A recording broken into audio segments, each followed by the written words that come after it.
Morning, Hendo.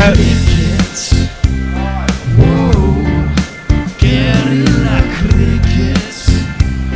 Whoa, Guerilla Take guard, man the barricades, patrol the cover boundary.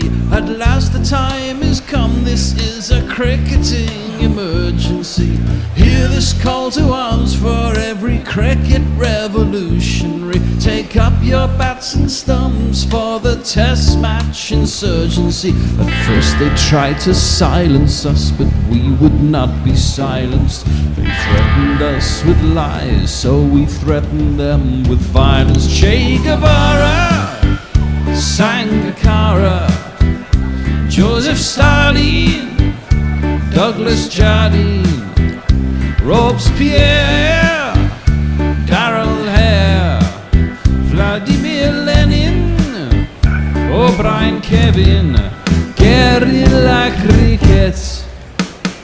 It's not about the winning, it's about how many rules you break. Even in cricket commentary, this is the best advice to take. Pick Guerilla Cricket, it's the finest choice you'll ever make. There's so much more to cricket than rev counters and a slice of cake. At first they tried to sanitize us and clean up our act, but people like it filthy, and we know that for a fact. Fidel Castro, Lenny Pasco, Carlos the Jackal, Umar Akmal, Mahatma Gandhi, Grant and Andy, Brendan Behan, Austin Ian, Guerilla Cricket. Stick with us, cause you know we're not the kind of thing that you see on the TV and the radio. So vive la revolution. First they tried to buy us, but we would not be bought. Okay, we were, but then we ran away, and we will not be caught. We would not give up the ghost when they left us all for dead. They decapitated us, but we just grew another head.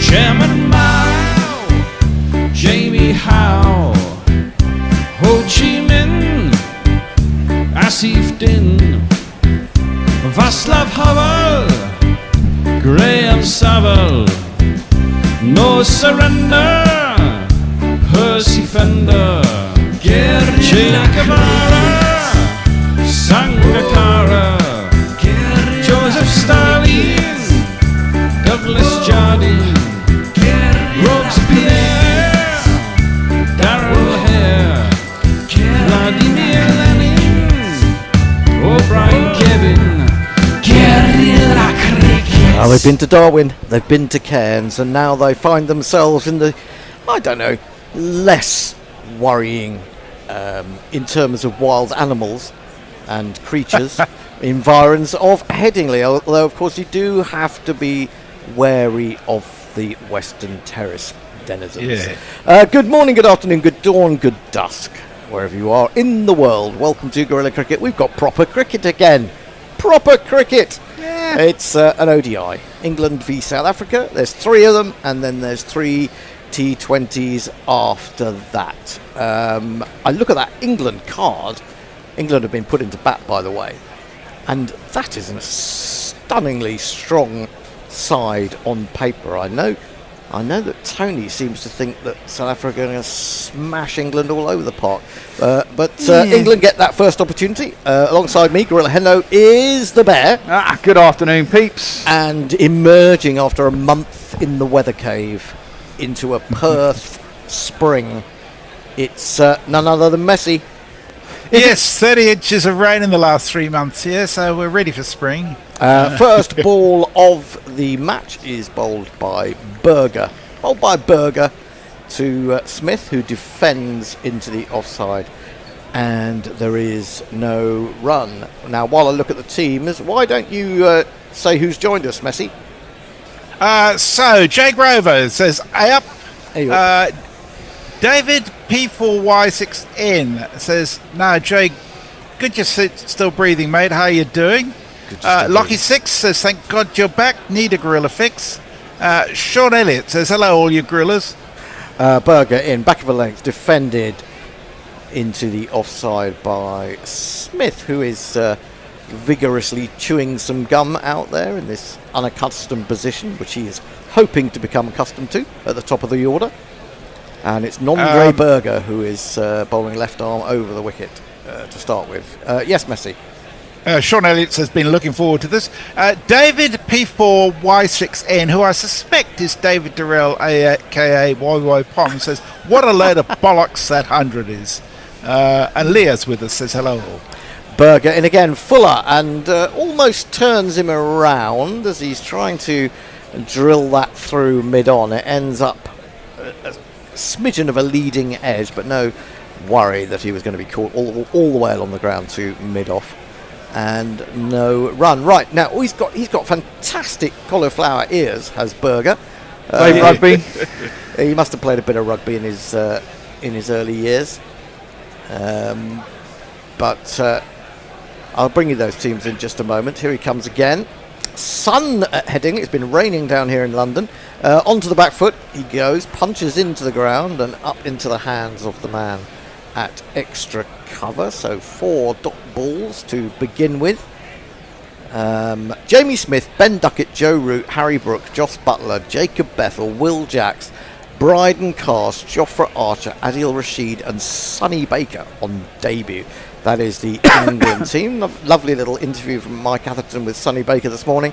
Seems a very chipper and confident without being arrogant sort of a guy. Berger in again, driven in the air, but beautifully by Smith, who finds the middle of the bat, and away it goes for 4. Haven't played one of these for a while. 2 + 2 is our man.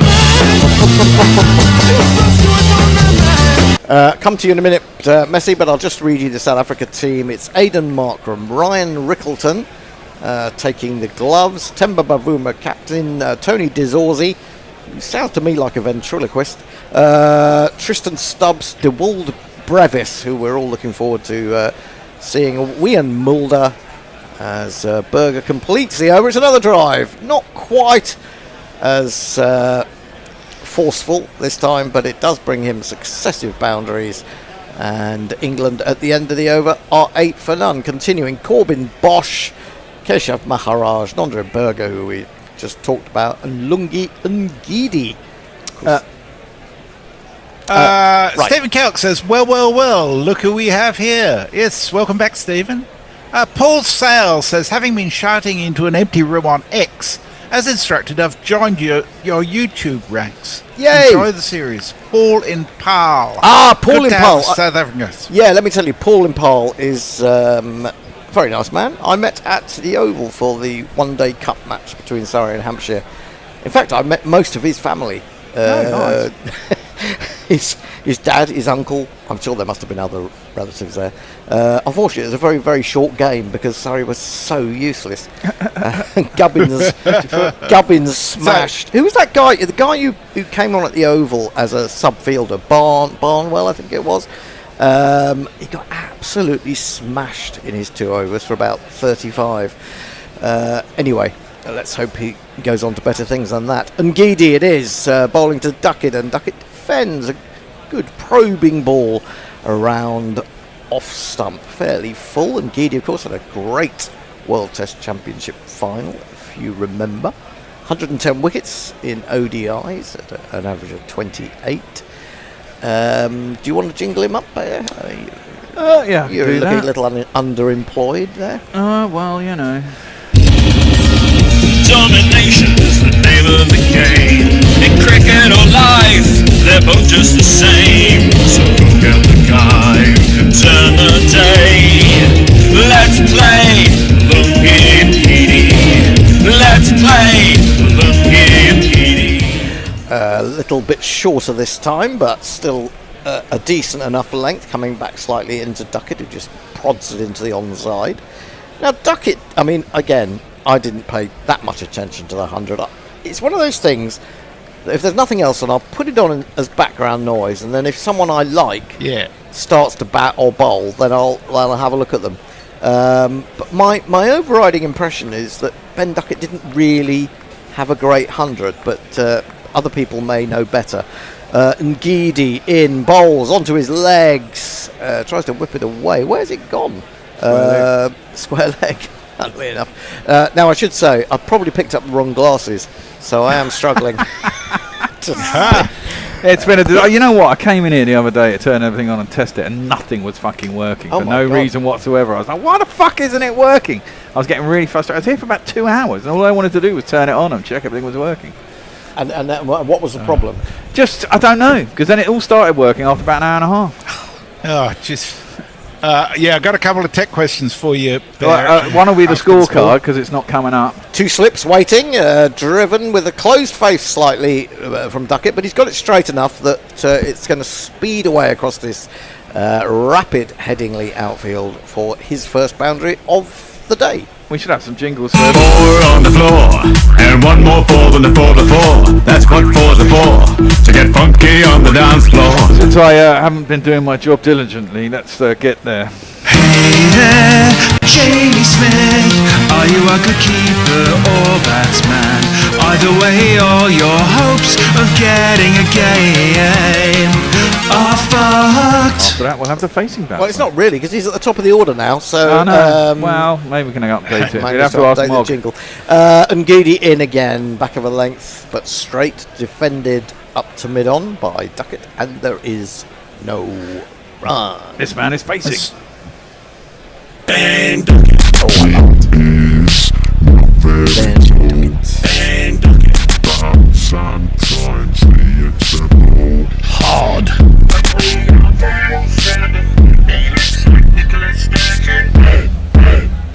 Ben Duckett. Ben Duckett. Oh, yeah. Duckett, I love that jingle. Where is Dave Barrett these days? Dave, where are you? Dave Barrett sending out APB. I don't know what APB stands for. All points All bulletin. points bulletin. What does that mean? I don't know. It means everybody. Send a message to all points. Ngidi in, gets that to swing, almost doubles up Duckett, but he manages to get bat on it and turn it away down to long leg. Will run through for the single, will keep the strike. 2 overs bowled of the 50. England 13 for none. Messi. So, Stephen Kelk says the India and England screen graphics are giving me the fear retrospectively, forever trapped in a time loop in which we throw away the final test again and again and again. Apart from the scorecard, there's also the question of the GPL, which is showing the last day of the test match, and also the player is showing the replay of the India series. Fuck me, yeah. Lots of things to do, huh? Right, let me get on it. You're welcome. Help. David Durrell says, I presume it's David Durrell, when does the proper cricket start again? 21st of November in Perth. Come join me. It's going to be fantastic. I give England a very good chance of winning the first test in Perth. Is he talking about the 3-day tests that are coming up in the Ashes? It may well be, yeah. I think so. 2 slips, a ring of 3, man down at third man, square leg mid on, quite wide, and a long leg. In comes the left-handed Berger and gets the swing away from Duckett. That was a very good delivery. In fact, he missed it by quite some distance. Quite speedy, quite skiddy, 87 miles an hour. These guys, they're built. No, they are. They really are built units, aren't they? That's what they do in South Africa. They're not MFI. No. They're much solid better wood, solid wood. Let's have an Andre Berger jingle. Why do you say? Andre Berger! With an N! Andre Berger! His name's not Andre. And he's done him again. In fact, he found the edge this time. Did he? Massive excitement for South Africa. It was a rather tepid little push by Duckett, and he's feathered it through to the keeper. England lose their first wicket. First wicket is Duckett, and they are 13 for 1. The crowd says, the crowd says, the crowd says you're out.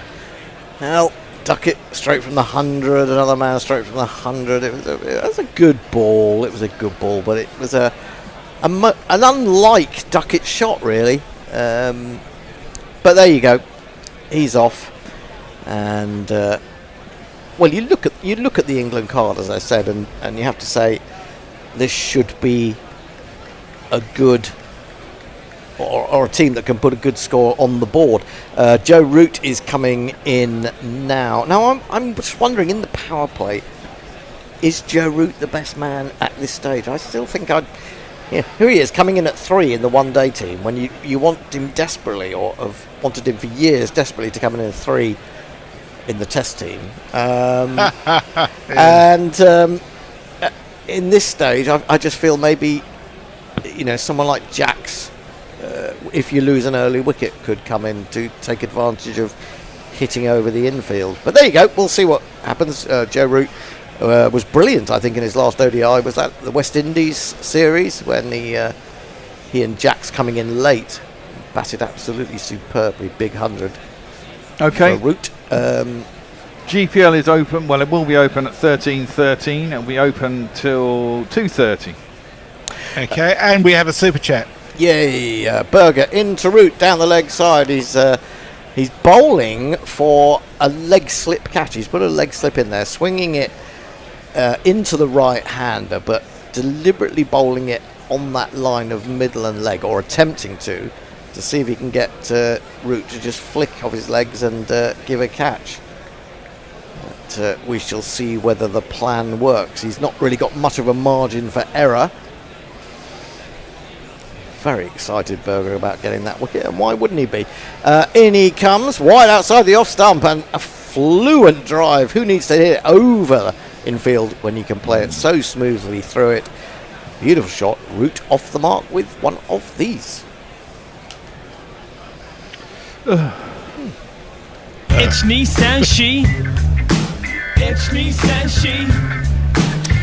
Fair enough. There's a gap there. I mean, by having that leg slip in, but that is hold the pose perfect from Joe Root. Just how long did he stand there admiring that one? In comes Berger again, straighter, better length, but it meets the full face of that Joe Root bat and goes straight back to the bowler. And there is no run. 18 for 1. How was France, Bear? France was lovely. Lovely.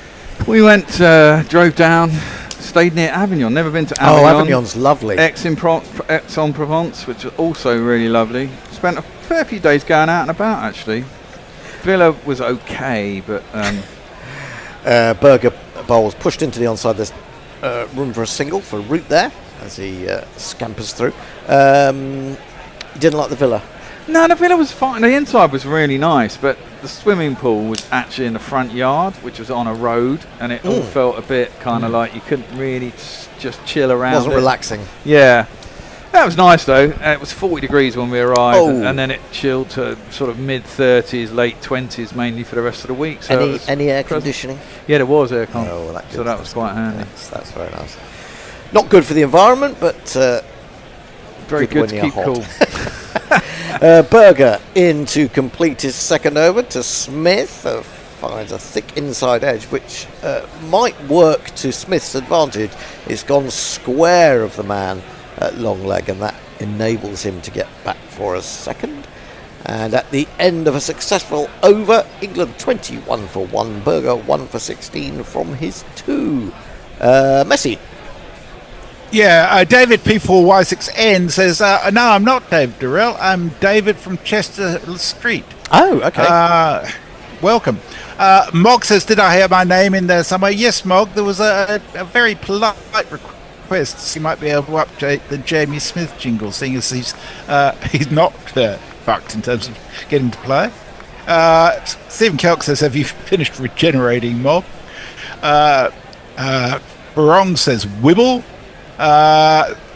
Stephen Kelk says, duck it, saving his energy for bowling. Yeah. And there's a super chat from Dr. Science 1984 who sent us $10 US. I'll wait. Onto the leg stump of Joe Root, who will eat those up all day. And he tucks in 4-3 square leg. When you're ready. loads of things at once. Bear still thinks he's in Avignon. On the bridge. On the bridge. Oh, gorgeous. So good. I've got a really lovely picture that I took when I was interrailing in the 80s. Is that the bridge that goes to nowhere? I don't know. It's just a lovely old bridge. There's one that goes out into the middle of the river, but it's obviously been broken on the other side. Oh, well, I haven't been there for a few years. Good few years, so maybe it's broken. Outside, the off-stump route leaves alone. Route. So I just finished that super chat. Dr. Science 1984 sent us $10 says, yay, GC is on the radio again. Love and thanks from the USA. Thank you so much, Dr. Science. Super chats are always very welcome. They help sustain us. Absolutely.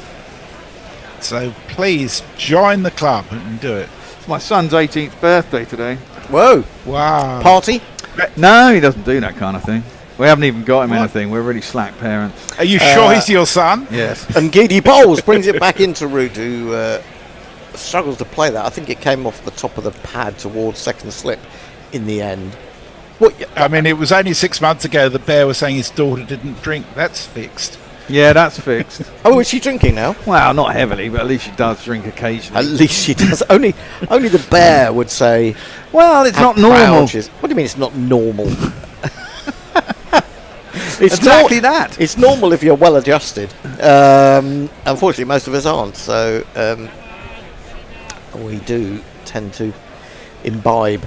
Ngidi in route steps down the wicket and then strokes into the offside to the captain Bavuma at mid-off. There is no run. 25 for 1. Smith is on 10. Root is on 9. Duckett, the man to go.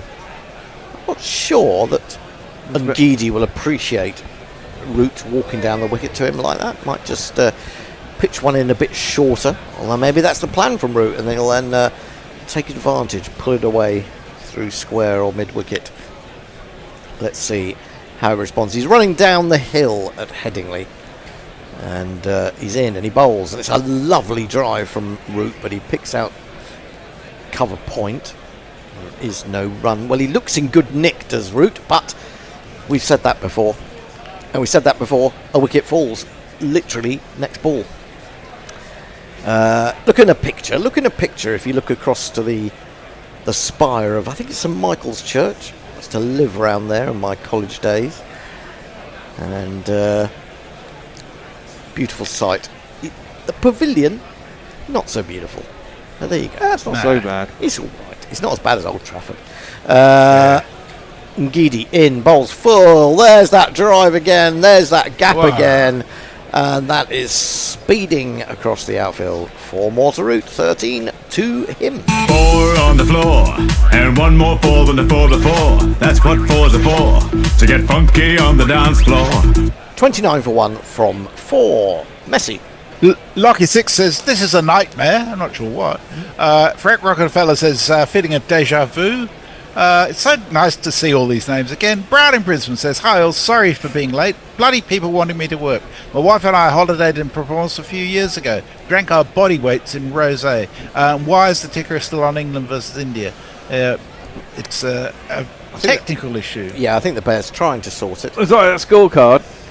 I mean, he came in last week and nothing worked for an hour and a half, and he still hasn't got everything to work. So, well, I can't say anything about technology because I'm terrible.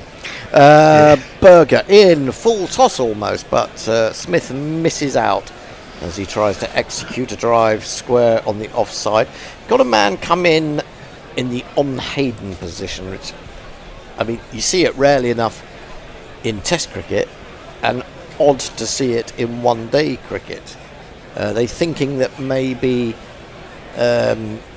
Jamie Smith, when he drives fairly straight, he likes sometimes to hit it in the air slightly. So he's alongside Berger as he gets into his delivery stride. He's in down the leg side, swinging further, and Smith can't get bat on it, but there is a single added to the score because it is another wide. 30 for 1. Smith on 10. So giving Root a big gap on that offside. Just looking at a repeat of that drive, there's loads of room. You cannot overpitch because Root is not going to miss out when you've got a gap that big. Berger inside edge. Good ball from Berger, but Smith has got away with it. Good piece of fielding down at long leg. They get back for 2. Maharaj is the man doing the work. He had to ensure that his feet didn't touch the boundary edge as he tumbled. Just having another look at that. I think he's okay. And then he threw while still down on one knee. But Smith a little bit undone by the moving ball. This has always been my worry about Smith, is the moving ball. He's in. He tries to pull this one instead, but doesn't really time it into the onside fielded at square leg.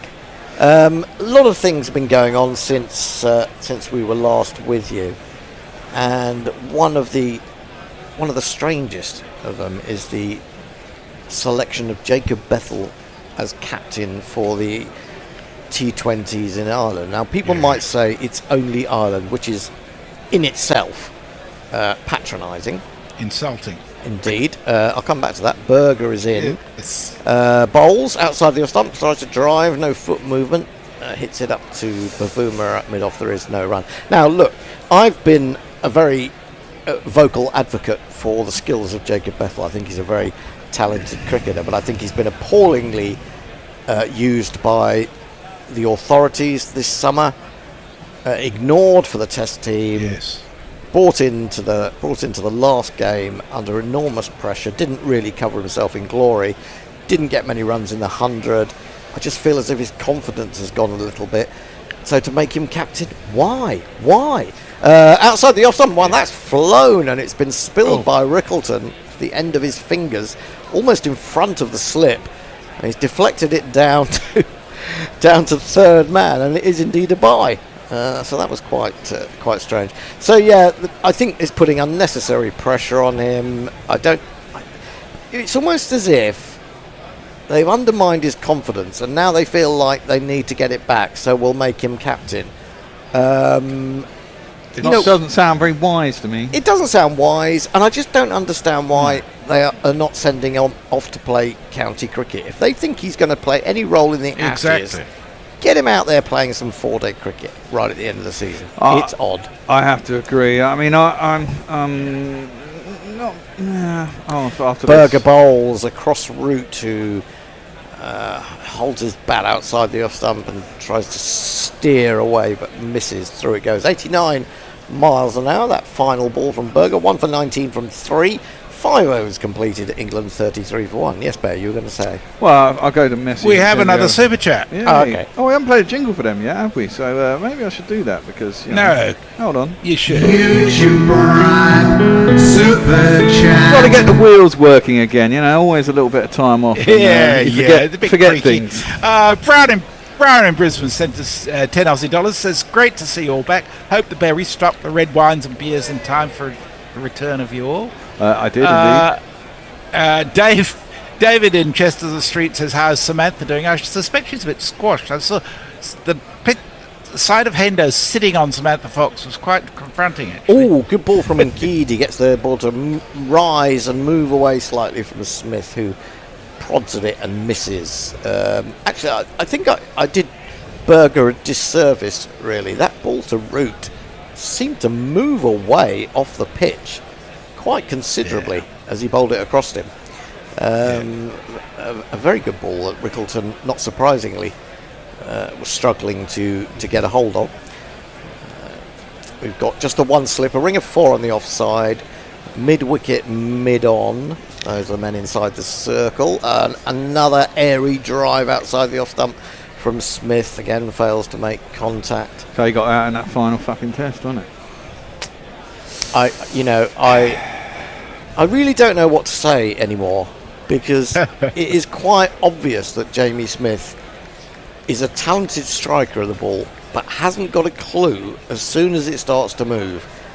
Now, I felt that about Phil Salt. Phil Salt hasn't scored Test centuries that Jamie Smith has, albeit against slightly lesser attacks, apart from the one he scored this summer.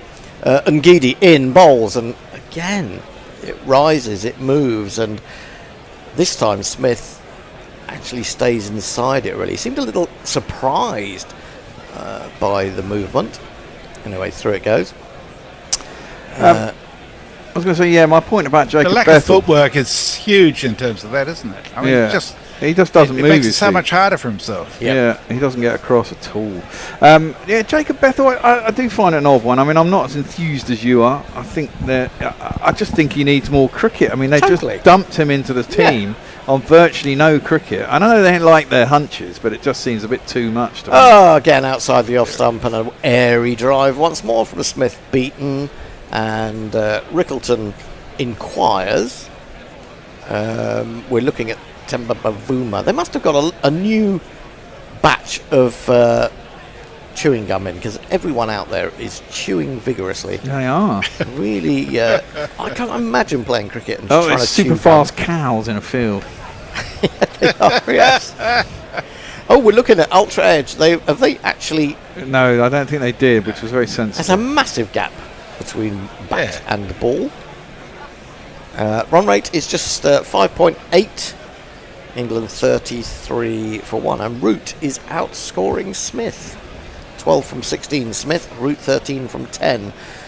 Here comes Ngidi into Smith, who starts to come down the wicket this time and turns it a little inelegantly, but he's going to get himself a couple as Longleg has to motor around to his left. He moves to 14, England 35 for 1. Now, if he can see himself through this period where there does seem to be a bit of movement, then Smith could go on and score big.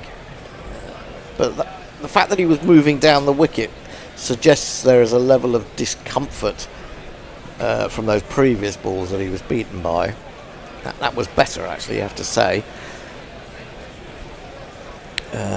Just the one slip. Smith waits for the final ball of Ngidi's third over. Goes wider on the crease, offers him a half volley, drives it into the offside. Good piece of fielding. I think that was Stubbs.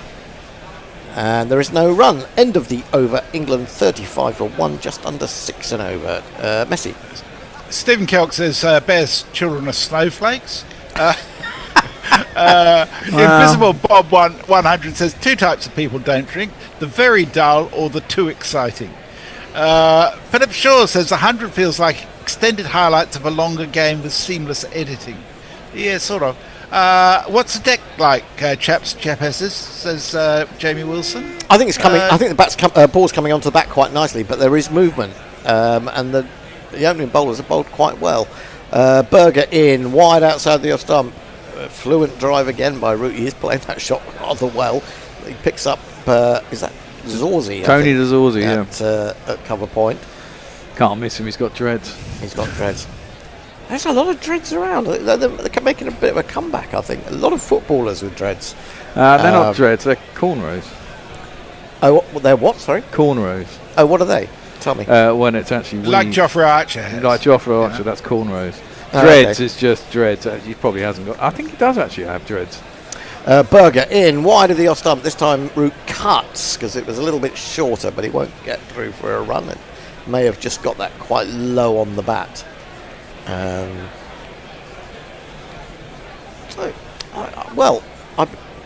certainly seen a number of new players at Wimbledon who I would have said were more dreads. I mean, quite literally quite long. Is that not dreads? No, dreads is when they just let it mat it together. So it's not really controlled. You just kind of let your hair grow and it mats together. If you look at the old dreads down in Brixton, proper dreads. Pushes at this one, Roots, and is beaten. Yeah, well, I'm not an expert on dreads. I have to say, I'm not an expert on any hairstyle. That's hard to believe, Henry. I know. You know, with my beautifully coiffured Locks. locks. Yes. Yes. Slipper's gone quite wide now for Root. That's the first time I think Root's been genuinely beaten.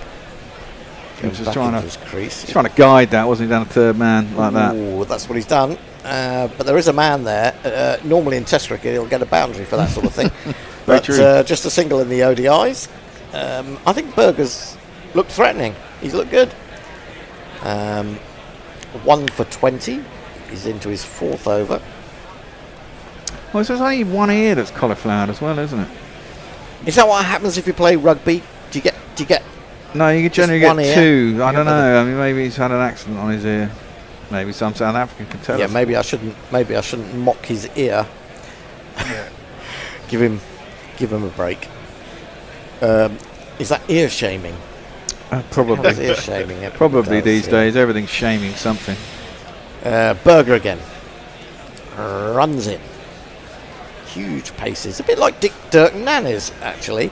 Terrible Driven off the fielding. back foot by Smith, though, and the fielder possibly should have done better, dived over the top of it, run away, and Smith will feel relieved that Zorzy failed to pick that one up as he picks up another boundary. Goes to 18, 40 for 1. You ask where I live, here's the address I give. The phone. Should have fielded that a little bit better, one feels. I don't know. Let's have a look from this angle. No, to Maybe be not. fair, that He was... He was always we chasing were it. unkind there to Zorzy, I think. They've done very well to get near that. So good shot from Smith. Berger in again, and he drives aerially, but he's probably going to pick up 4 more over gully, and Smith beginning to find his range a little bit. 1, 2, 3, 4. 44 for 1. Over to you, Messi. David in Chesterland Street says sometimes it's best to do the obvious instead of trying to do things out of the box, as these current selectors seem to do, like Yep. with Bethel. Yeah. Aubrey Nueva says, afternoon, wonderful Guerilla Cricket. Hello, hombre. Sophie KL says, hello from KL. Can Hey. anyone explain to me why Astro, the local version of Sky, showed me all of the 100, both men's and women's, but is not showing this game? Thankfully, Guerilla Cricket to the rescue. No idea. Yeah, it's I saw a bit of the final. I saw the end of Surrey's. No, not Surrey's. Obviously, the over innings.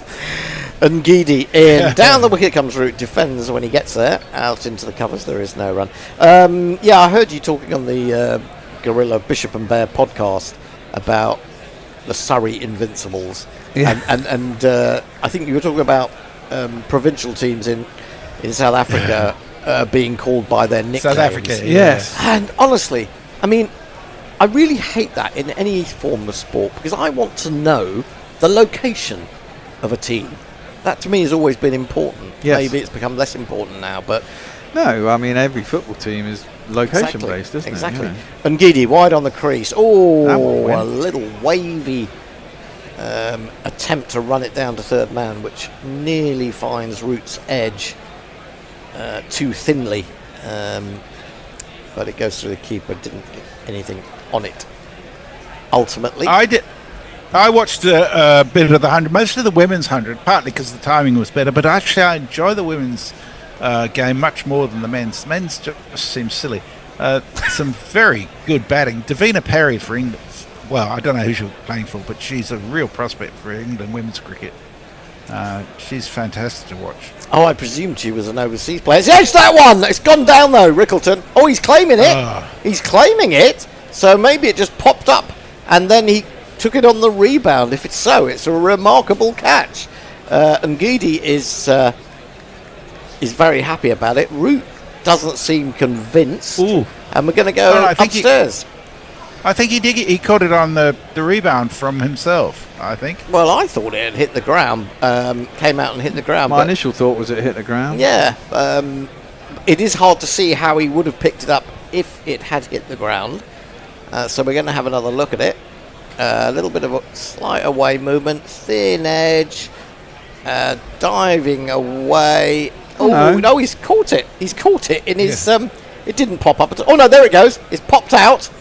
Oh yes, Well, that is a remarkable piece of keeping. He initially caught it in the webbing between thumb and forefinger, extended right hand, and it stayed there for quite a while, almost arguably long enough. Then it popped out, and he grabbed it with two. So I think that's out. Well, the question is, it's in his palms there, and it goes there, and it looks to me like his gloves have come together. Radio. I don't know. I think that's out. Well, I think it might have bounced when it's in between his palms, and he snapped his hands on it on a half volley, because that's what it looks like to me. But it's very you can't see. There's enough finger coming across, I think, to have got under it. Well, no, if you look where his hands are when he's finished catching, they do come together in a kind of clap moment. So there is a chance that it's gone onto the ground and he's picked it up as it's hit the ground. I think he's got under. I don't think he's done that. I don't. I think he's crocodiled it. It's because he's been playing in Darwin. That's what it is. And with hand well, I think he'll be given out. He will do. Yep. There's nothing to say that he didn't. I'm not entirely sure, but Root's not happy, but that's the way it goes, son. Yeah, the thing is, Root won't have seen the replay, will he? I mean, he'll have just looked behind him, he'll have seen the ball pop, and he'll think that that's gone down. And I think maybe when he sees it again, he'll say, yeah, that probably is out. So, well. Yeah, it's in the web. There it pops out. I can't see how that isn't out, really, because he does get right underneath it. I see what you mean. The left hand comes in a little bit. Yeah, exactly. That's it. But I mean, yeah, you've got to give him the benefit of that. Anyway, there's nothing to say.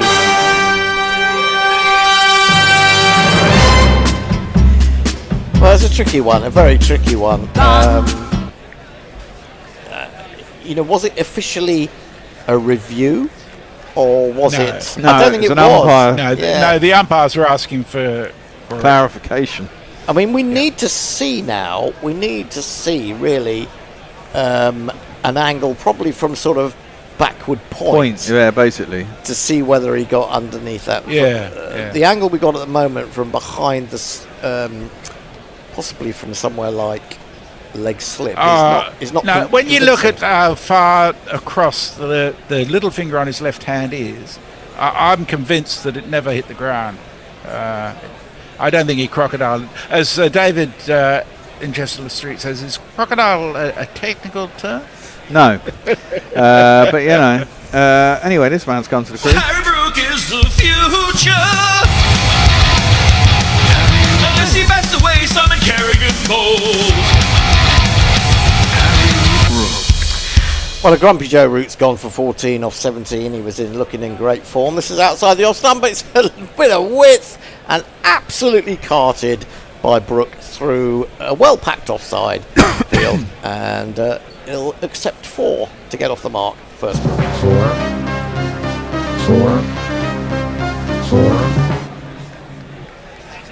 Just listening to that music, which is basically like sort of something you get for a news bulletin, isn't it? Yep. It is. It's the theme music for a current affairs show called Four Corners. Well, I've just noticed. Have you know all these reality programs that are kind of following the sort of format of The Traitor? They've all got this similar music. It really annoys me. Onto the back foot goes Brook. This is a much tighter delivery, pretty much dead straight. Defends it out to covers. There is no run. You know how you get a format that is successful, and then every other production company follows it. Yep. And every program then becomes a version exactly of it. the same. Oh, jeez. I mean, I thought Treaders is quite good, but Mrs. Hendo's watched every version from every corner of the globe now, I'm traited out. And Geedy bowls full outside off stump, tickled away off a thick outside edge. Good piece of fielding. At backward point, there is no run. 8 overs bowled. England 48 for 2. Smith 22, Brook 4. Who's happier? Who's happier, Bear, at this stage? I think South Africa. Yeah, I think so. Very much. I mean, it's quite easy to lose 1 or 2 wickets in the power play. Yeah. The ball's new. Seems to be doing a lot more for a little bit longer today. There's been a bit of movement. We're in the 8th over. Usually it's gone by 4, isn't it? I suppose we're later in the year. Temperature's cooler. It's more like what it should have been against India. Eric J001 says very dubious keepers these days. JMike66 says sorry if I'm very late with this, but do you guys know the scoreline below you on YouTube is stuck on the final score of the last test? Yes, we do. And Diana Patterson says you probably explained this while I was still asleep, but why don't you just get rid of the scoreline since it isn't working? Well, I will do when I'm not on air. Hello, Diana, by the way. Welcome. Right, we've got Jeremy Corbyn Bosch about to bowl. Okay, we'll give him a jingle. Yeah, I hope his jingle's going to be, ooh, Jeremy Corbyn Bosch. Anyway, Bosch is in, outside the off stump, beautifully crafted drive down to the third man, which Ngidi shows no real interest in trying to get to. It doesn't even stick out the boot in the end, and that is 4 more for Smith, who's beginning to motor a little bit, 26 or 21.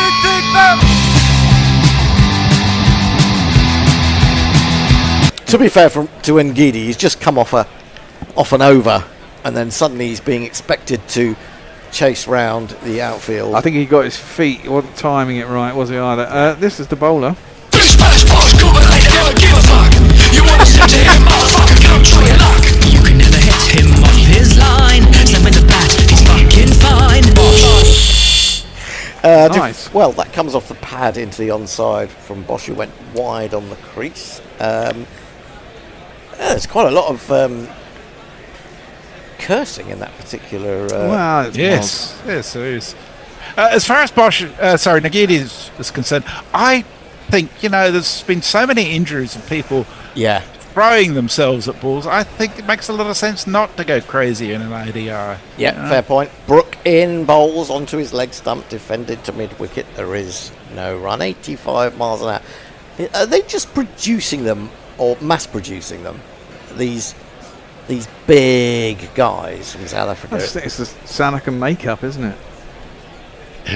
Incidentally, I've been reading, talking to South Africans, our man in Vienna, our South African in Vienna, Richard, his book about driving a road train across Australia. Oh, right. And it's very, very entertaining and very, very well written, I must say. Not that I wouldn't expect it to be. Outside the off stump, driven at by Smith, misses. No, it's a really, really good read. The Road to Iconemia, I think it's called, something like that, Iconemia. And it's about his trials and tribulations of trying to get a license and having to go and do tests, and I'm just beginning to get to the point where he will be trundling across Australia, which I'm looking forward to. So if you can lay your hands on that, probably best to get it through Richard himself. Lovely piece of timing from Smith as Bosch continues to probe around his leg stump, but this time he's put it away through mid wicket beautifully for 4.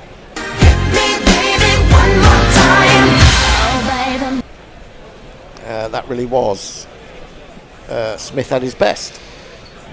Beautiful timing.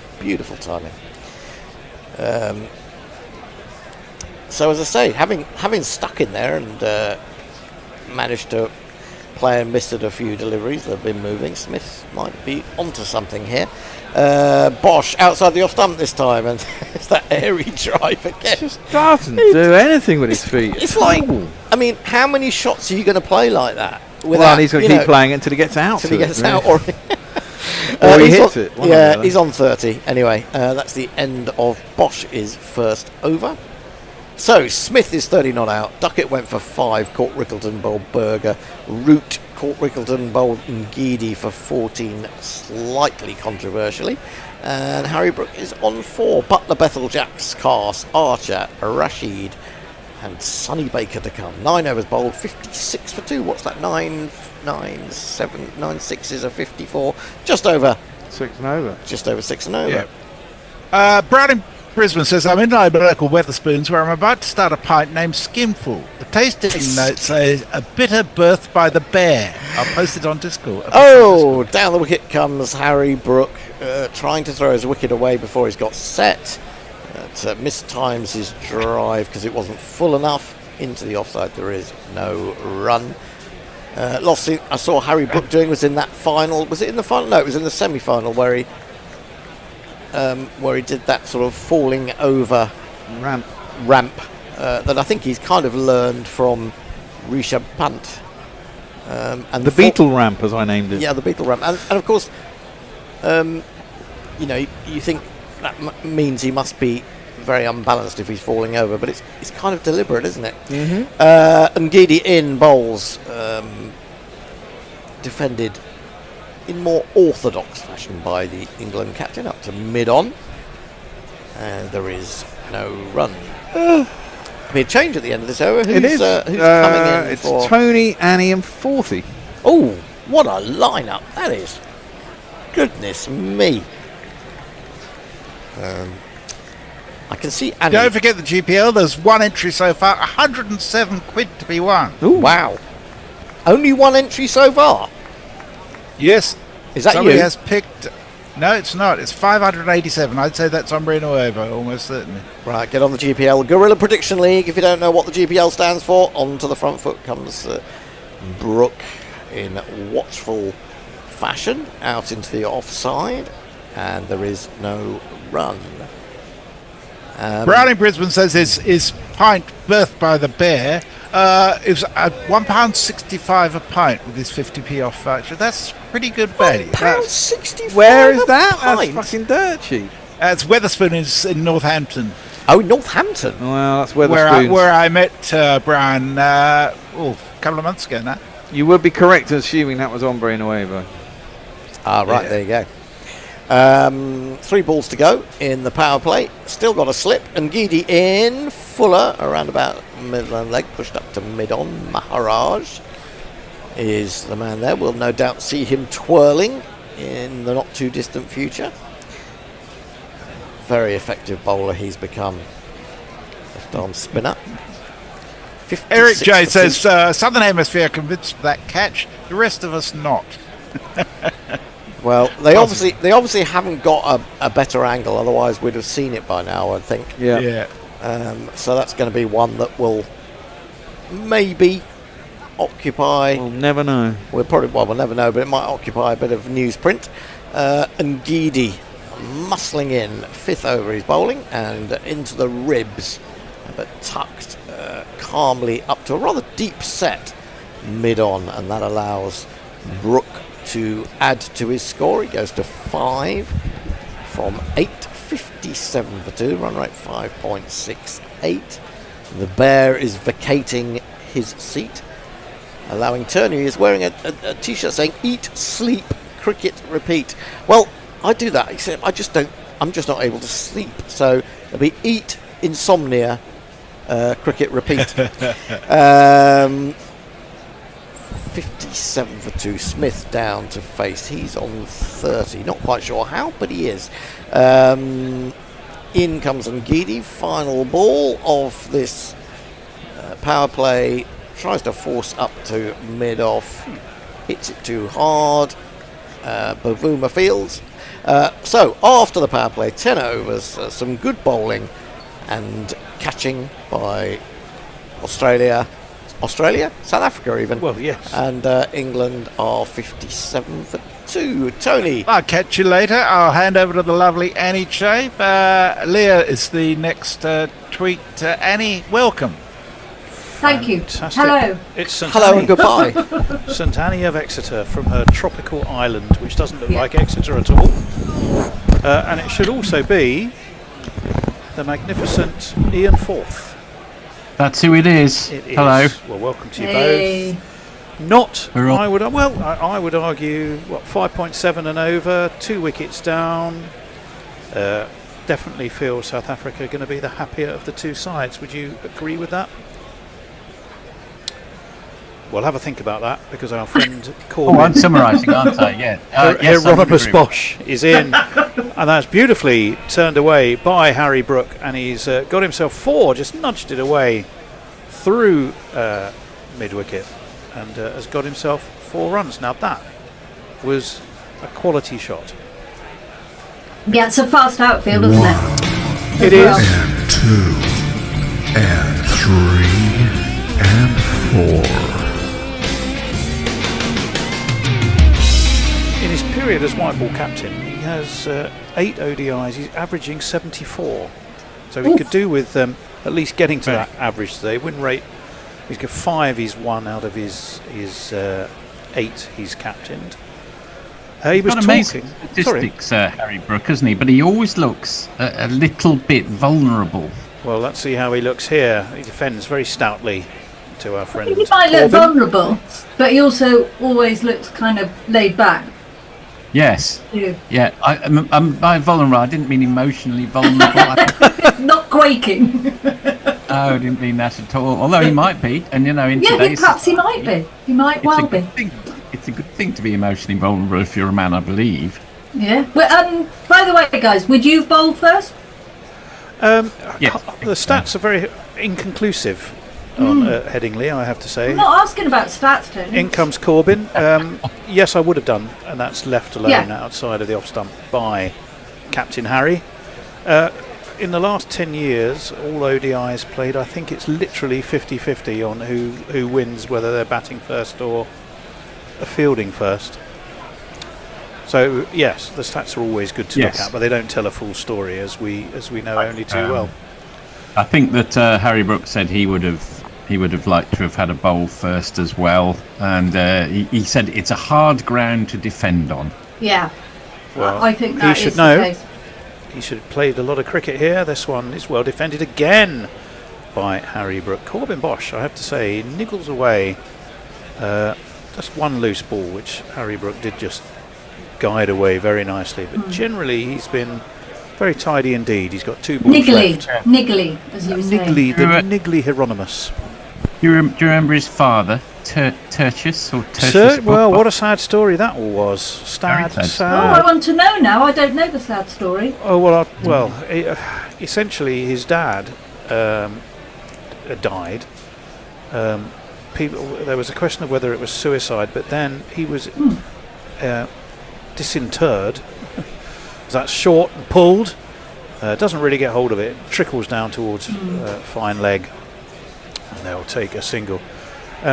It then turned out that his wife, he'd had his wife or ex-wife followed by a private investigator, and there was some suspicion that allegedly he may have been poisoned. Which, if you're a young chap, by the wife, or we don't know. I think that it's a mystery. Unofficial. But with all that going on in your background, poor old Hieronymus. Yeah. In he comes. That's smashed by Smith. There wasn't much footwork there. Didn't need it, to be honest, because the ball came to him, and he just powered it away through extra cover for a very splendid one of these. Well, I did that well, didn't I? There we go. Yeah, nicely done. Not exactly the new Tony Blackburn, am I? Righto, mate.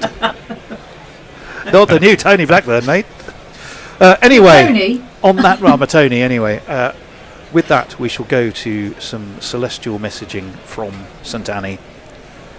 Yeah, and it's kind of a good time because Stephen Kelt says, "Tell us a joke, Tony." So there you are.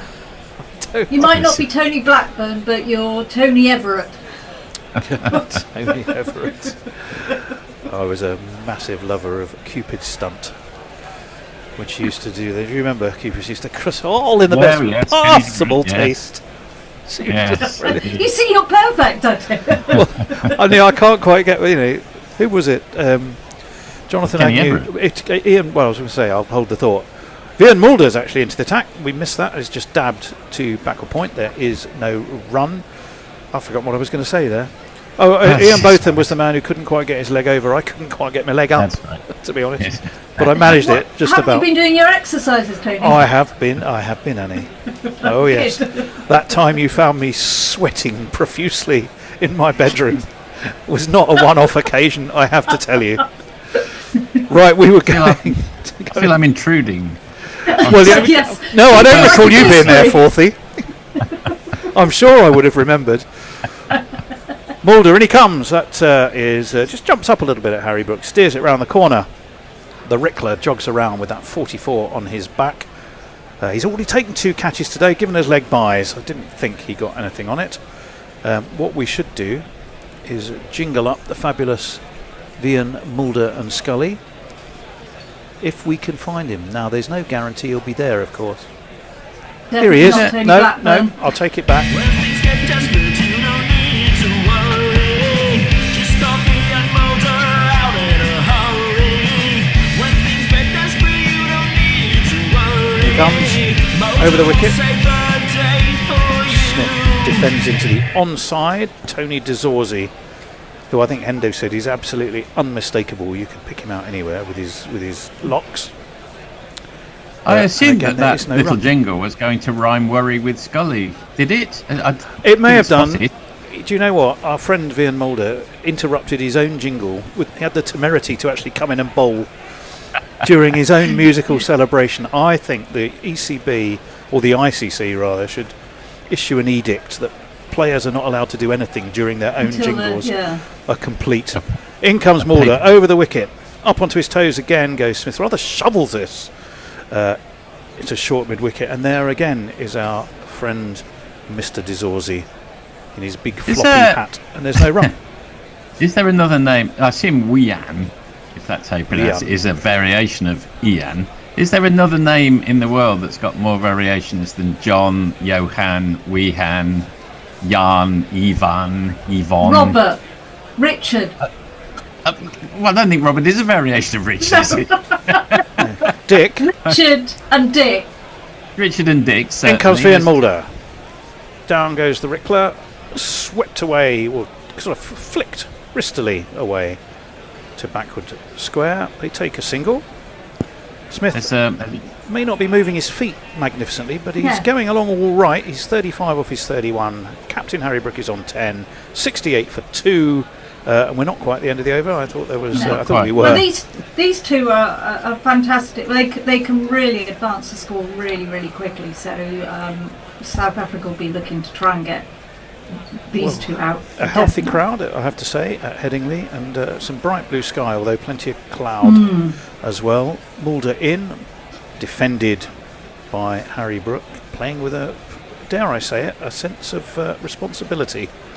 Yes, and so he should as captain. Well, and so he should, says Annie, going into her school teacher mode. And so he jolly well should. Right, I'm getting over to you. Jingles. 68 for 2. Jingles, tweets. Tweets. Yes. Monk says too much swearing in the Bosch jingle. What's that? I'm getting swearier with each one. Apparently, someone must have said there was too much swearing in the Bosch we got jingle, lots of nice new jingles coming up for South African players and England Has, players. I'd say. and Brian in Brisbane says, has Tony moved his notes from loose AD sheets to A4 sheets to A5 booklet? No, I predominantly write them, and then I just keep them on my phone, and then I just sit down for 20 minutes before the game and But you haven't got little sheets, scribble you've some got a key book. points. So I do have some written in front of me of the most interesting or currently interesting things. That's just pushed into the onside again. I think that might be a leg by. It's umpire Nitin Menon, who doesn't really... very sort of indolent, lazy kind of leg by. Yeah, it was. He sort of Very just insignificant. barely lifts a knee and tickles it. Sorry, Forthy, go on. No, that's okay. I imagine you, Tony, as rather being like Ruben Amorim, who, if you were a God. coach, have a board with magnetic names who you'd be moving around on the touch. Oh, I thought you meant I just hide in the dugout and don't look until the game's over. I didn't mean that. No. I could imagine you on the touchline. Speaking of football, which we really shouldn't be, No.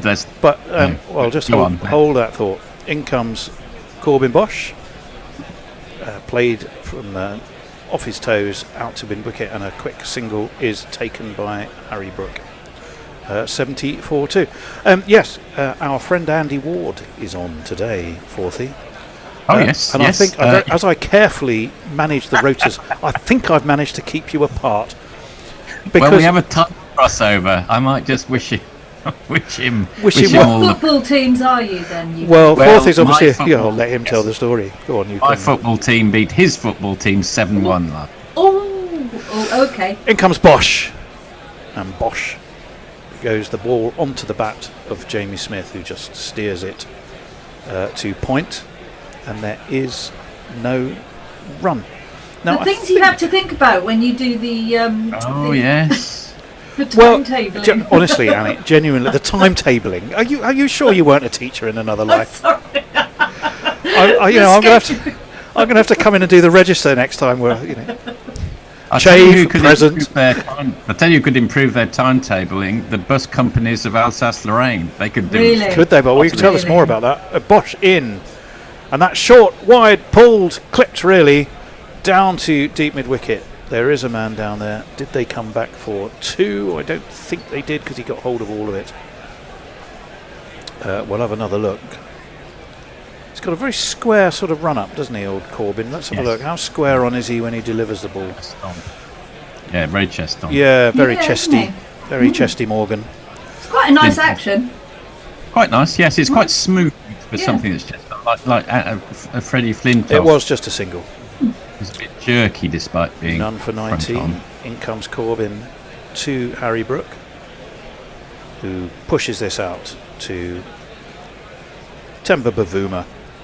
A man in 10 tests, is it now, has a 9-1 win ratio, and he didn't lose that one. I think it was rained off. An absolutely phenomenal start to his Test captaincy career. Obviously, South Africa World Test champions. If you go to our website, I might point out, we've written quite a nice little article celebrating that event and likening it to achievements in other sports for South Africa. That one is pushed into the onside.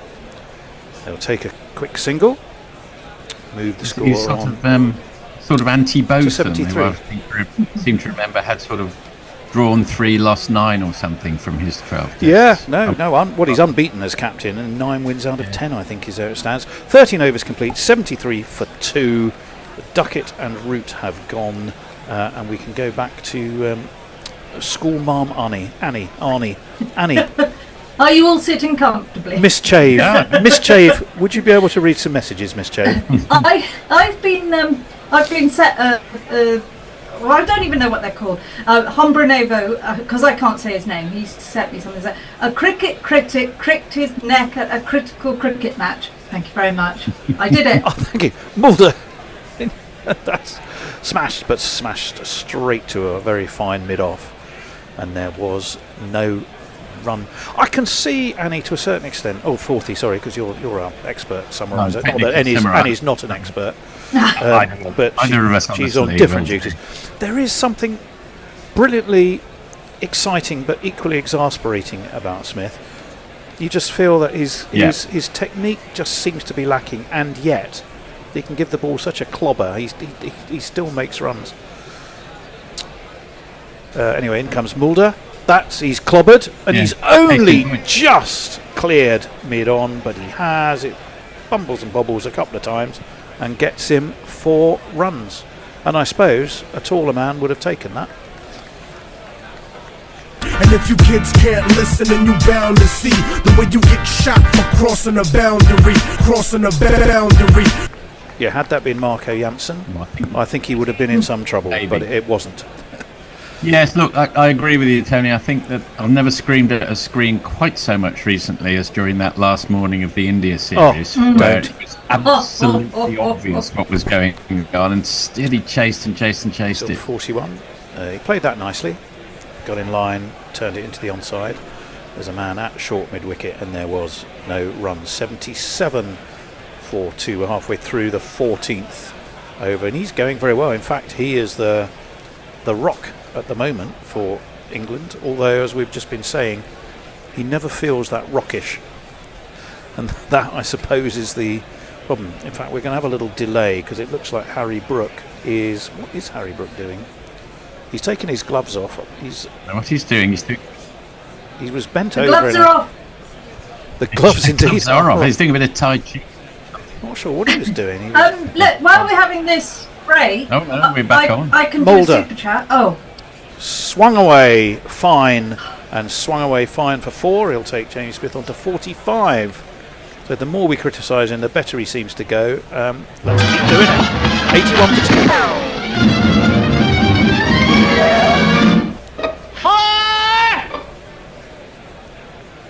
2. Now, there was something else I was going to... Super chat if you like. Oh, Yeah. Go for it. Yes, I'll do please. a quick super chat. Hombranovo says, hat off to you, Annie. Smashed it. Thank you. Thank you. Yeah. We'll celebrate it with this. YouTube Prime Super Chat. In comes Ryan Mulder, defended by Jamie Smith. And there was no run. Harry Brook, I mean, you take with a bit of a pinch of salt some of the interviews before games, because you sometimes think, well, what are they going to say? But what he did say, I thought was rather interesting. He talked about a white ball, particularly a one-day reset for England's white ball cricket, and he likened it to when Morgs took over. I think they are eyeing a kind of a new dawn of England white ball cricket. What do you make of that? Oh, why do we have to have so many new dawns? I'm sorry. Here comes Mulder. Forward comes Smith, using commendable footwork there, I must say. A little bit uppish, perhaps. But he's going to be in big trouble here. I think he's back. Nitin Menon makes the sign of the TV. I think it's... Now, Harry Brook came, turned back, got himself in a right old pickle. Do South Africa think they have their man? The body language, Forthy, is not overly they do positive. not think their man. No, I think he's well in fact. But another stride would have done for him. He came 4 yards down the wicket and then had to absolutely go pelters to get back in. Oh, hello, are you sure? No, he's gone. Oh, he's gone by a country mile. Gone. He's run himself out. I think the throw was to Brevis, was it not? You see, there's some hesitation. Let's just see. He's gone by a mile. He's gone by a mile. He seemed to stumble as he turned. It looked like he was thought about putting in the dive and then rather tripped on his own feet. And by the time he did go full length, the bails were off. England have lost their third. They've lost their captain.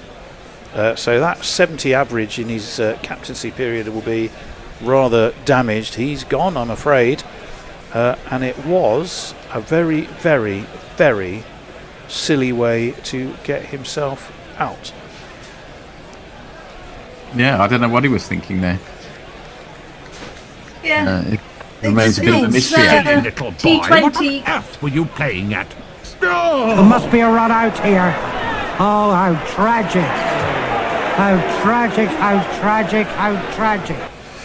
Always a good excuse. T20 mode, isn't it? It's a. Well, it was. I'll get singles quickly.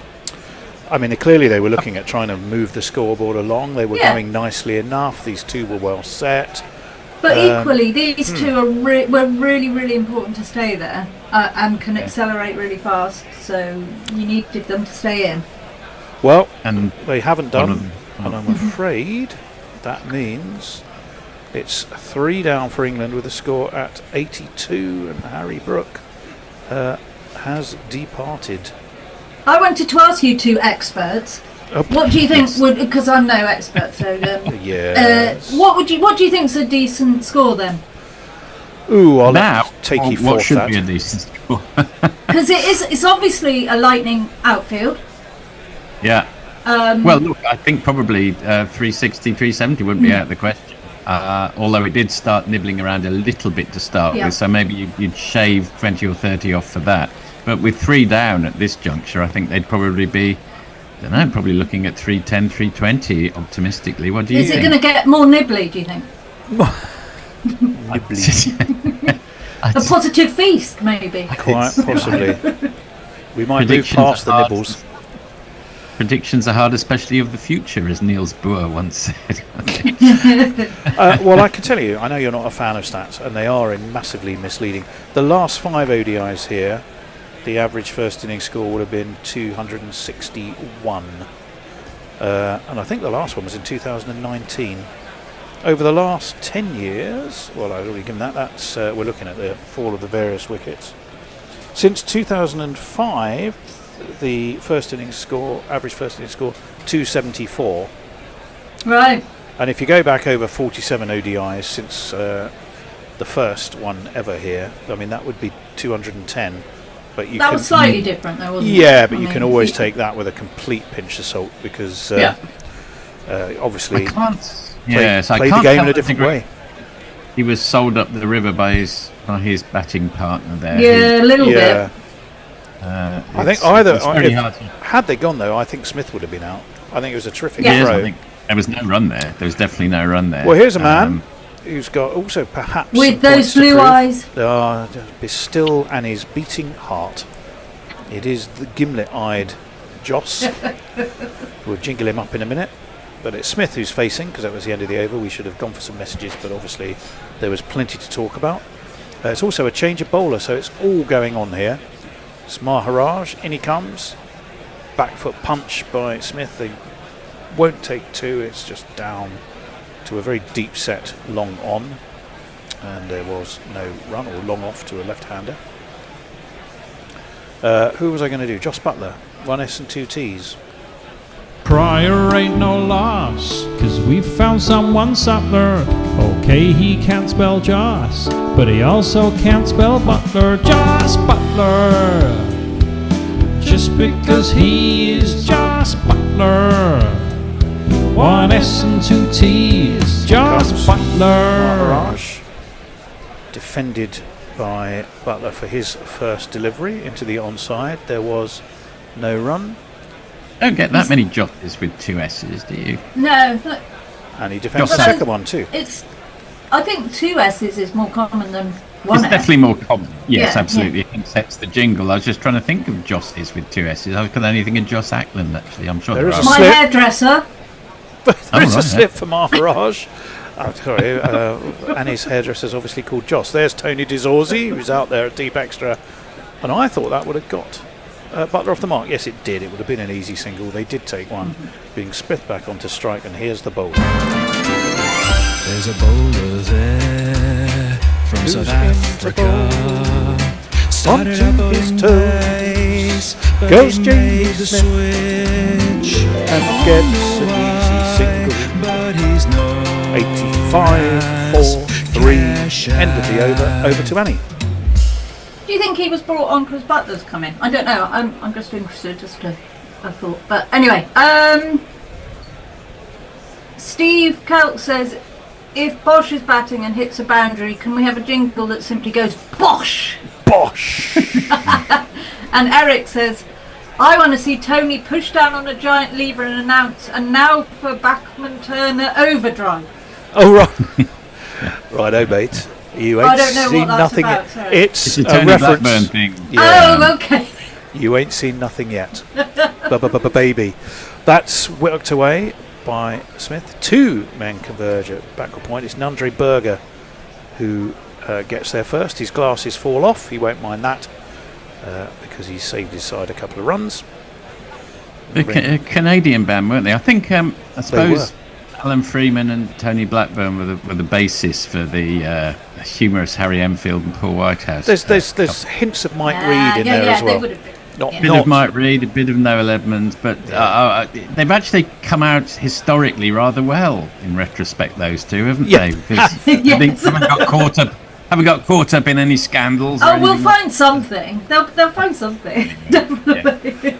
Joss Butler gives that little wiggle of his shoulder to sort of free his nerves and loosen himself up, and he just guides this into the offside. And there is no run. 86 for 3. That's the trouble with AI. You can find anything nowadays, or put anything in, and it's all fake news anyway, isn't it? I mean, Donald Trump's supposed to be dead, isn't he? We can but hope. Interesting take on AI from Adam Curtis, the documentary maker, a few days ago, which I really like. I might come back to it after this, or maybe after this call, just quickly. Just think they could replace us entirely with robotic avatars. That's defended. I'm not saying anything, Tony. His point was that people get terribly excited. Oh, it's the future. Oh, it's the way everything's going. You're just being limited. His point was it's just scraping the past. Yeah. It's not forward-looking at all. He's absolutely right. And I spend a lot of my doing what's people left out of of my jobs. well, that's a consequence of what it does. But he says, let's have a look at what it does. All it does is just scrape the past together. Well, you're not going to find a Chat GPT bowler, and you're not going to find a Chat GPT batsman. Do you reckon? No. There's Joss Butler. A little shoulder wiggle again. He steps across, and Mulder drops it shorter. He had his shoulder wiggle. He was definitely going to go for one, wasn't he? Yeah, he's I tell you what he reminds me of, Annie. Like a cat about to pounce on a bird or a mouse. Yeah. He gives it that little shake of the Oh, shoulders. look at you with those shoulders. Oh, yes. And Vian Mulder said, I've seen that shoulder shake before. I'm going to drop this one short and see what you do with it. He was a bit lucky not to get called for a wide there, but I suppose he did just duck his head. He got the little, Yeah. the one for the over warning from Russell Warren, who's one of our 2 umpires today. That's down leg. Well, the Rickler throws the ball. That's a wide. Come on, He mate. hasn't called that a wide. That's odd. Well, how is that? Let's have a look. Joss Butler Obviously had. a wide. Well, he stepped I mean, a fair way outside of his off stump. Sure, but it went past leg stump, which is a wide in one-day cricket. Or did it go Do you think over leg stump, Forthy, when we No, I look at don't that think it again? did. I think it went wide of leg stump. Anyway, Well, let's hope this match isn't decided by one you'll run. have to offer Russell Warren outside into the Headingley car park and battle that one out. But he's the one who didn't put his whatever. I thought the previous one was arms a wide for. That's smashed gorgeous. by Joss Butler. Oh, Bosh. gorgeous, says Annie. It's not Bosch, but it was boshed by Butler for 6 of the King's absolute finest. What a shot that was. And there's a lady in a pink top and a ponytail who jiggles her way Middlesex. down the steps. Must be Middlesex. I think she wasn't trusting her throwing arm there, so she came all the way down the stairs. Yeah, Give it back that's onto how the I would have been these Definitely days. what I would have done. And I'm rather ashamed to say I would probably have jiggled just as much in the down step manoeuvring. But there we go. Yeah, Only not guilty as charged not in myself. quite as an interesting a manner. 92 for 3. It's the end of the over. Annie, Harbour Nova says you get a Oh, new no, hang dawn on. every day. what's going on? Now Oh. I'm really confused. No, we've started a new. Oh, he's over, I because he held both arms out, so I had no idea what he was. because playing. it was Right. a wide. Maharaj. Oh, there we go. There we go. It was. That's 4 runs though, and that is Jamie Smith's 50 to Dazorzi, dreadlocks and all, floppy hat, all the rest of him dives, and none of it can stop the ball going over the boundary for one of these. 2 plus 2 is our member. 53. Back to your Jamie original Smith. question about new dawns and things. I just always feel it's a bit like when we were chasing the next Botham. Every time there's a new captain, we're going to have to say, "Oh, it's a new dawn." We're going to go back to it's just when Morgs took over. But we're just such a throwaway society. It's like any time a manager fails in football, we've got to get a new one. You know, it's You've always been got following to be Watford something then. new. Anyway, look, let me just cut because Messenger says GPL is £108. I think And poor what- old Tony Dazorzi in a spot of trouble down there. By the way, Maharaj in, Yes. defended. And in other news, Jamie Smith's got his second ODI 50. Yeah, well, I did credit his 50. Oh yes, I didn't he jingle looks it. like a hamstring. But Tony Dazorzi, what does happen? He dives, and he's in pain. He goes over he sort of rolls over the sponge on his back, and immediately knows he's done something. And as you rightly say, Annie, Yeah. well, he's touching his knee, but he's also touching the back of his thigh. Which I would know be my his hammy. anatomy really well. That's Oh, Dr. Annie. Yeah. I may not be an expert on cricket, but when it comes to yeah. anatomy, God, my anatomy's good. Anatomy. no, I think he's in trouble there. I mean, I can't really see how the sponge would cripple your knee, but it might be Around the around. wicket comes the left-armed Maharaj, flicked away backward a square. That'd be another single. Or did they take I do- 2? I think it was just I do one. wonder about fitness and everything. You know, they do so much fitness. Maybe they should do more throwing themselves around on mats and things like that, and chucking themselves on the ground a bit more and getting Yeah. used to it. I think there was definitely a feeling when, say, Shane Watson was spending all his time in the gym that he was over-engineered, Yeah. for example. Definitely. Pushed into the onside again by England's former white ball captain, Joss Butler. We probably should acknowledge Jamie Smith's 50 in a moment. I'll see if Oh I can do yeah, it but we after. we also need to talk about the GPL. Oh, we absolutely do. How much longer is the GPL open for, Bear?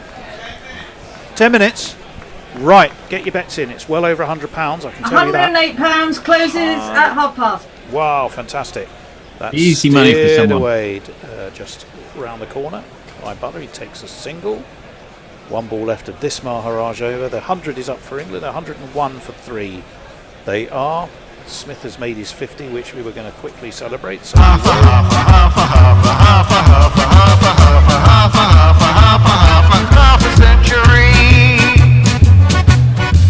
and poor old Tony DeZorzi. I mean, you often see it in other sports, don't you? You know, the most innocuous action can suddenly create an injury, and they're often the worst. Yeah, you see some true. clattering impact, and a player shakes himself down, has a bit of a momentary pause, and is fine. But if they pull up running or trip when nothing's happening, they can so often be the most dangerous ones. Mulder, back he comes, short and pulled by Josh Butler, but there's a man who misfields horribly. Who is that? That's Nondre Berger, who's down there at deep square, and well, it popped up at him a little bit, if we're kind. It's added 2 more to the score for England. Let's have a look. It's a short ball. I could see you were desperately thinking about a pun on burger and couldn't quite find one. Well, it's not. It's certainly not a piece of fielding he's going to relish. Let's put it that way. Hey, It was there all along. There it was. 102 for 3. He probably doesn't want to throw himself on the ground. He's a bit too scared. Yeah, well, true. That might be a sort of boat. I was looking for a pun in there, and then I realised there wasn't one. You were just making a perfectly valid point. I like the relish. I think that was good. Yeah, I was waiting for it as well. I was waiting for some Aioli-related comment, but no, it didn't come. But, whenever I hear the words New Dawn, I always think of the song New Dawn Fades by Joy Division. Mulder, in he comes. Smith picks this up. Is he going to be caught? He is. Oh, he's been taken at that was a fabulous catch. And it was not really a full-blooded shot. It was more of a flick, an uppity flick. But it means Jamie Smith has gone for 54. England are 102 for 4.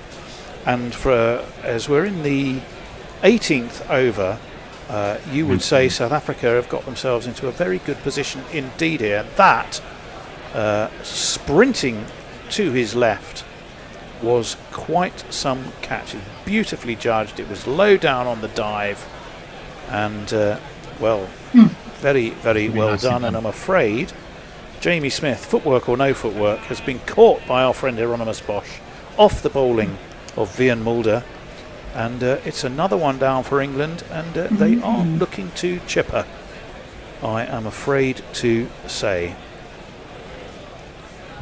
Wickets, that's what we want. I'll give him another one of these. You silly little boy, what on earth were you playing at? South Africa do have the wood over England in ODIs generally. They've won more historically. In the last 5 they've won 4 out of 5. Those of course included the World Cup in 2023, that when England said, oh no, I'll tell you what, never mind the fact it's about 180 degrees. We'll have a bat anyway. It includes the Champions Trophy. The only one England won, I think, was the false dawn of the false dawn, not the new dawn. The false dawn, the new dawn. The false dawn of Jofra Archer's comeback. Lincoln Dawn in Kimberley, New dawn if you fades. remember. New dawn did fade. The thing that's, I don't know if you've ever played cricket yourself, sometimes a catch can look a little bit better when you go a big dive and you throw yourself from the front. Yeah. But in fact, if it's not going at any great pace, I always found those much easier to catch than the ones that were coming straight at you at 1,000,000 miles an hour. And that one wasn't actually going very far, so although it was a good catch, it's probably one he should have taken. It seemed to be going a different direction, is what I thought, and then he seemed to maybe Chris is England's new T20 captain. There is a slip. It's flicked away, and he's got himself off the mark with a little steer to backward square. So he is up and running. It's 102 for 4, 1 for Bethel, 11 for Butler. All the Bs, Bethel and Butler. But it's South Africa who are looking by far the luckier. I mean, I find that in one-day games, it's early wickets that make a real difference, and they've got some key players out. You are absolutely right, Annie. I mean, England I am. Again, Mulder, once in he more. comes. That's nicely waited for by Joss Butler, who's going to have to pay perhaps a different sort of innings to the one he might have expected he would need to play. Let's just quickly jingle up Bethel. Jacob Bethel's born in Barbados, now he plays for the English team.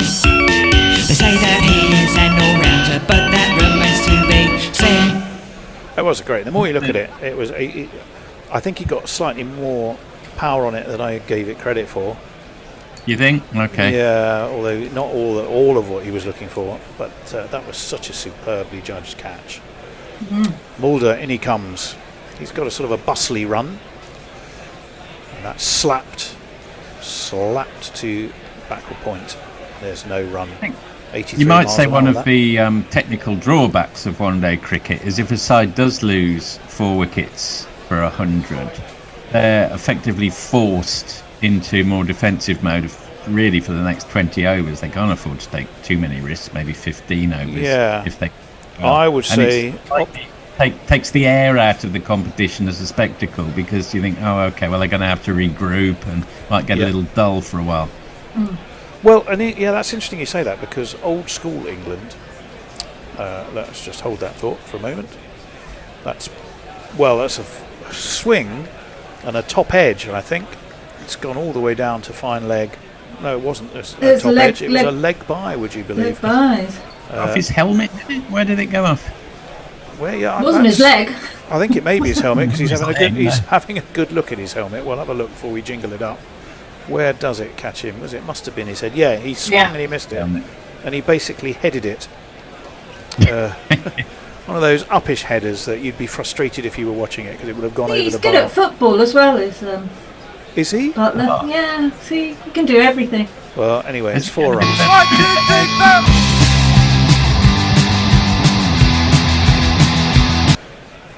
Now, looks like he's had a bit of a haircut there, Annie, would you say? Yeah, very nice, very nice. Can I just say we've got a super chat as well?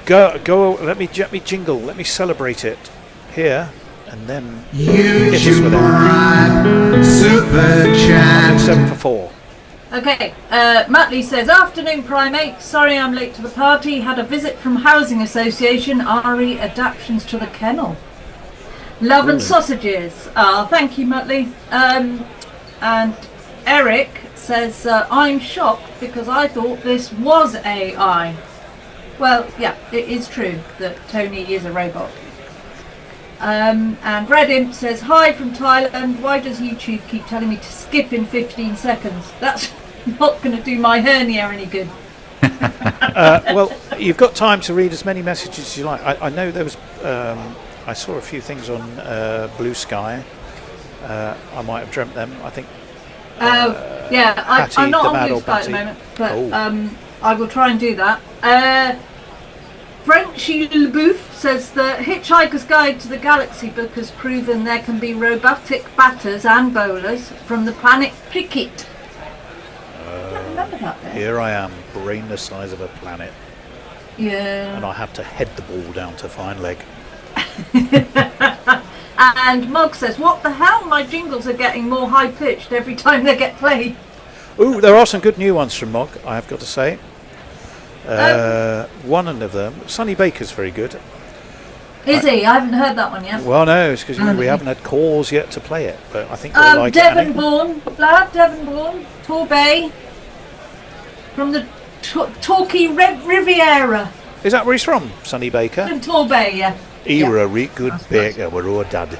Yeah. 107 for 4. Maharaj going to be bowling to Jacob Bethel. He throws it up in his edge and it's taken. 5 down. Up goes Nitin Menon's finger. It was a shocking shot from Bethel, and England are falling apart in a rather unseemly heap. 5 down and looking anything but world beaters, it must be said.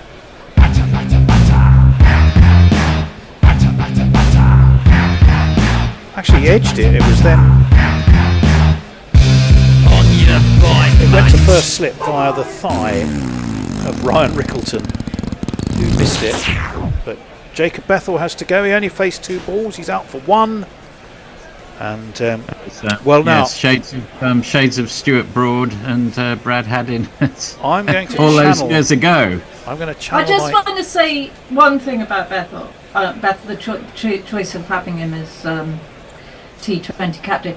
It absolutely laughs in the face of the championship and says, sod off championship. We're not interested in you. We want to do our own thing. Well, yeah, I was going along that, about to go along a similar line. In that, if I was channeling my inner Hendo, I would absolutely. Oh yeah, I'm with Hendo all the way. I would absolutely be saying, when you come out of a month of the 100, your readiness for the type of challenges you're going to face against what I believe is currently one of, if not the best white ball team in the world, is going to be not great. And that's the way it's proving. Right. It's going to be Will Jacks who's going to see if he can rescue something for England. On the bright side, it could just mean that we all go home early. I do also feel like we... Maybe it's Will Jacks. It's probably Will Jacks. Yeah, it's Will Jacks. No, won't he have been playing in the 100 final? I don't know, I'll double check in a minute. No idea, sorry. Pushed into the onside. No run, so he is quite watchful and defensive, straight from the off. I do also feel that we're feeding into the Lions, Bethel. Yeah, I think that's the point Hendo was making when he was on air. He's not doing him any favours. Lions, literally, because you know, England.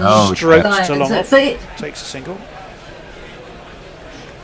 Yes, not only did he played the match-winning 72 in the final on Sunday. He was out finally to Marcus Stoinis. It was a real sucker scorer. punch. It's defended nicely by Joss Butler. Close game, was it? Not especially. I'll tell you what was interesting though, Annie. From our sort of county perspective. I'll just wait for Maharaj. That's defended. Back to him by Joss Butler. Best bowler for the Oval Invincibles was Nathan Souter, took 3 wickets.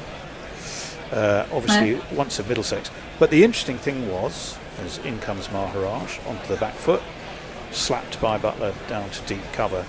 They take a single. It's the end of the over. It's 108 for 5. I'll just finish that thought.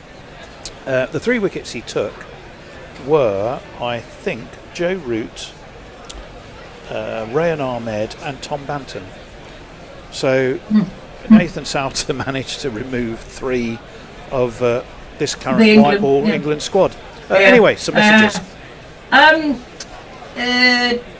Does Reynolds ask, is Joffre playing? Yes. He's in this. He's playing. Yeah. He's very much playing. Somebody also earlier asked for the lineup, and I'm sorry I didn't read that out. So Tony will tell you in a minute. I certainly will. Mog said, "Don't forget the Simon Baker one." Jingle. Simon Baker, yes. Mog did send it through. Very proud of it. And I said, "This is great, Mog. I love it. Only one small thing. He's Sonny, not Simon." Very true. There is a Simon Baker. Well, I'm sure there is somewhere. Yes, in fact, you know what? He's an famous Australian actor. Mog would know all about him. We found a consultant for some electrical company. When I sent it back to Mog, I said, "What, you mean this Simon Baker?" And I found some bloke on LinkedIn called Simon Baker. To which Mog, of course, replied, "Oh, that Simon Baker, yeah." The face of ANZ Bank for many years with a terrible campaign, Simon Baker. Right. We're into actually what's going to be the last over of our little stint. Team Mulder it is. Worked away down to deep backwards, to fine leg really. They take a single. Whoever wanted the teams, I'll do them very quickly. Jamie Smith, Ben Duckett, Joe Root, Harry Brook, Joss Butler, Jacob Bethel, Will Jacks, Bryden Cass, Jofra Archer, Adil Rashid on the 45, and our man that we were just talking about, Sonny Baker. I was going to say, I had a little dose of county cricket, Annie, when I was over in England. Well, I say that. It was a one-day game on Did you clear it up all right? Yes, just a little dose. I went to Lords and I had a very nice time. Across steps Butler, works it away, shovels it away really around the corner, gets the single. South Africa, Aidan Markram, Ryan Rippleton, Temba Bavuma as captain, Tony DeZorzi, although his fitness now is under some question. And are they allowed subs in this game? I'm not sure. Tristan Sub, Duel Brevis, Vian Mulder, Corbin Bosch, Keshav Maharaj, Nondre Berger, and Lungi Truman and Gidi is your South African team. We've got 3 balls left of the 20th over. And 5 wickets down for England for 112. Will Jacks, can he take some of that 100 form and do something here to rescue his team? Well, that's not a bad effort. That's pulled away. No one's going to stop that at deep mid-wicket. And it's got him a very splendid 4 runs. 4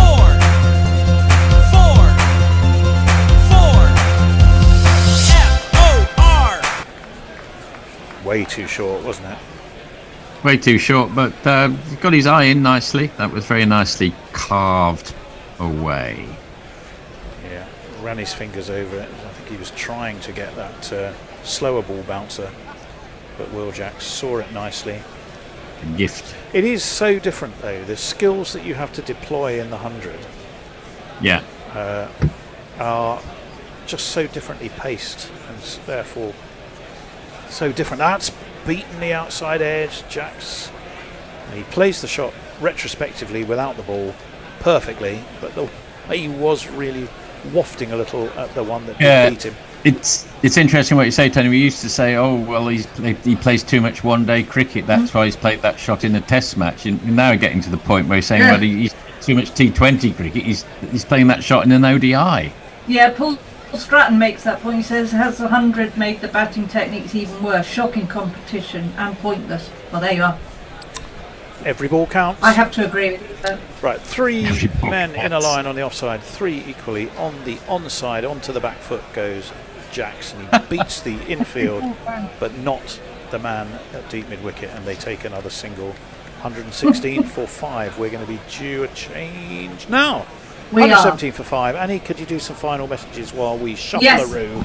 Or and then I think it's the Bears going to come back in with a sharp-looking holiday haircut. Monk says, as it turns out, there's an author called Simon Baker too, writing in Roman history and such. Ravi says hi. Quagdan says, good morning, you beautiful primates. Eric says there are 33 S Bakers in my telephone directory, but it's the 1972 edition.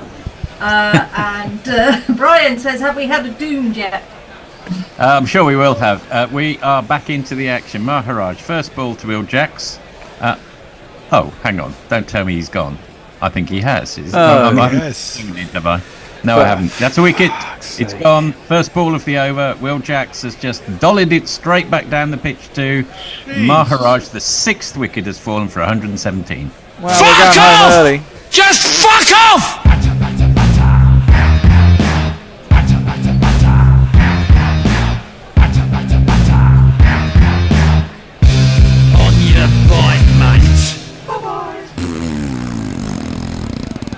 I mean, we rather got to the point where South Africa have overlooked celebrating there. That's what threw me for a second. But no, perfectly straightforward, caught and bowled. Well, it all started with the stupidity of Brooks, didn't it? Running himself out like a muppet. Began it, but and then Root was slightly controversially undone. But yes, this latest tumble started with a really idiotic run out from Harry Brook. Sad to say. Bear, I think you've got the YouTube screen on weird. It's got you on twice and no me. I'm not quite sure why. Maybe that's deliberate, I don't know. No. I'll have to Can't get enough Bear. Yeah.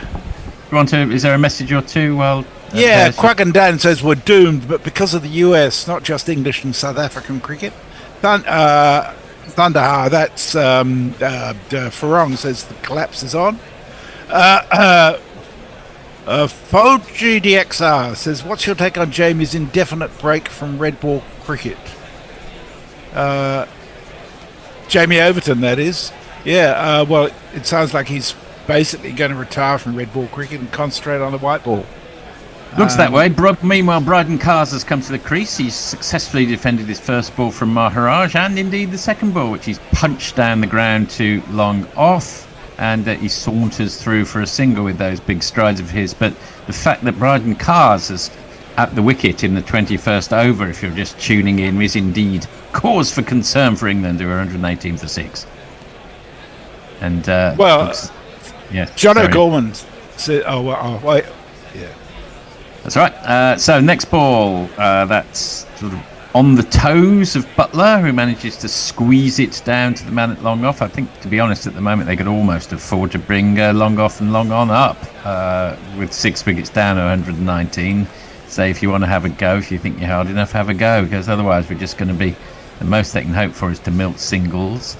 Nice forward defensive from Bryden Carr's 5th ball of the over. He can be in for as long as he wants, really. Still be there in the 46th over if he chooses, and England would be perfectly happy with that. Let Butler go to town at the other end. He's got what Ron rolled to do, really, from now for the next 20 overs, and that's just stay in, man. 25 overs, probably. End of the over. Over to you, Messi. A question for you, Borthy. Who do you think is ranked number 1 bowler in ODI cricket? Oh, I'm terrible at this sort of thing. The fact that the question has been asked at all indicates that it's probably someone from Bangladesh or Sri Lanka or someone like that. Who is it? It's Keshav Maharaj. And he's very underappreciated, I think. He's a very fucking good ODI bowler. John O'Gorman says, hello all, I missed the start and I would hugely appreciate a 3-word summary of how this complete omnishamble mess has gone so far. Some pretty ordinary shots from England, but some decent bowling from South Africa, I think. Butler was done all ends up there from a ball which perhaps seemed to weigh a little. It certainly must have had some movement, because he played down, played down one line, it went down the other. Oh, and we've got Bear back in his seat. You sorted out whatever the problem was, Bear? Yeah, for some reason. Well, as I was just explaining to the guys, so I came in the other day and everything wasn't working for some reason. OBS wasn't picking up the TV picture, and I had to take apart one of the little boxes, and then it just miraculously started working after about an hour and 10 minutes. I don't know why. So I put it all back together and hoped it doesn't move and lose the signal, And that's right, it did. Well, what? You're not going to believe this, but Butler is now out. The finger has gone up. He was groping at the ball from Mulder. He followed it, and he has got a little edge. England are 119 for 7, and we're all due for a round of golf this afternoon if you're in England. Well, exactly. Another one bites the dust. An inside edge. I think that is going to be out, Fred. Another one bites the dust. It came back a long way. It's very unusual to get an inside edge like that through to the keeper. Yeah, that was a strange bit of cricket, really. I'm not quite sure. Well, obviously, Butler was trying to nullify a little bit of seam and swing, which had begun to be introduced by Mulder, and only succeeded in getting himself into a complete muddle. And as the guy said, a little inside edge there. He's out for 15. England 119 for 7, and I think we can call this one now. I think we can. It's pathetic, really. It has to be said. Yeah, it's straightened. Yeah. It's straightened off a line. It looked like it was miles away from his bat, but he walked off. Clearly, he got an inside edge. It didn't look that close. Yeah, that was odd, wasn't it? Yeah, it didn't look that close to it, to be honest. But he knows. Yeah. There we are. Anis Mohammed says a sneaky cricket YouTube on a smoke break. You guys complaining about too much T20 cricket. Us Saffers are saying the same about Brevis, really affecting his long form game. Yeah, although he was pretty spectacular in Australia. Lockie Six says England is honing their shitness for the Australian tour. Sean Elliott just says bad. Anis Mohammed says hot tip, overhype William Mulder, guaranteed to jinx him. Well, very true. Well, Jofra Archer has now come to the wicket. He's got a great jingle. Don't know how long he'll last, though. He will break your helmet, break your heart, hotter than lava, cooler than Bogart, in your face, at your stumps, on your toes, on your mum.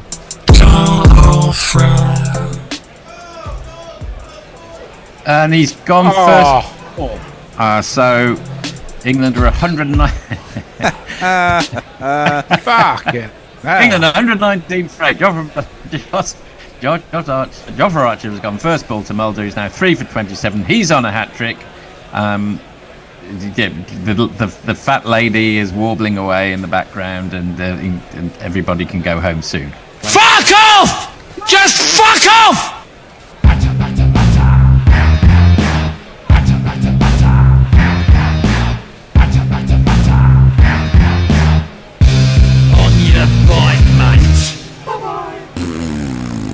Well, England are playing like how I feel about this cricket. It's kind of like just getting myself back in the swing of things. Not quite there yet, you know what I mean? It's just like... Yeah, I know what you mean. What's this game?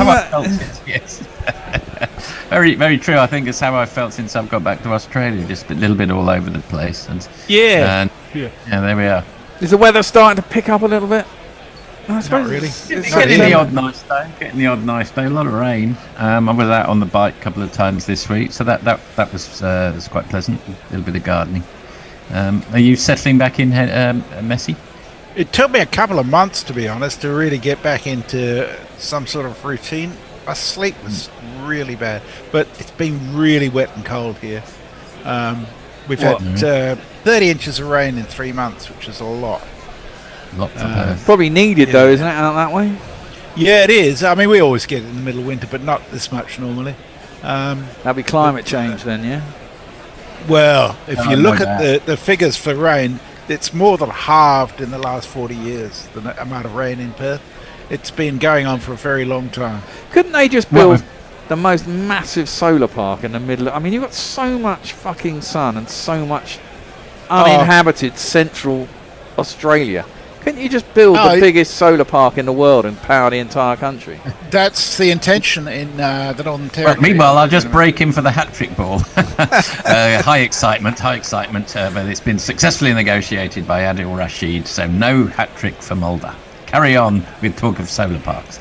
So Atlassian are looking to be partners in a major solar park in the Northern Territory with a view to sending the power to Indonesia, I think it is. What about powering your own place first, you know? Oh, well, we're doing all right. The amount of solar input into our grid has increased dramatically over the last few years. And as far as water's concerned, a third of our water comes from desalination. Well, yeah.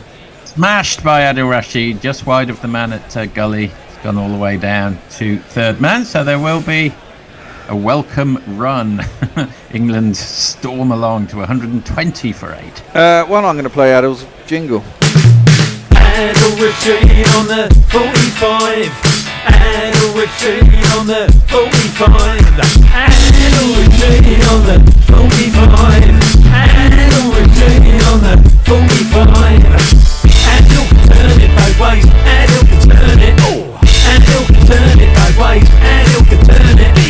Adil can turn it. And that's a wide, very wide of the off stump. South African strip has got a rather odd little strip on the back of the knee, as if they were on a construction site and they're working at night and they needed to be seen by somebody along. Odd, I'm not quite sure what that's doing there.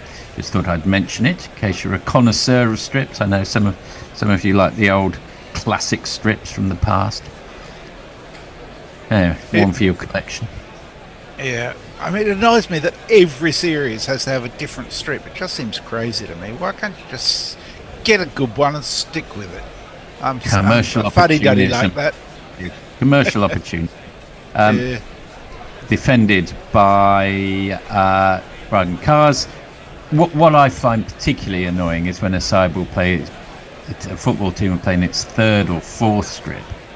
When there's absolutely no, or will indeed change strip away from home when they're playing a team in the opposite colour. Absolutely pointless, but just an opportunity. End of the 22nd over. England 121 for 8. Anything out there, Messi? Oh, we have one of yes, these. we have a super chat from Andre Nuevo. Super chat game.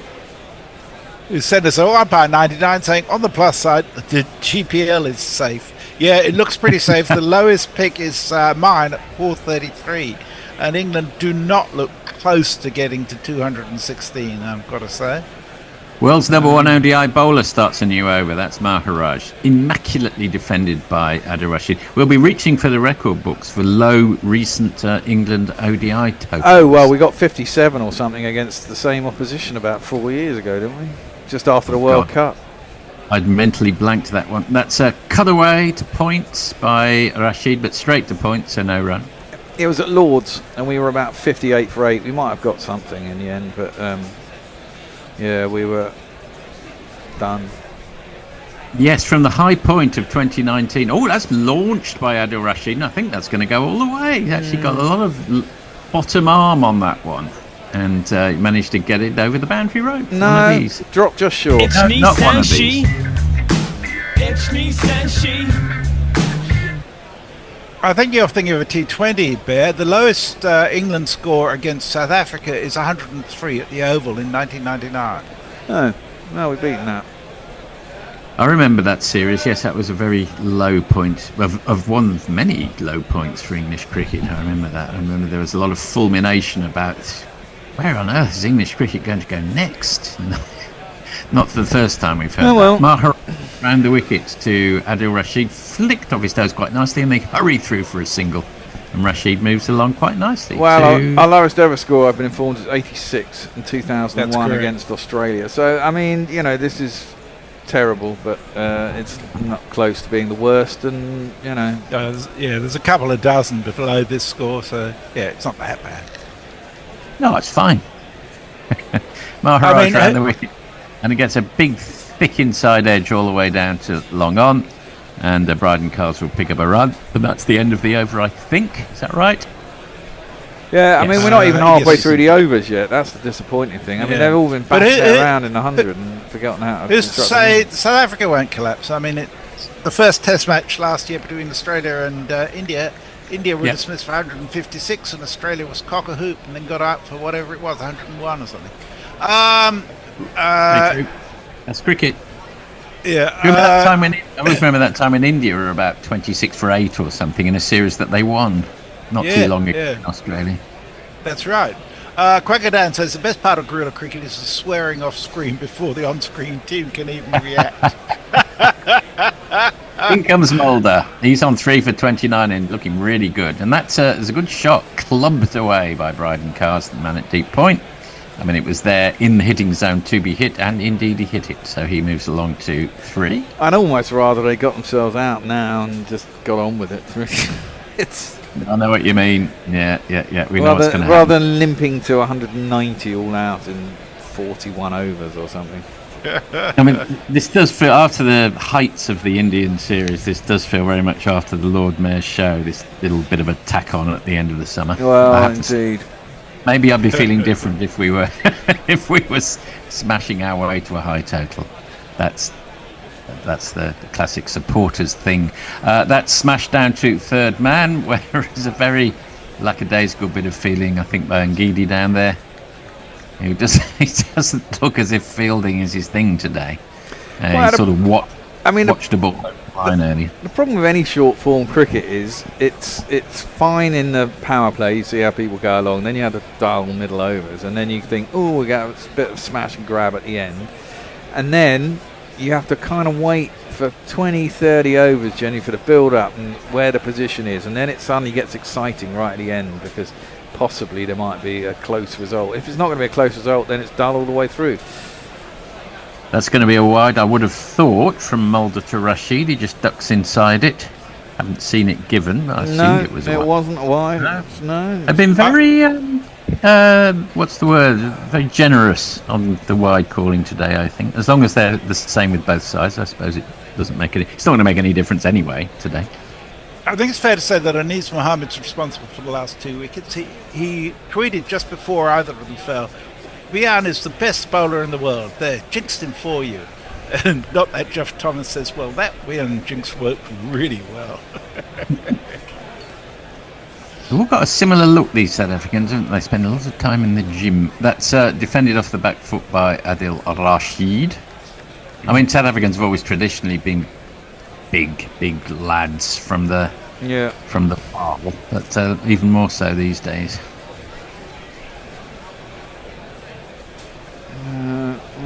Everything. How's the weather in Blighty? In Ladywell. It's a bit cloudy and a bit rainy today. The temperature's starting to drop. It's low 20s. It's fine. I mean, it's quite nice. Apparently it's going to pick up again at the weekend. And I imagine Right. we'll get a few more hot spells. I mean, last year, or a couple of years ago, I seem to remember it being really sunny into the end of October. Mulder in again to Rashid, who's on 8, defends quite nicely there. I enjoyed my spell in Ladywell. It was very nice. Yeah. It's good. I like the new studio setup. Aye. It's quite interesting having a little potter around Ladywell High Street as well. It's just on the cusp of gentrification, I think, between the odd greasy spoon combined with the odd boulangerie. Yeah, well, yeah, exactly that. I mean, it's kind of coming down from Crofton Park, Brockley. Lewisham's always been a bit grubby, and until they really do it up. Yeah, we did have a walk on Lewisham High Street and then retreated quite rapidly. That's Hoykt in the vague direction of mid-on. Is there anyone there? No, it's just sort of landed in no man's land, and the sweeper on the leg side boundary comes in. Rather a wild throw. I think they probably come back for... No, just at the 1 there. Rashid moves on to 9, the score to 1-3-1 for 8, and that's the end of the 24th over. Well, YouTube has managed to suck Mark Rochburn Sleckel, or Slecky Hell. I'm not sure what.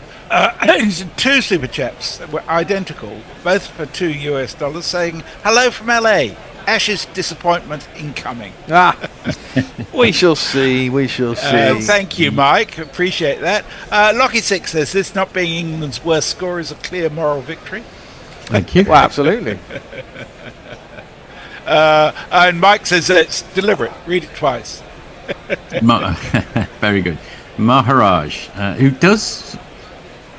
slightly quicker. I think it comes on to you a little faster than you think it's going to be. One of his skills, and that was... that's out. Surely. That's a big appeal. It's pretty well plumb, even though it was on the front foot. Might not have been given in the past, always given now.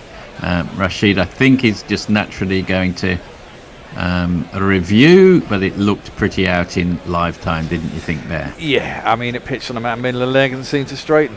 Is it true? Are you right? Is Maharaj #1 ODI bowler or whatever? Is that right? Well, that's what they were saying on Sky before the game. Yeah. Wow. Is that just because he's played more recently and got a load of wickets recently? Well, he's got a lot of wickets recently. There's no doubt about that. I'll just look up the ICC ranking. Yeah, that's plumb as. He's kind of gone on with the arm, just missed the inside edge, but it's straightened enough, I think. And it didn't quite straighten as much as he thought it was going to. In fact, no, but I think it from the angle, it's straightened enough. It's kind of hit him in front of middle. And I think the angle's pretty shallow. I still think it's going on to hit leg. Going to hit leg 2/3 of the way up, I think. Yeah. There you go. Top of leg. Yeah. Maharaj is equal first with Markish Sikshana from Sri Lanka. Oh, okay. Anyway, it's this. So I was All of the dreams that I dreamed were mine are going, gone. Well, I suppose South Africa are on the back end of a roll. They just rolled Australia, although you'd say Australia's sides weren't particularly strong. This is a pretty strong England side. And well, it was sort of Australia won the T20s 2-1 and South Africa won the ODIs 2-1. The only excuse for scheduling. What is exciting is that we're seeing the debut of one Sonny Baker who's coming to the wicket. Well, yeah, and we have a jingle for him. This is a what do you call it? I can't remember, the words gone from my head. But it's the first time it's ever been played. Sonny Baker's being picked for the band. He's got to give up the booze and the one-night stands and maybe knuckle down. Not act like so we can get an IP. Well, just as his jingle was rippling through the airways, we say hello and also say goodbye to Sonny Baker, who's been bowled first ball. Maharaj's on the hat-trick, which he'll have to take into the next match because England are all out for 131. Baker's gone first ball 0. Kazi's not out 3. And South Africa are left with the not too difficult task of overtaking England's total of 131. Well, that was unfortunate. I guess he wanted a bat. It'd be interesting to see him bowl. I suppose he's not there to bat, is he? He's number 11. But that was pretty shit by England. What is Maharaj? Is Maharaj Muslim? He's doing some. He's doing some ritual at the moment. I'm guessing he might be. Yes, that's the sort. What did he get? 4 for 22. That's not bad. No, it isn't. He did bowl well, but England were appalling. England were just generally pretty shit, really, weren't they? Can't really put my finger on it where, but they were. I mean, there was a bit of movement early on, wasn't there? And then the ball nibbled around. But there's nothing that shouldn't have been negotiable in those last five or 6 wickets, though. I don't think. No, they just looked. Maharaj did get a bit of grip and turn. Yeah. He did. There's no doubt about it. But a team that was in form with informed batsmen would have been able to counter it, I think. Exactly. Just kept losing wickets at inopportune times, especially early on, and then it all fell apart from there. Really, no one really got going apart from Jamie Smith.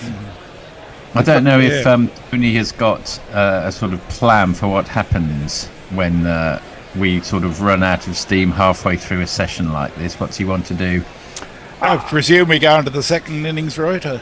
I don't know, actually. I don't even know whether... Are they going to have a break now? Are they going to come straight back out?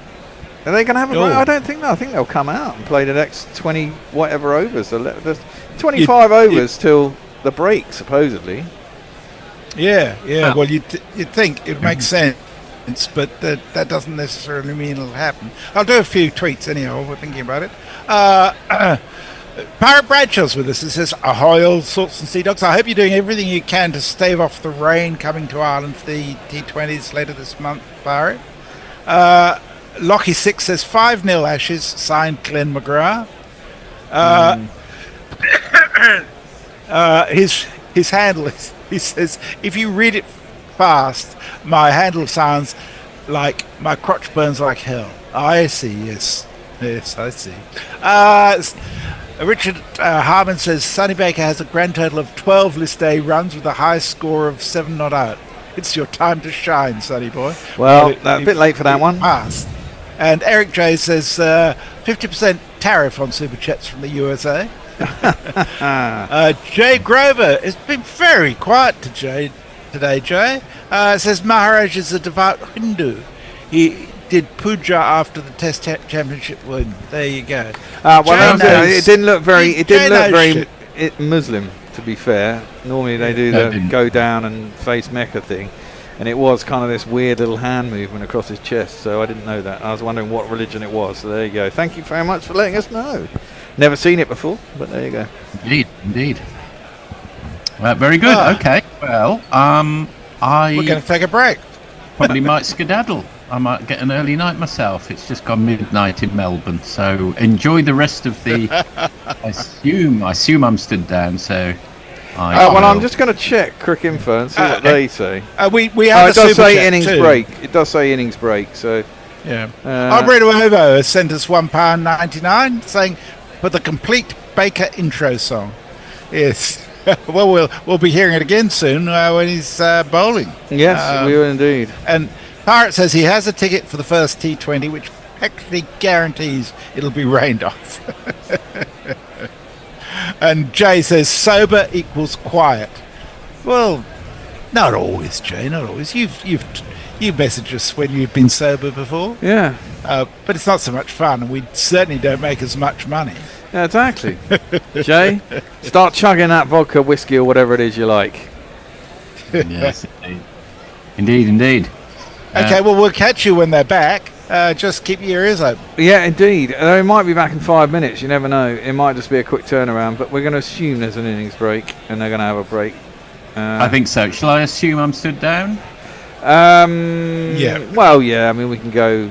We'll go with the rotor for the second innings. Yeah, something like that. Probably. Yeah. Well, very nice to see you all. I'll see you for the next ODI. Cool. Lovely. Okay. Catch you later. And Bear, just let Tony know if Andy Ward hasn't made it there yet. Yeah, he has made it here. He's here. Oh, he has. Oh, well, that's okay. Anyhow, because it's early, I'm still going to be up if you need me. Okay. Cool. All righty. Thanks, mate. I'll go and put something on.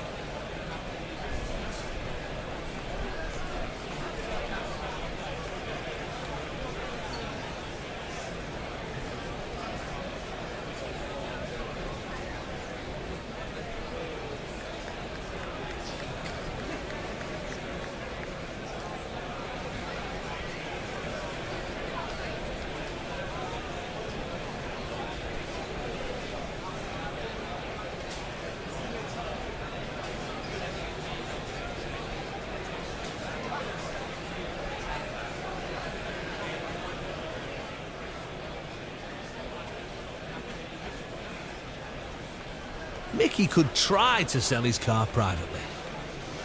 Or get it sold today with We Buy Any Car.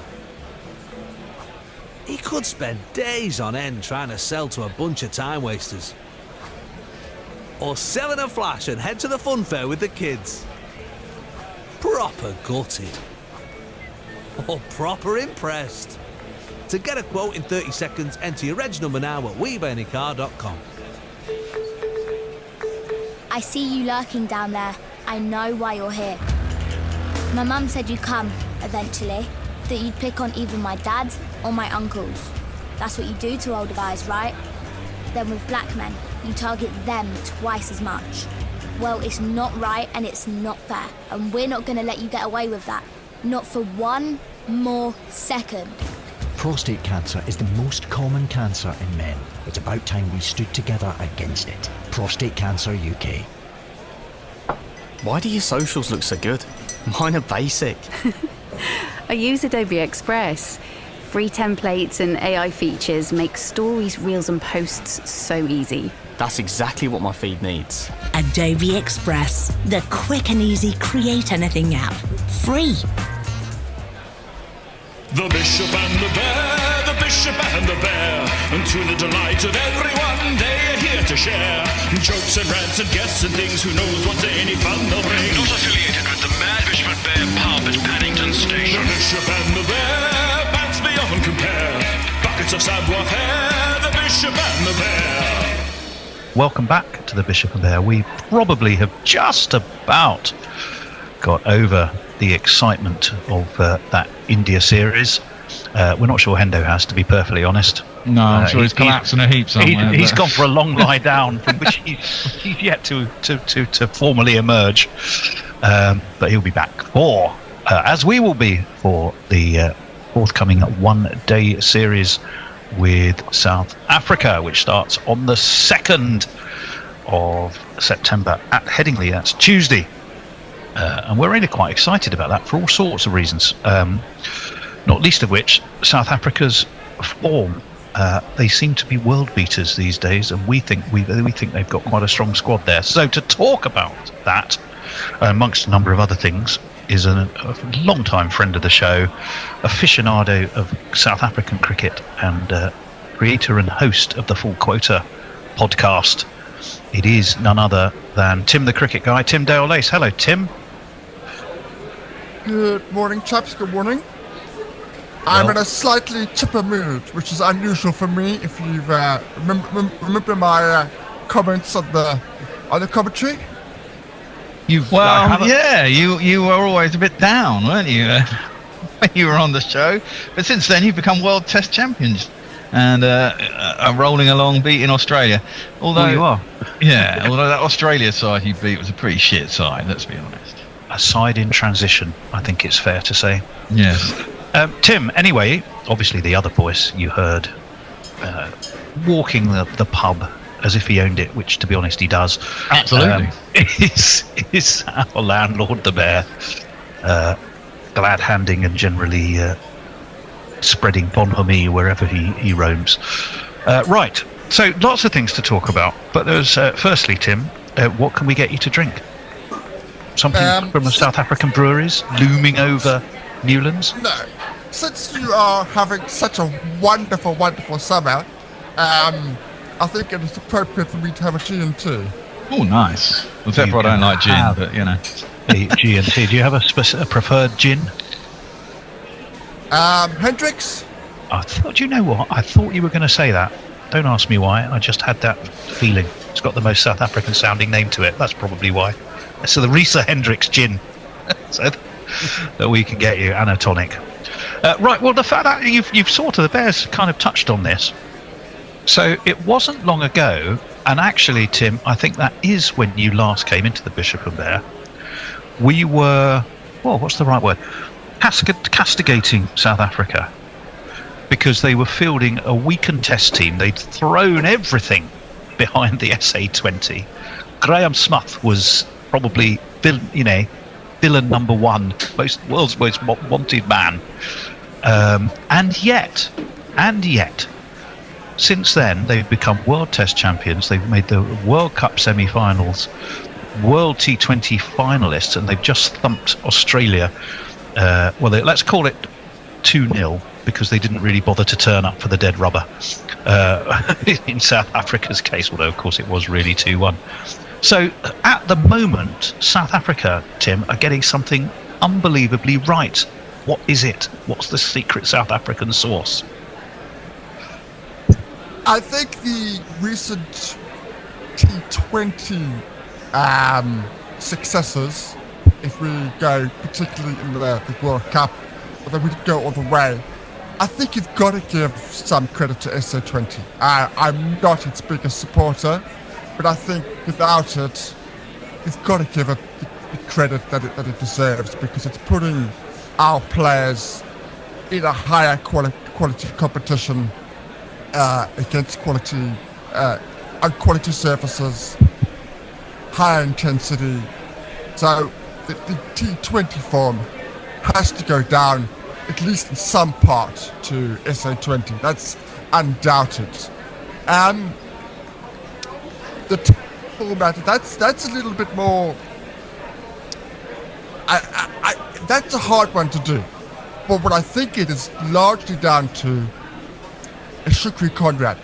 Shukri Conrad has created a certain ambience within that squad, which definitely was not there in the previous 3, 4, 5 years. There was a tension. There was certain players that were on the fringes didn't necessarily know where they stood. The players now know exactly where they stand, and even the players that are not playing every week, they know what they need to do. Somebody like Dane Patterson. Dane Patterson was an integral part of as 12th man in that final. He was obviously gutted not to play, but he was sending messages to the players of how things were going, what things to do in terms of the bowling attack. Who Dane Patterson was? This is a chat we had at Middlesex, although rather briefly, just I think for the first 3 or 4 games of the season. Yeah, so I think the general feeling around the camp in the terms of the test format has to go down to the coach, Shukri Conrad. The way he's turned things around has been quite remarkable. And the players, they will tell you that they understand their roles and what they need to do. It won't always come off, but it absolutely came off when it absolutely needed to in that final. Well, you know what? Can I ask you a question there then? Because you've struck on something which I think is quite interesting, because the coaching world in international cricket is a bit of a merry-go-round. You know, coaches pop up here, there and everywhere. And like football these days, you don't have to be of a nationality to coach a nation's team. Well, as England will testify, as we've basically got New Zealand leadership. If I look at Shukri Conrad, I think he was from Cape Town. Very brief first-class career of about 6 years or something. Didn't really do much. Played, I think, for Western Province, but never played tests or international cricket, so far as I know. And yet, you're citing him as being one of the key ingredients for sort of something of a turnaround in South African cricket. What's he got personality-wise? Is it the fact that he's South African? Is it the fact that he didn't play, so he thinks more deeply from a sort of an external perspective? What are his qualities? So he is coached within South African cricket at every single level. He's coached at the provincial level, at the 19 level, the A side. He has a very good grasp of who the best players are and what he needs to get out of them. Character is incredibly important to him, far more than if you're averaging 60 in first-class cricket. It's the types of people that he's picking. For example, if you had said to me, South Africa needs an all-rounder, I would have given you 4 names ahead of Corbin Bosch. I would have said, these 4 names are ahead of Corbin Bosch, But he saw something in him. He saw a particular type of guy that he needed in tight situations, in important situations. And he has been a revelation.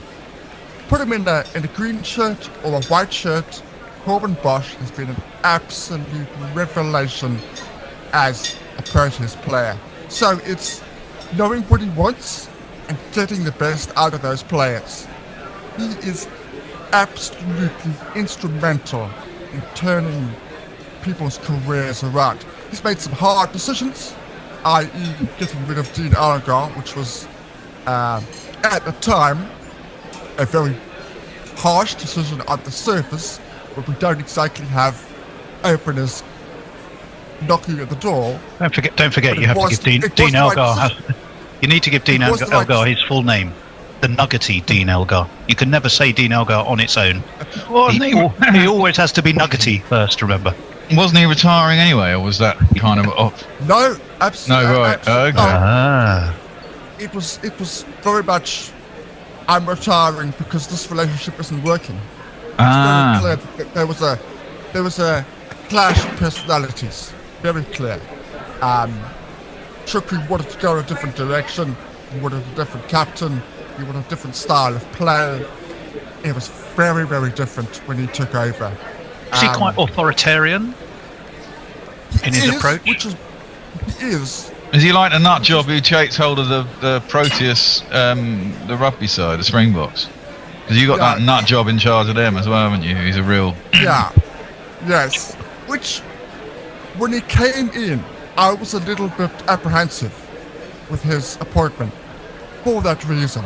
Because I saw somebody as, this is my way I want to do it, and this is what's gonna work. I didn't see the flexibility. That's what worried me. I also felt that, I think actually it might not work out in the end, but I also felt that he needed somebody to bounce ideas off. So till very, very recently, till I think the 1st of August, he picked every single side. He put his head on the block, said, this is my 11. And this is across all formats as well, isn't it? None of this fanning about by splitting it between different coaches. Yeah. And I wanted somebody where he could bounce ideas off. I needed somebody in between, like a Luke Wright, like you've got Luke Wright. Yeah. I needed that.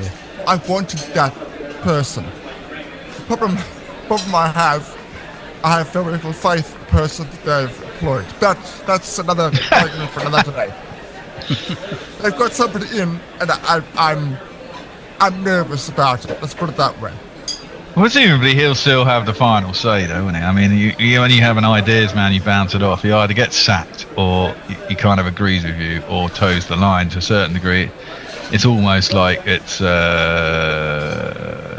like someone to take the shit if it hits the fan, almost, isn't it? I mean, it's just a little backstop for him. Yeah, I hope because of his character, he is still given the 11 that he wants. It's an interesting dynamic that you've kind of highlighted there, because I reckon genuinely every great manager in any sport needs that wingman to keep them honest, to give them fresh ideas, to take some of the weight of the more boring tasks. Sometimes it can be someone very experienced, or perhaps more recently played, for example. I mean, nothing to do with cricket, but Elton John famously said, the best signing I ever made for Watford was Bertie Mee, who used to be for many years the manager of Arsenal and the double winning Arsenal. After he left Arsenal, he came in to help Graham Taylor in the early days of Watford's rise, and he meant that Watford, that the manager could do what he wanted. He had quite full control of everything, but he had this amazing experience to lean on. And but I look at England's very successful periods of cricket in the last 20 years, and you think of Fletcher. He didn't really have anyone, it was all him. and Andy Flower. And again, you know, I mean, they had people in the back room, but I mean, the strength of the side came through who was in charge and their ideas and stuff. One of those ultimately fell kind of a bit like Justin Langer on the ground that they somewhat ended up as being too authoritarian. Yeah, that's fair in a wokey world. Well, yeah, no. I mean, you can go too far, doesn't it? I mean, when it starts to go wrong and your selection of team goes wrong, and then you run out of ideas, then fine, you know, then it can all go horribly wrong, and the wheels come off the bloody cart, and it crashes horrendously, which is kind of what happened to England. Not so much with Fletcher, but very much with Andy Flower. But then you got to think of the success they had in the meantime. You know, we actually got to number one in the world, which was the you know, the definition of what they wanted to do at the time. You know, beat Australia away, which we hadn't done for God knows how long, and we won one test in between. You know, so and you know, now you've got Brendan McCullum, who he's kind of quiet. Him and actually, if you look at it, you got him and Stokes are kind of like that team, aren't they? One's actually captain of the side, but the manager definitely involves the captain of the side, and they work very well. Sometimes you do get these partnerships that work very well. Other times you get guys who, you know, their way is the only way. It's my way or the highway type people. I mean, you look at Alex Ferguson, someone like that. And, you know. Well, do you know what I was about to ask when we were talking about Shuki Conrad?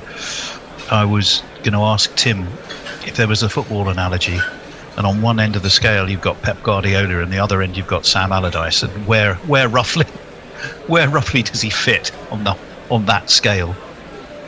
Oh, he is an expansive person, so he's a risk taker, absolutely. So he's more Pep. The selections that he's made, so it's definitely more of the Pep side of things. You just look at the final game against Australia. That bowling lineup was ridiculous, absolutely ridiculous. This is the one that they lost. Oh, you're talking about the final? The one they just lost in Australia. Yeah. But they conceded 400. There'll be a reason why he picked that team. There'll be a reason. He won't. Presumably, they were 2-0 up, and it didn't matter. Yeah, I was going to say, India picked it. I don't believe it's that. I don't believe it's let's give the boys a rest, let's just put out whatever. I believe there's a reason he picks his teams. Every single team is picked for a reason. I.e., for example, he's given more responsibility to Quentin Mapaka to lead the attack, which I think was, on the surface, criminal to ask for a 19-year-old to lead the attack on the flattest surface in Australia. But in his mind, he's going, I need him to be exposed to as many different things as possible. It's just going to be brilliant.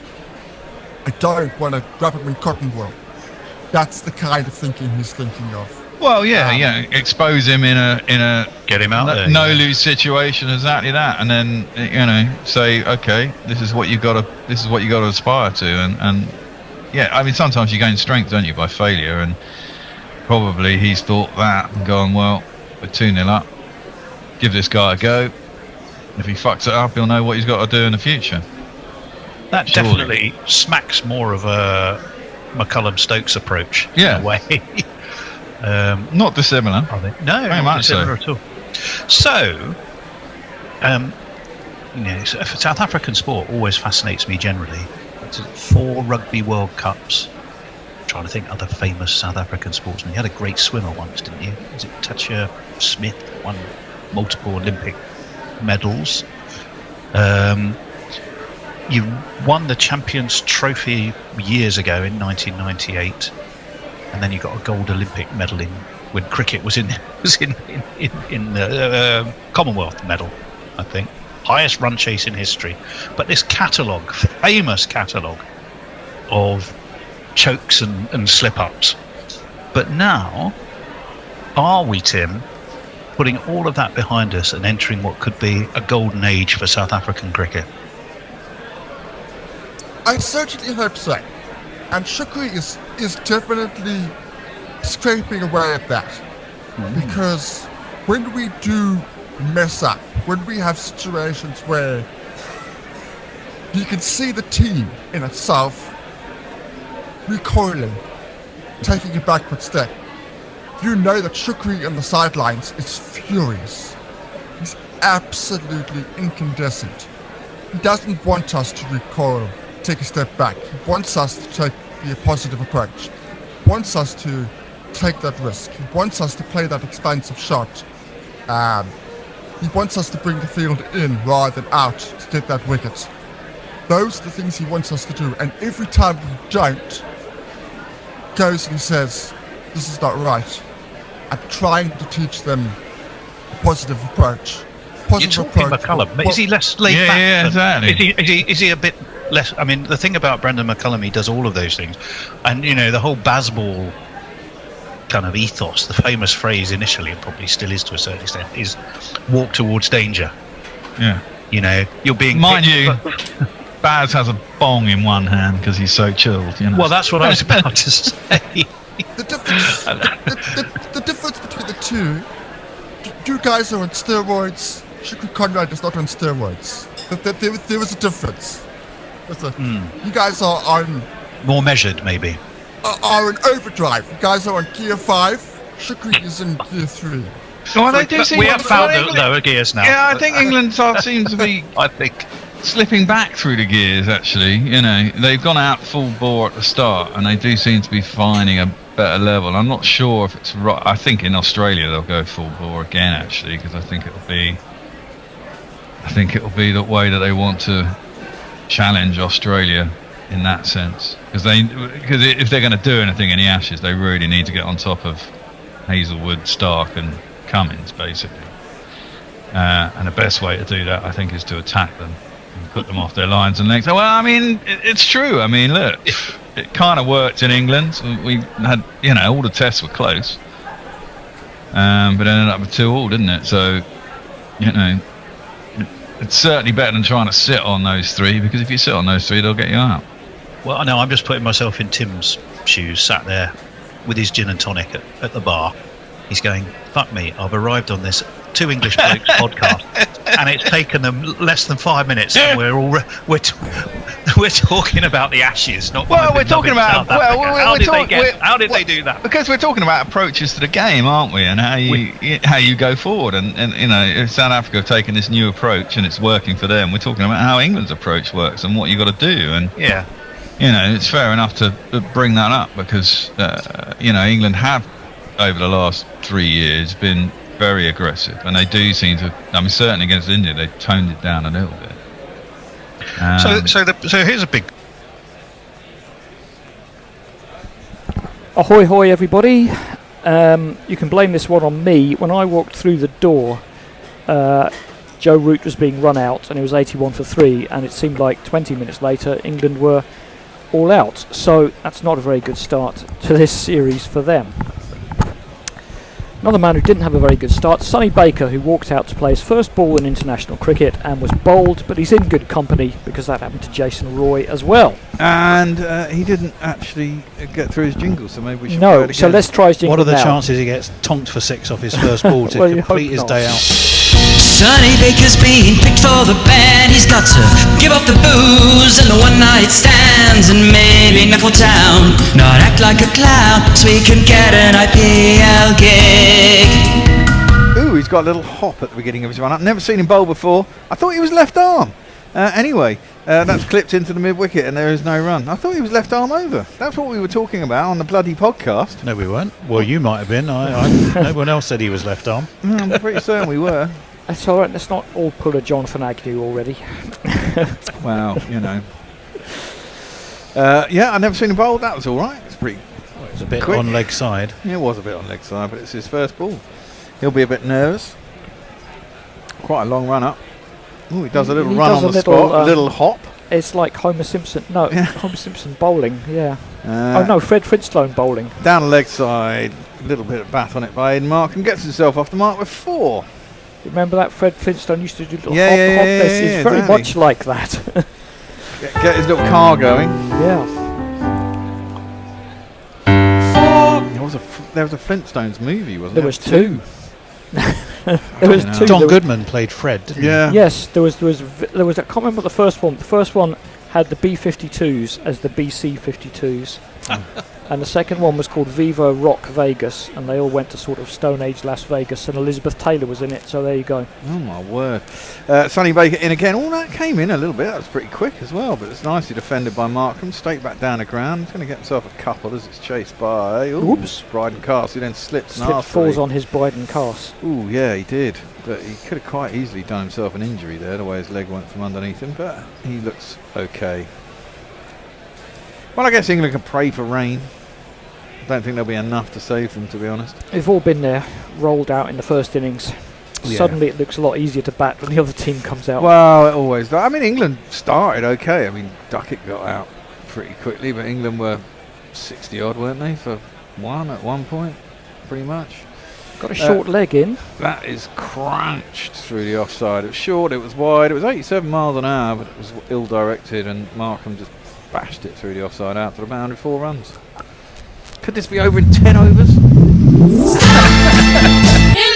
name of God. It does mean they'd have to go along at 12 and over for 10 overs. I'm not sure they'll manage that. Thing is, none of South Africa's bowling was extreme pace, was it? It was just annoyingly accurate all the time. Well, it wasn't extreme pace, but I mean they were bowling as fast as this. It's only 87 miles an hour. That's not extreme pace, is it?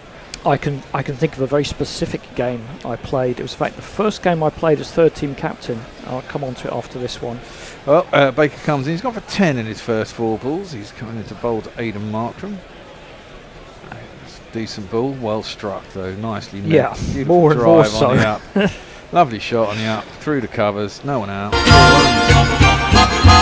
I'm looking over a 4. Well, apart from the fact that our fixture secretary had given us the wrong address to go to, so we were like half an hour late. It was a very slow wicket. We took 20 overs to get 40 all out. Oof. And they were doing exactly that, nibbly little bowling all day. I gave the ball to my normal opening bowlers who like to bang it in and bowl fast, and they got them in 5 overs. Well, you know, yeah, we have all been there. We've all been there, yeah. Sonny Baker in. Oh, that one, it seems to come in quite late as well. But it's too leg sidey. Markham tries to whip it into leg side. Can't do that, and there is no run. They got 10% of the runs in the first over, so they are on track. Yeah. To get it in 10 overs in our first commentary stint. Yeah, it won't happen. Jofra's going to get 2 hat-tricks. He's going to go down to the wire. Right, messages. This isn't an intriguing one. Mike Roch burns like hell. Oh gosh, I've just, yeah. I mean, it's Why did I not read exactly that levels to it. Oh dear, oh dear, oh dear. It says, hello to Mr. Love Sponge. Who's Mr. Love Well, Sponge? I don't know. You're looking at me, I'm looking at you. Neither of us are looking at Andy, which is a bit harsh. I'm not I may be Mr. Love, but I'm not a sponge. So I don't know is the answer. Who is Mr. Love Sponge?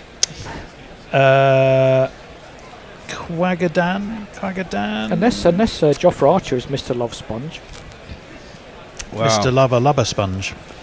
Indeed. Ban for racism. Okay, here's his jingle. More banning for racism. He will break your helmet, break your heart.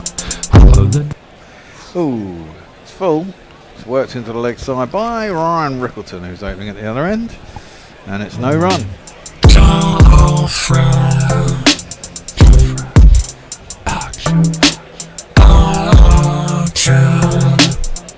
You know that round thing in front of you, that's a volume knob. Ooh, that's new. No, it's not new, it's been there forever, but no one ever uses it. Oh, it's new to me. I bought it for the exact reason it's a lot easier than trying to find a little thing on a screen. Oh, very good. It's been there. Oh, now it's that edge. No, but it's going away from Rickleton. It's through to the keeper. There's no run. How many catches did Rickleton take in the end? 3 or 4? There was that one extraordinary one which we watched about 40 times in replay. The one that could have been a drop but wasn't. No, I don't think it was, to be fair. Quite a bit of movement on that one. The batsman was very flat-footed. Yeah, well, that was England's batsman all over, wasn't it? I went quite a long way. Rickleton facing up, Jofra in again. That's full, and it's driven straight to cover. Duckett fields, and there is no run. Well, they're not doing very good to get them all done in 10 overs this over, Andy, I'm afraid. Yeah, slowed it right down. Boo to Rickleton. Indeed. Mark 14 off 6 off the first over. Not a great start for Sonny Baker. It's the only way is up for him. Well, I quite liked his pace. Deliveries weren't the worst. Left alone outside the off stump by Rickleton. A couple of the short ones were a bit hit me.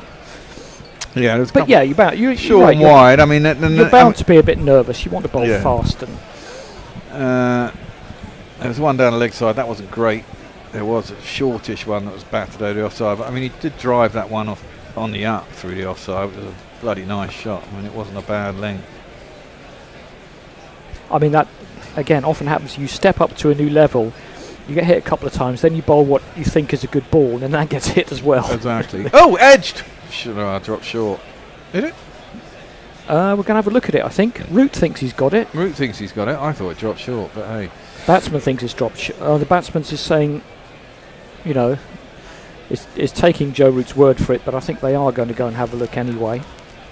It's a good ball, a bit more movement, very low down again. Maybe the slips could step up a pace, but Root still did get there. He thinks. Well, he thinks. I thought it dropped appreciably short, but then maybe the camera was taking a little bit of time to catch up with the ball, and it just looked fielders don't always know. It can just slip in quite smooth on the half volley sometimes. Yeah, exactly that. That one really just held its line. It did. Well, that played camera inside angle, it a this little. is the angle. This is the angle. It gets there, gets there, gets there. It's a hand. Oh no, it's in. No. No. That's a half volley. Well, he say he got his fingers underneath it. I say no, Joe. We both. No. I need that. That's even from this angle, which is usually the most favourable one. Yeah. That looks very much like it's dropped short. I mean, I guess he's saying he got his fingers underneath it. Yeah, but it still bounced into the hands. I'm not buying. Yeah, well, if he got his fingers underneath it, it bounced into his hands, then you could say yes. So interesting. let's have a look at it from behind. Again, I just don't think you can give that out. That touched grass. That very clearly touched grass. I think so. I'd be surprised if this remains not out. I mean, Joe Root has claimed it, but I would say that that's short. I mean, there's a chance. I mean, his fingers definitely are on the ground. No. Look at the middle finger of his left hand. That is definitely not under the ball, and that's where it's going. Yeah. I mean, personally, I just think that's hit the ground. But I'm sure Joe will argue that he got his hand underneath it. I just don't think so. I'd be very surprised if that is given out now. I mean, looked at it several times. I feel that maybe having seen the first one, which we thought he might have edged, just bounce in front of the wicketkeeper, they might have taken a step forward, but didn't seem to do it. Well, we're waiting for it. Seeing it 53 times, it's worse than VAR. It is. Oh, nothing's worse than VAR. No, you see that one that Fulham's goal that was disallowed? That's ridiculous. That was absolutely ridiculous. The one, don't start me off. The one. It's Root on Rickleton, as Henry points out. It was Root on Rickleton was the other. The one Palace scored for Chelsea against Chelsea, and he gave it out for that bullshit rule that has not been called in 8 years about being too close to the wall. Oh, I didn't see that. No, I didn't see that. Terrible. I'm still looking at this. If they haven't decided it by now, you give it not out. Well, it just isn't out. It seems pretty clear to me. Sometimes you wonder, are they taking this long because there's so much time left in the game? You might as well. Well, there could be that. Got to sell those concession stands. Have got to sell their beer, hot dogs, burgers, and you can go and get everything a beer while they're making this decision. At that point, that's clearly in the ground, isn't it? And his hand isn't underneath it, as you say. That finger there, that it eventually ends up. I mean, he'll say his two other fingers are underneath. I don't think you can give that, and I don't think England think you can give that the way they've dispersed it. I think you'd be up. If an England man would be upset if he was given out to that. Yeah, got there in the end. Indeed. A little bit of encouragement, but you could take a step up now. I don't want to be too reactive, but it seems fairly obvious. Yeah, I mean, he played that with reasonably soft hands as well, didn't he? It wasn't like it was a forcing shot of any description. He kind of hung his bat there, played it a little bit low. We're going to watch it again now for the millionth time. Didn't move at all, actually, even though the other ones had. I mean, you can see it in fast motion, it kind of looks okay. In fast motion, because the camera took so long to catch up with it, I assumed it bounced a way bit shorter than that to Root the way he had taken the ball. Oh, that one's got to be close though. umpire Just a says little no. bit pitched leg side. Maybe pitched outside leg stumps, crashed into the pad of Rickleton. I don't think England are going to review it. Probably did pitch outside I've seen leg stumps. worse shouts reviewed. Yeah. Oh yeah, definitely. But it ends up as a maiden for Archer. A good one too. Yeah. Pirate Badshaw. Well, I've a ticket for the first T20I, which practically guarantees it will be rained off. Philip Shaw, 60-16. I've been waiting to play a few records this evening. Bonzos and Beefheart. Oh, that dates you a bit, Philip. Oh, I could never get into. I Beefheart. tried Beefheart. It's just too much. I'd certainly The like avant-garde shit, I can't really deal with it. Viv too far. Stanshall and the Bonzos. Neil Innes was it? That's two. I'm sure there are others I can't remember, but I definitely remember Viv Stanshall and Neil Innes. To quote Gary, says Amiki, they found an excuse not to play cricket. Well, only by being out all the time. Yes. Well, certainly did. Markham facing up. Baker comes in again. That's Leg down slip. leg side. Will be a wide. There is a leg slip in, as Andy rightly says. Whether they want him to target leg stump or that's just the way the ball's going, I'm not sure. You get an absolutely proper wide signal from Nitin Menon, don't you? You get the sense he's really stretching as wide as he can, pretending to be an aeroplane. Let's have a look. Oh, pitched in line. Hit in line. Was hitting. Would have been out. Should have reviewed. I'd said I'd seen worse. Yeah. But why were they so sure it wasn't out? It's a good question. It is a good question. When I seen it, I assumed it was pitching outside leg. Again, it's straight down leg side. Going to be another wide. Oh, yeah, he does. He's going for the full arms extend, chest out. Crucifixion. So England could have had the man whose century won the World Test Championship early. They could have had Rickleton by the reverse Rickleton equation. No, they couldn't have had Markham out. Markham, there was an LBW attempt on Rickleton after he'd been dropped or not caught. He's Who's that facing? Rickleton. Oh, that's Rickleton, is it? Well, they could have he's had it twice left-handed then. and Markham's right-handed. That'd be why then. Yeah, that'd be why, yeah. Either way, it's not gone well for England. No. Baker in again. This one is full and outside off stump, driven. Not particularly well timed, easily well enough, but no, like he did seem to have a bit of a twisted bat on that one. Yeah, It hit he into did. the ground, but it ran it's away. the bats these days, Andy. It's the bats. It ran away nicely enough, and this is not shaping up Now well for my innings going, great guns, I hit the ball, 4 runs, I hit the ball and it went for 4 runs. Could be one of those everything goes wrong days. I'm just glad I wasn't on with 40 today, so I didn't have to talk about QPR losing 7-1 to Coventry. I did actually keep you apart for that very reason. That's a better ball, straight-ish, defended with nice timing up to mid-on. Markham's got all the runs, bar 2, 18 off 7. Rickleton yet to get off the mark. They only had 1.2 XG if you subscribe to that. Who? Coventry, yes. And scored 7. And scored 7. It was like the third biggest difference in like history of it being measured. Where are QPR in the league? They won on Saturday, so they got jumped miles up the table. Well, they kept the wolf from the door for now, anyway. That's gone straight up, short, wide. It's gone for 6 though, over third man. Bats these days. That's I think he meant to go up and over cover, but got thick enough outside edge with good enough time, and it's gone over third man for 6 runs. Well, since I brought this T-shirt.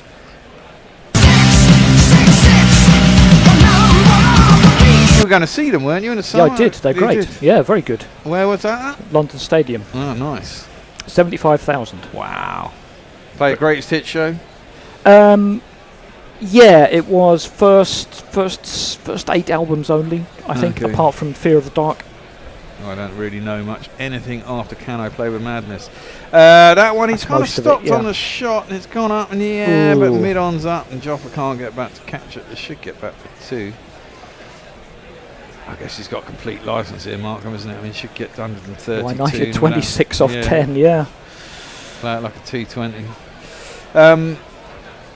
Yeah. If you're Sonny Baker, you've got a first baller and you've conceded 28 off your first 1.4 overs. Yeah. It's not a great start into the Well, international cricket life. It's like the only way is up, though, isn't it? Couldn't get any worse. Well, you'd like to hope so. You'd think so. You go home and have a good They're cry. not going to. Well, Simon, that one Simon he's gone Kerrigan for him. again. I don't. He's gone a long way vertical, but a long way out. 6 It's again, just I gone think. over the boundary, but it has gone for 6. Let's think. Pretty sure that still counts. Nitin Menon's not sure. He's double checking. There it is. Let's talk about 6. Let's talk about 6. Let's talk about 6. Let's talk about 6. Well, the faster you bowls, the quicker it goes to the boundary. It is, would isn't seem, it? Yeah. It is a baptism of fire. That's what they call it. Yep. This is kind of exactly what Atherton was asking him at the beginning of the game. When you step up a class, what do you reckon, lad? And he was like, well, you know, just see how it I'm goes. probably going to get first baller and bowl 2 overs for 34. Yeah, exactly. Better. Cuts. That one came back in and got Markham at top of the You can thigh see over there's the something. inside. You can see there's something there. Yeah, you can see. Well, Markham's obviously just going after him. exactly. You can see he's got a fairly decent pace. Question is, how long can he keep it up for? I'm not sure how much red ball cricket he plays, if any. Well, why is that relevant? Right. Anyway, if I may, Thunder. Do you know, I read that loads of times, and I was going to call it the Hund S-A-A, or was it something to do with this? Thunder. Good start from Baker. He then went on and said Thunder. He obviously wants to watch Canada versus Zambia. Sylvanski, this is going to be wrapped up in no time. It's starting to look that way. It certainly is. Jerry Pell has... Jofra beats the outside edge of Rickleton. It's a different game at both ends, yes. Jerry Peller's writer says, if it wasn't for bad luck, England would have no luck at all. Well, not today, but I think Sonny Baker is rather hoping that England could maybe give Ryan Rickleton a single in this over. Yeah, certainly looks the better batsman to bowl at, doesn't he? Not taking any chances. At what point do you pull Sonny Baker out of the firing line? He's going for 15 and over. I wouldn't bother. Just get it over. But you want to give everybody else a bowl. The club captain speaks. I don't think it works like that international level, but left alone through to the keeper and there's no run. I mean, he can't bowl, probably Archer more than 5, but I'd certainly keep these going for the first 10. Might as well. You got to get wickets. It's the only way England are going to win is somehow to manage to get 10 wickets.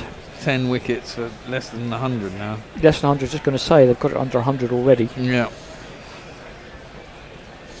Thought it was Bad Luck and Trouble was blues song, Lightning Hopkins originally, although lots of people covered it. Changed it slightly, no doubt. That's going to be a wide. Is that going to be a wide? Thrown up very wide by Jofra. Hasn't been given us a ball yet. It has now. That wasn't a wide. And yeah. Well, we'll get home early. Oh, it's fucking raining again. This is what I've realised. I'm cycling in here, and it's been fine all summer, but I'm realising the winter's coming, and it's not going to be so much fun and pleasant. Although I was thinking of Born Under a Bad Sign, Albert King. If it wasn't for bad luck, I wouldn't have no luck at all. Well, that was the song I had going in my head as soon as I read that message. Jofra in, and I'm not sure Rickleton is actually going to get off the mark. That might come off the 5 pad. But it's 1 run down to long leg. Yeah, it is in fact a leg by, so he remains on 0. I would like you to point out and let you notice, Tone, because of that fucking church, you notice they changed the parking conditions on this road. What? Yeah. So on a Sunday you now can't park from 9 till 1:30. Oh, you give me a break. No, I think it's mainly because of the church, because whenever you come down... That's a disgrace. Well, it's a Sunday morning and everybody is just parked up and down this road. Are they still doing that execrable music on a Saturday afternoon? I presume so, but when we come into winter, I guess... Can't go into the winter, surely. Well, maybe not. And I imagine, well, as it gets colder, we'll have the windows shut. They look quite decent sound insulating windows, so it'll probably help. Yeah, it'll be help. Archer in. Oh, just jabbed into the leg nice side with great nice timing. shot, though. yeah. It goes out to wide, long on for 4 runs. Really, just a push. You know, It he didn't turn the wrists on that. He just No. put the bat straight through the line and It was aerial for a while. a little bit, but easy as you like, really. 36 to 13.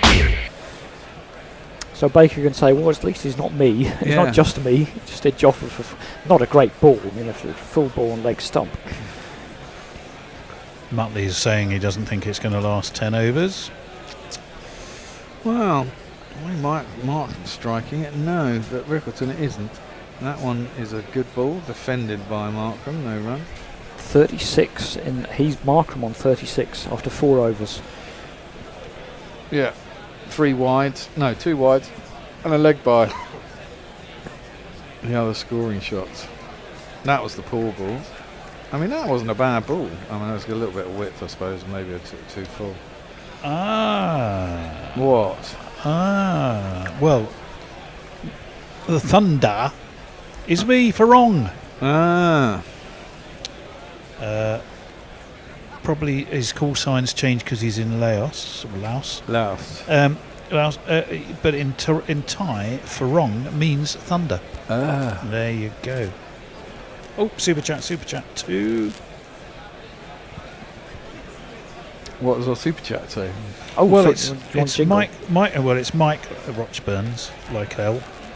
$2, thank you. Apologies, Mr. Love Sponge. Wish name was not Mike. That must make you Mr. Love Sponge. Maybe I am. I don't know.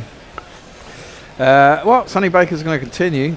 Rickleton Now Rickleton drives in hits it through the for 4. offside for 4 out through point. Oh, what a life. It was full. It was very full and it was very wide, and he just forced it through the offside between point and Oh well, chin up, son. Yeah. It's not like you're losing the game. I mean, the game was lost by the time you entered the fray anyway, if that's any consolation. Yeah, very much so. Yeah, it seemed to nibble a bit off the deck right at the last minute, but it was too full. Wasn't going to make any difference. 89 required from 45.5 overs. I don't think they're going to struggle. Sonny Baker in. Oh, squares up. Rickleton gets a massive leading edge. Goes off to mid-on. Off even. And there is no run. You saw Harry Brook tweaking his own nipples there. Wait till you get in the changing room. Bit of decorum. Just trying to keep himself up for the game. Punishing himself for not taking that review. Self-flagellation. Maybe he was going to offer himself to the umpire as somewhere to hang hats in between overs. Well, that's the umpire's job, and pretty much 90% of it. Sonny Baker in, edged. But bounces before it gets to the slips where Root stops it. Did quite well to stop that, actually. Yeah, he did. One of those skids on nastily off the ground at rare and good pace. The score remains on 43 for none. Kept that down beautifully, actually. Yeah, it's a good start by Root. He's going quickly. And the crowd somewhat becalmed at Headingley. That's whipped into the leg side. Good timing by Rickleton. It's chased by Jofra. Don't injure yourself. It's not going to have to bother because it's made it there easily enough. 4 more runs. Sonny's going for his 50 within 4 overs. 2.4 overs, 42 runs. It's rough, I tell you. I think. 1,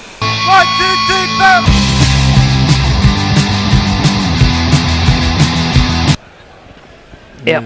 Feed them in feet first. This is no joke. Right. Was that the end of the over? No. No, okay. I mean, Sonny Baker was hoping it was the end of the over. Still 2 balls left, mate. He could get his 50 in this over. A couple more 4s. This could be one of them. No. Oh, bit of a misfield by Jofra. They'll get a single. Driven nicely by 44. Rickleton, but he couldn't beat Jofra entirely at mid-on. He kind of misfielded it, but pushed it to his left, right. This is what happens. Everybody just gets a little bit off the ball in sort of every respect when you're being beaten so badly. Yeah, exactly. Come off his shin. At least he got something behind it. because you all know what's going to happen. You just want it to be over, don't you? I mean, you kind of already start thinking about how it's gone wrong before it's finished. Yeah. And you think about just going home. Yeah. That's what I used to think of on a Saturday afternoon when it was obvious. That one is played by Markham out through the covers. Not great timing. Gets himself a single and retains the strike.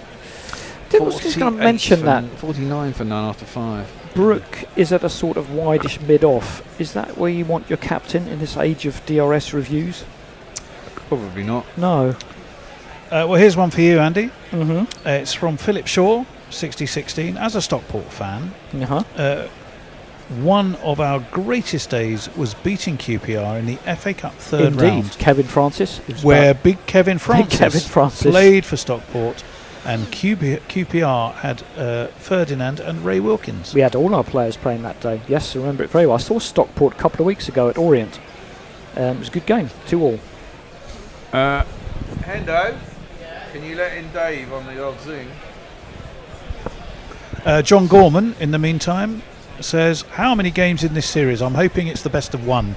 Well, there's 3 of them. Only 3. Yeah. 3 ODIs, 3 T20s. Yeah, then the 320s. Archer in, Markham defends square on the offside, and there is no run. I'm feeling quite bloated now. All that beer and pastry. Yeah, beer and a sandwich. You need to be Mr. Love Sponge, then you'd absorb it all. Yeah. You see, it's a good thing, really. Markham's on 37 off 16. Most of them scored off poor old Sonny. Sonny Archer, yeah. I mean, Sonny Baker even. Archer has gone for just 4 runs. He's in again. Archer, that's nicely driven by Markham. They can't beat the captain, Harry Brook, who's at mid-off. It'll only be the 1 run. Seems very chirpy still, doesn't he? Well, He's got a big old smile on his you face. have to kind of, lead by example a bit. Keep your head up as captain. I'd, like I say, been in this situation many times.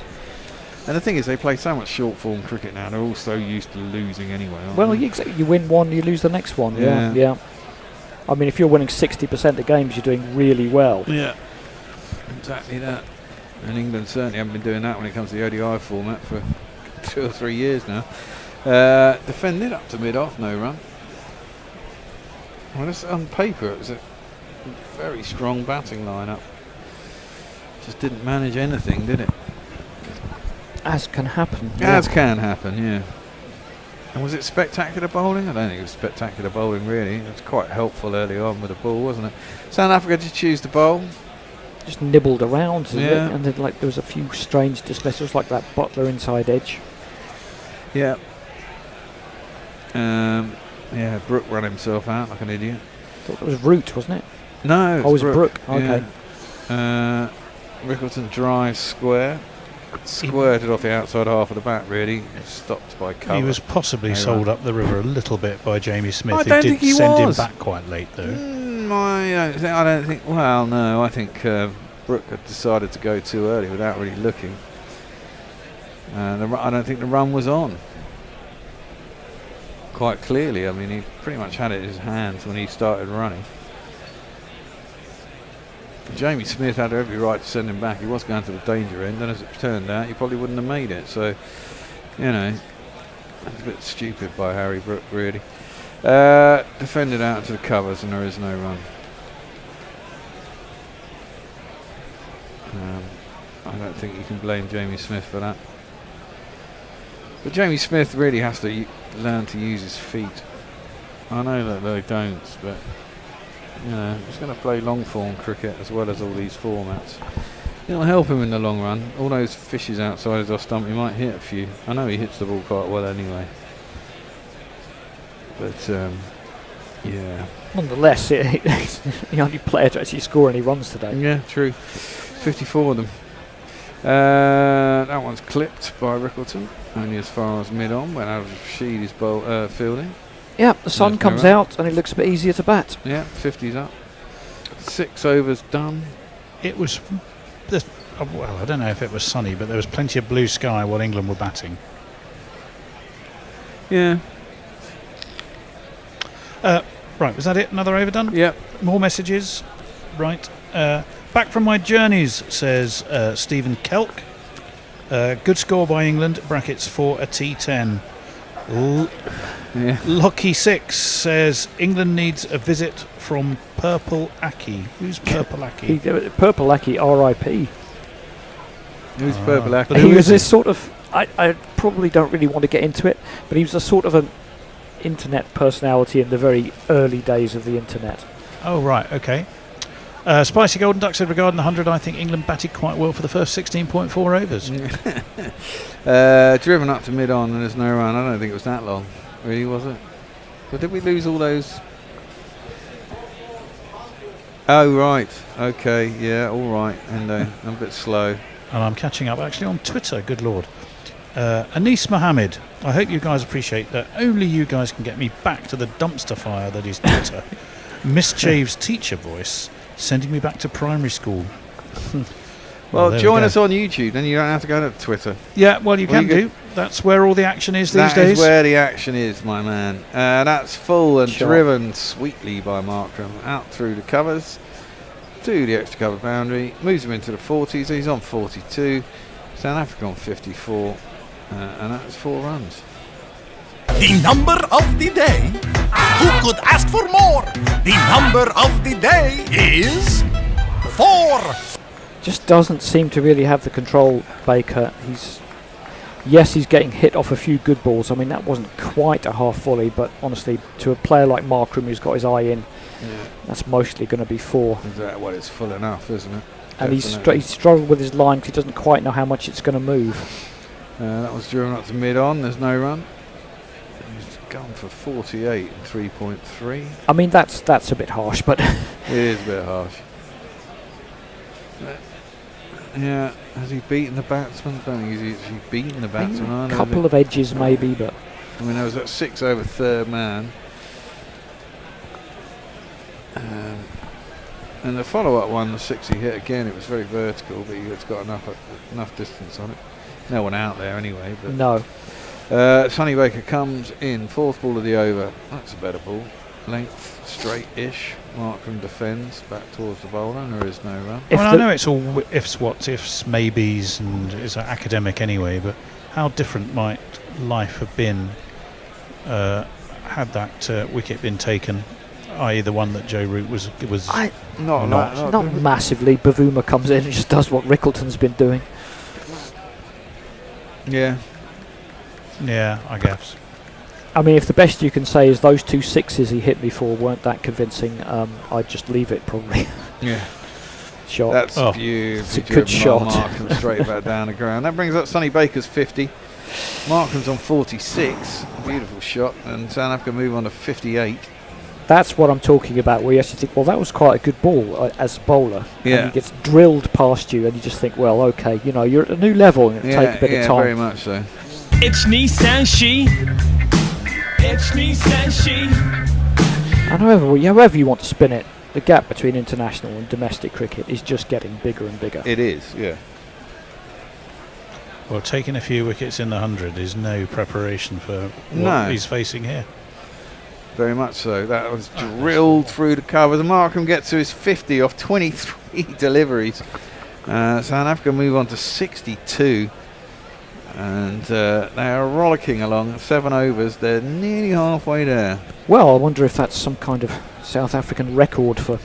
Probably not, actually. Probably not. They've had A.B. de Villiers. That de Villiers innings against the West Indies. Anyway, 1 by 1. That's 4. I'm 4. Have you met me before? Didn't de Villiers get a 33 ball 100 or something? Yeah, he got 150 against West Indies in no time. Anyway, well, there was also the record chase of all time was by South Africa, wasn't it? At the time, yes. 400 and something. It still is, isn't it? Is it still the record chase? But they must have rattled them along at a huge old lick to achieve that. No, but is it still the record chase? I think it might be. I think it is, yeah. Yeah, anyway, Markram's got 50, so give him a quick jingle.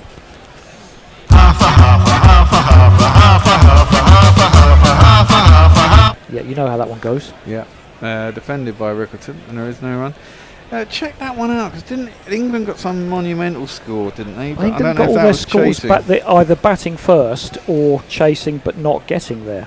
I think Tony's right. That might still be the highest successful chase. But don't England have the highest score? Then they got nearly 500. They got 498 against Holland. Yeah. Yeah. The Netherlands, I should say. But didn't we get a monumental score against the Kiwis as well in 2016? Well, we got a lot of big scores in that series, which we were talking about before. That's cuts by Rickleton. Can't beat the man behind point. Bethel. It was 438 for 9 against Australia in Johannesburg in 2006, and it was South Africa. And that's the highest ever run chase in an ODI. Still. Well, I'm surprised that record still stands. It's a bit like that long jump record that stood for 30 years. Bob Beamon. Yes, yeah, but don't forget that was achieved in his record was set in Mexico City, altitude, wasn't it? Yes, yeah. So it's like being on the moon. Well, it doesn't have lower gravity, but it does have slightly less air resistance. Less resistance, yeah. Which is helpful if you're doing a long jump rather than a high jump. Yeah. Archer into the legs of Rickleton, who clips it only as far as square leg though, and there is no run.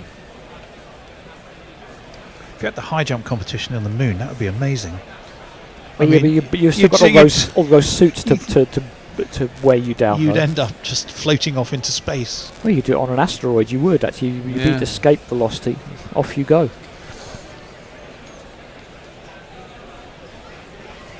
Now, do you give Expanse? Sorry. You ever watch The Expanse? Yeah, I did actually. I think I watched 3 series of it, and apparently it got rubbish after that. Well, it got a bit Star Trek after that. It's got a bit Space Jesus, yes. Yeah. But I thought the first 2 series were pretty good, and there was this whole thing about nerdy physics stuff about the speed of light being so reduced that it completely changed everything. Something like that. Can't remember. Driven up to mid-off, and there is no run. But everyone said it was the closest thing to what space travel would look like in 200 years or something, didn't they? Well, it's hard to say. I mean, 2001 was made 55 years ago now, and it's still considered the most accurate film. Archer in once more, defended well by Rickleton with timing wide enough for mid-off that will get through for a single. I mean, after Armageddon, obviously. Armageddon, man. So Bruce Willis out. That made me cry, actually. Bruce Willis's noble sacrifice. Oh, yeah. Armageddon. Michael Bay, never knowingly undersubtle. Oh, yeah. Well, he did all the Transformers movies, didn't he? Yeah. The Rock's a good one. Did he do Heat as well, did Michael Bay? I don't think so, no. I think he won. Are you sure it's not Michael Mann? Oh, yeah, that was Michael Mann. Back foot drive by Markram. Gets beaten on the outside edge by a decent ball from Archer. Goes through to the keeper and is around 89 miles an hour. That one ends the over, 63 for none. Yeah, I don't remember too much lens flare in Heat. Andy L says, when are we going to admit the Bally 100 we do nothing killing England in ODI cricket? We do nothing but admit that. We don't deserve to be at the next World Cup at this rate. Why are you disappointed? Why are you saying that when that is what everybody says all the time? That's what everyone says all the time. And one game does not do everything. Well, not if you're the ECB, you don't. Muttley, the earlier Expanse was more cyberpunk elements than the later stuff. Yeah. Paul Stratton, despite so many poor performances, no need to worry as we will be playing in the next game. Same old, same old. Well, it is going to be a change. They have put, we'll never forget what's his name, Sonny Baker, out of his misery, and they're bringing on... popped him back in the oven. Yeah, Bryden Cass. He's coming around the wicket to Rickleton, and it's defended. A little bit of movement away. It's defended stoutly enough out into the covers, and he's got 10 off 25, but it doesn't really matter when Markham's got 50 Markham had 50 and Rickleton had 10 off the same number of balls. Yeah. Anyway, this is the bowler.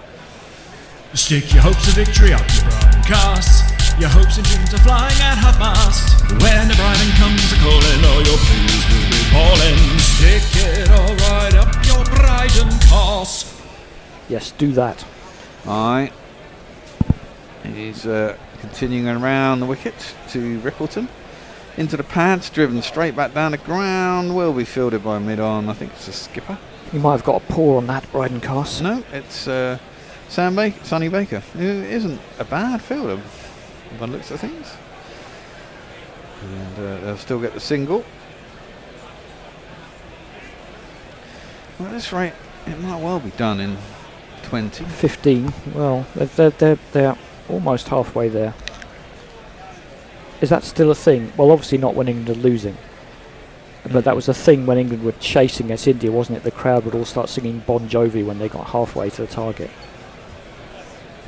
That slower ball by Bryden Cass has worked around the corner though by Markram. And he'll get himself a single. Already bowling slower balls in the 9th over. Seems a bit odd, but hey. No, not really. I think the ball. Why wait if you're going to ball? I think we've seen what happened to Sonny Baker when he just pinged everything up at the same pace. Yeah, true. I suppose.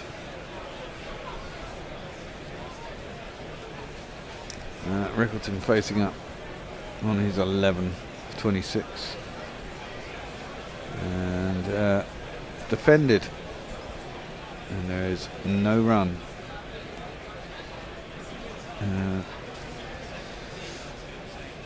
Yeah. Well, the good people of Yorkshire, are going to be short-changed. They are indeed. Which they is won't like that. Something they particularly hate. Yes, exactly. They can't stand that. Oh, it doesn't count as racism because they're England as well. Yes. Around the wicket cast. Full driven by Rickleton to mid-off. There is no run. We'll have one more over as this little... What's the plan at the end of this over, Tony? To have one more because there's 10. Yes, but after that one. Right. I think it's you two. And it's David who will join us. Hendo who will come and do social stuff.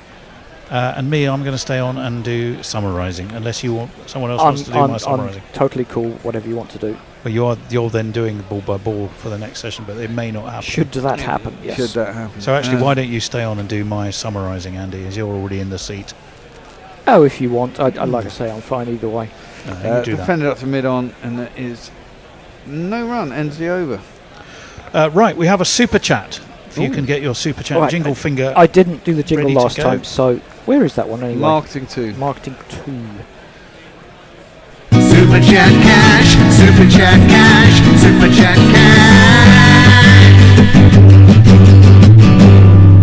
It's the magnificently named Lockie6, who's given us $2 Australian dollars, I think.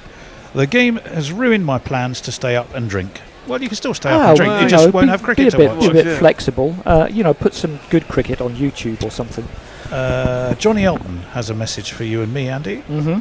Well, all of us, but I'll tell you after this Archibald. Driven up to mid-off this time. No run. Mike Powell's long jump record has lasted longer than Bob Beeman's. Has it really? Well, there you go. That's an interesting fact.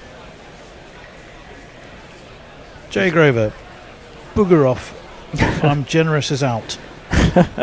No one ever said you weren't, Jay. To a fault, Sheffield, we would say. Sheffield club's tearing it up in the Championship.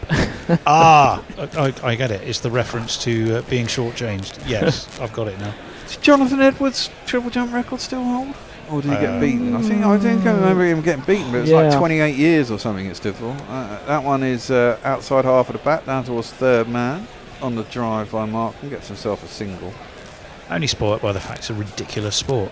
I mean, it looks like you just can't quite make up your mind what it is you want to do. They should call it the hop, skip and jump again, because that's what it is. I miraculously came second in a interform triple jump competition. I was going to say, it wasn't last week. It wasn't last week. Did someone throw you fire you from a catapult? I was up against this, most people just fouled. And I managed to stick one at about 5 meters 20 or something. I don't even think I got to the sandpit. But that one is defended up the track and there's no run. Funnily enough, there was a guy called Lloyd and he was massive, really athletic, South African born, was at our school and everyone expected him to walk it. He did 3 fouls and somehow I came second. There if he'd you have go. walked it, he probably wouldn't have fouled. Well, Yeah. But there we go. Yeah, it's a funny old sport. Yeah. It certainly is. Funny old sport. Very I mean, athletic, people should though. be made to do it, carrying an egg and spoon or something. Is it the most just to make it more is interesting? it the most ridiculous? It is the most ridiculous one, but I the mean, steeplechase is quite ridiculous. Well, it is. I guess it's just running With the water jumping jump. and with the water jump. Yeah. Did someone fall over and kill themselves recently? I wouldn't be surprised. Those water jumps are pretty vicious. Yeah, I think someone went over and clipped the barrier. Sort of went head first. over. Yeah. That's driven up to mid-off and there's no run. It might have been at the Olympics last year. I think it was a Kenyan or something. They might have done their neck or something stupid like that. There's your man, Shukri. Yeah. I mean, you'd think the most dangerous sport would be the javelin, at least for any officials or spectators. Wow, indeed. Archer in. Ooh, driven at by Rippleton. Doesn't get a nibble through. Beaten on the outside edge, though. Wasn't there a cricket match, there was a county game that was called off because someone was firing kind of spear-like darts into the ground from outside? There was a crossbow bolt that came into the... Yes, that was Middlesex at the Oval. Oh, well, that's contributed South London for you. Contributed very largely to our getting relegated that season, although ineptitude earlier in the season has to really carry the can. That was also the game we went on to encounter the Rakes of Somerset as they dredged great big marks scuffed in the pitch. So it turned square. Yeah, basically. Guided down towards third man for a single. That's the end of me, I think. Is that the end of the over? It is you for now. Yes. It's going to be David B's going to join us. Hendo's going to be on socials. Andy, we just decided, is going to stay here because he's made the effort to get in and he may not get the chance when he's ball by ball is, in which case I'll do that and we'll work it out from there. We will indeed figure it out because unfortunately South Africa have more than halfway knocked this off, and David, I think you took the quite wise choice to not come in and witness the last 3 balls of this game when you got here. Could been it, yeah. When I saw Lord Lucan and Glenn Miller on the boat, so and Shergar, yeah. Something must have gone wrong. Guys, I mean, I don't want you to relive all of it, but what happened? Well, it's just turning on now. Well, I wasn't here for the start. They seemed to be doing okay when I walked in. As Cars comes in again and hits that one for 4. We'll just let Hendo settle in here. Or are you ball by ball, David? Dave, well, I was going to say I'm buffering quite a lot, so I'm quite happy, Andy, for you to continue. Yeah, and I'll just chip in with any observations I might have, but uninformed by anything that happened in the first innings. Right, well, that was a bit too short from Cars, and it was not fully convincingly pulled away, but it did the job, and that's another 4. Go through for a quick single this time. Well, when I came in, it was 81. I'm going to get an overthrow. It just gets worse and worse. I could almost see that happening. It was a wild throw. Slip didn't quite get round to back up in time, and they picked up another one, so it never rains but it pours, except England would like it to rain, which it's not. I think there is a bit of... If only we could speak to someone who was there to witness the England innings, Hendo. Who's there then? Well, at least you were watching it on TV. Oh. I was just about to come on to it. I came in at 81 for 3 when Brook was run out, and then it was just a procession of wickets. A collapse, I believe, is the technical term. I think we were 102 for 3 and 131 all out. So what's that? 7 for 29. I don't think it was quite that much, but it wasn't far off. Well, I think the fourth wicket went down. Right, I think the fourth wicket went down. No, you're right, because when Butler did get a few. Yeah. And then it was his wicket was a little bit of a strange one. It's just he just sort of hung his bat and got a bit of an inside edge. So England were off to their usual quick start, but once you got into the middle order, just no one was able to stick around. And then Smith, who'd scored 50, was caught off a good catch when he just flicked one into the leg side, and the tail did not wag, and that was that. So Cars is back into Markram, who's absolutely flying. But he's hit that one straight up in the air. But is it going to reach someone? Yes, it is. That is a wicket for England. Sonny Baker can put something on his name because he's taken that catch. And that is the end of Markram. What's he got? Let's go this one.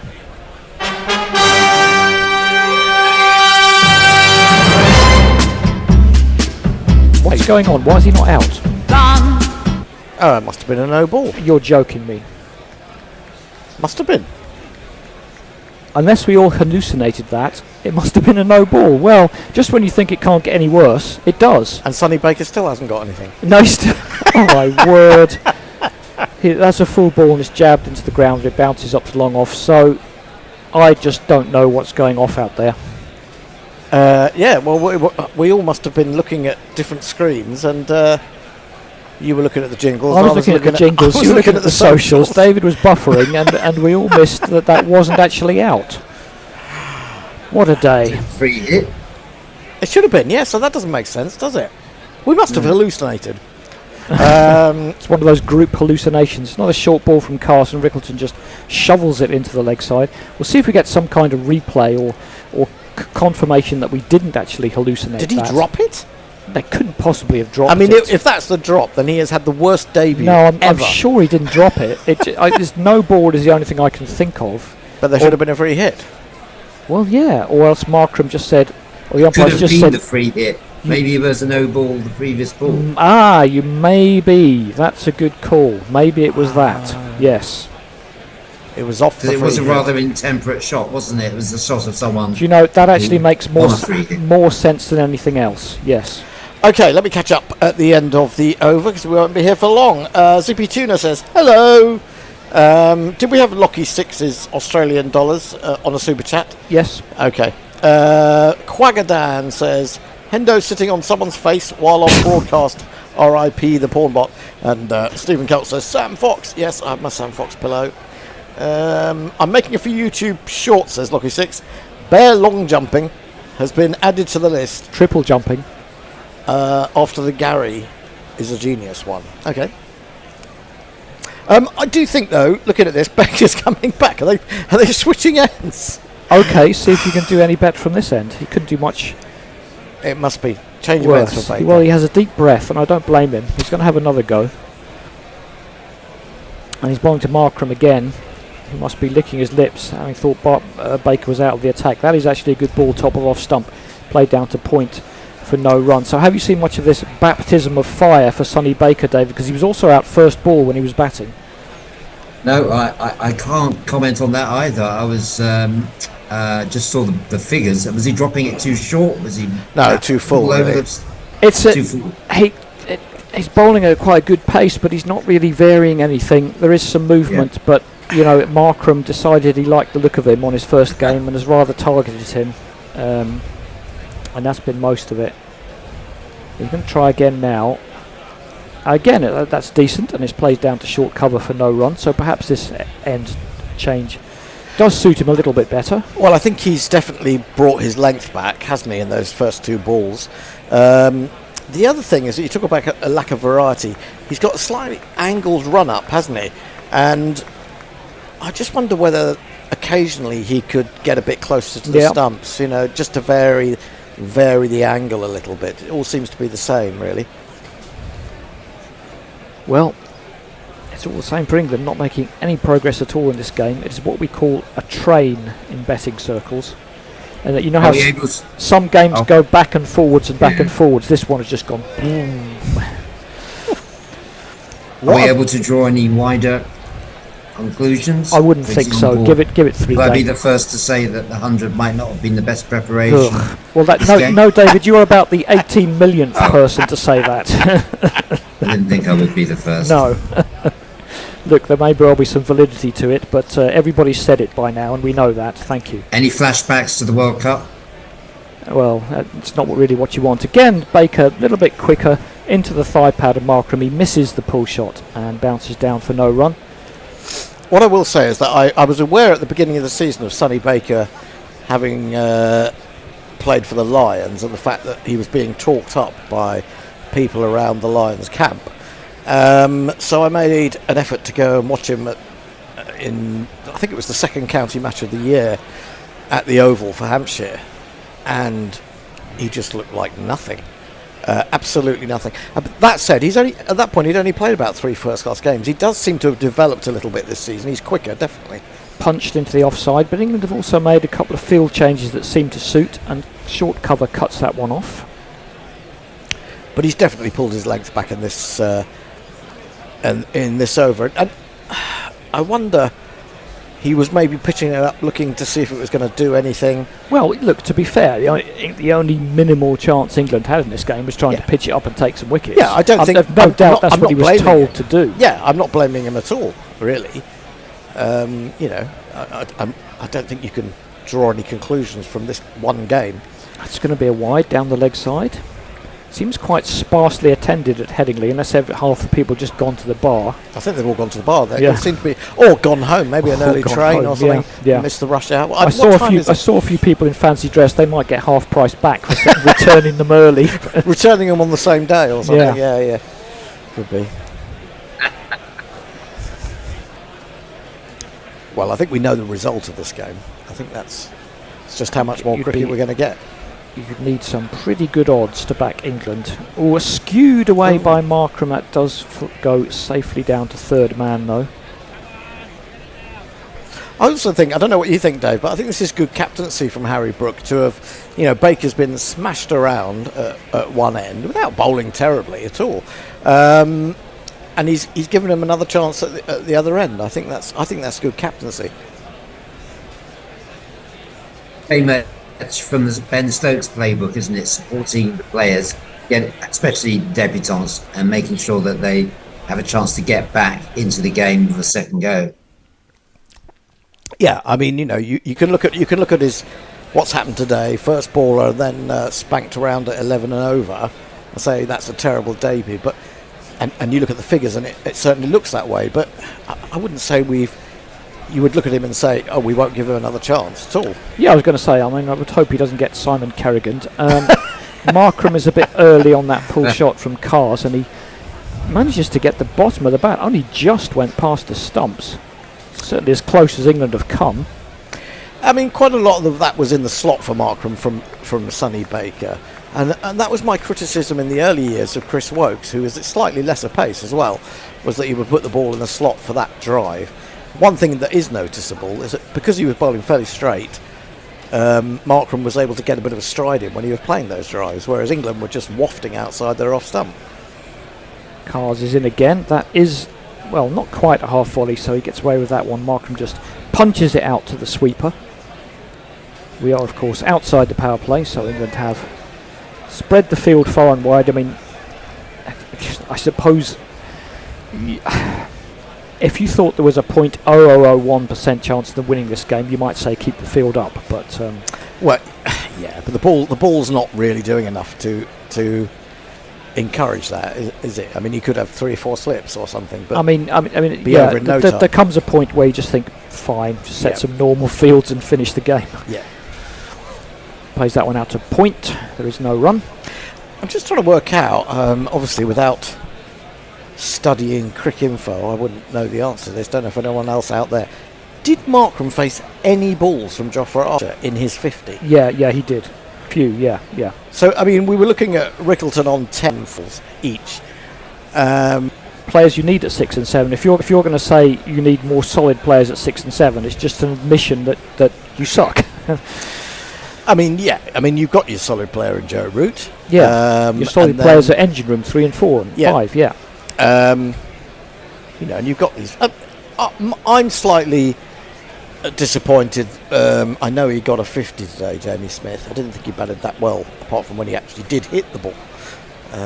Come back to that. Baker's onto the leg stump, and Rickleton plays it into Adil Rashid at short mid-wicket. I'm a bit disappointed with this hunch of Baz McCullum of pushing Jamie Smith up to open, because I think Jax has done that position reasonably well when he's been given the chance. I mean, he got a couple this time last year, got a couple of big 80s opening the batting against Australia, and against a very testing bowling lineup.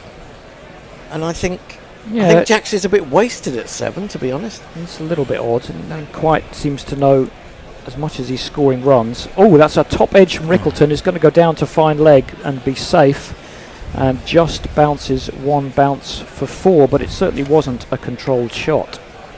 4 on the floor, and one more 4 than the 4 before. That's what 4s are for, to get funky on the dance floor.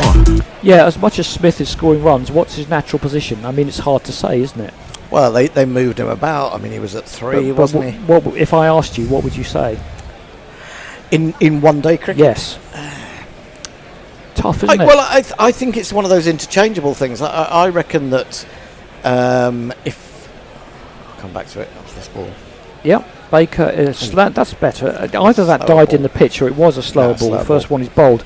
Rickleton just runs it down to third man for a single. What were we discussing? Jamie Smith. Jamie Smith. What is he? Discuss. Well, I think he's probably in this form of game playing at 3 because, if there's an early wicket, he comes out anyway. Is that where he started in ODI? I think so, more or less. Yeah. Well, he hasn't played that many, has he? And yet he's been up and down like a proverbial's proverbial. Indeed. Baker's in again, slightly slower again and slightly aerial from Markram, but it does get past backward point and through for 4. 1, 2, buckle my shoe. 3, 4, shut the door. I don't know what Markram and Rickleton were doing there, but they were doing the old fast show, people doing the same motions on the bench. It was like Rickleton was just looking at Markram from the side eye and doing the same ones he was doing. I'm not sure that was a very successful slower ball, 2 in a row, and Markram saw it, didn't he? Waited for it. Well, you might as well try a few things and see if they work. That one is clipped out to deep square. Jax with the fielding. Are we going... Well, I'm not going to see Jax before Rashid. Is there even going to be time for either to bowl? Because that is 90 for naught. South Africa only need 42 more. I'm championship obsessed.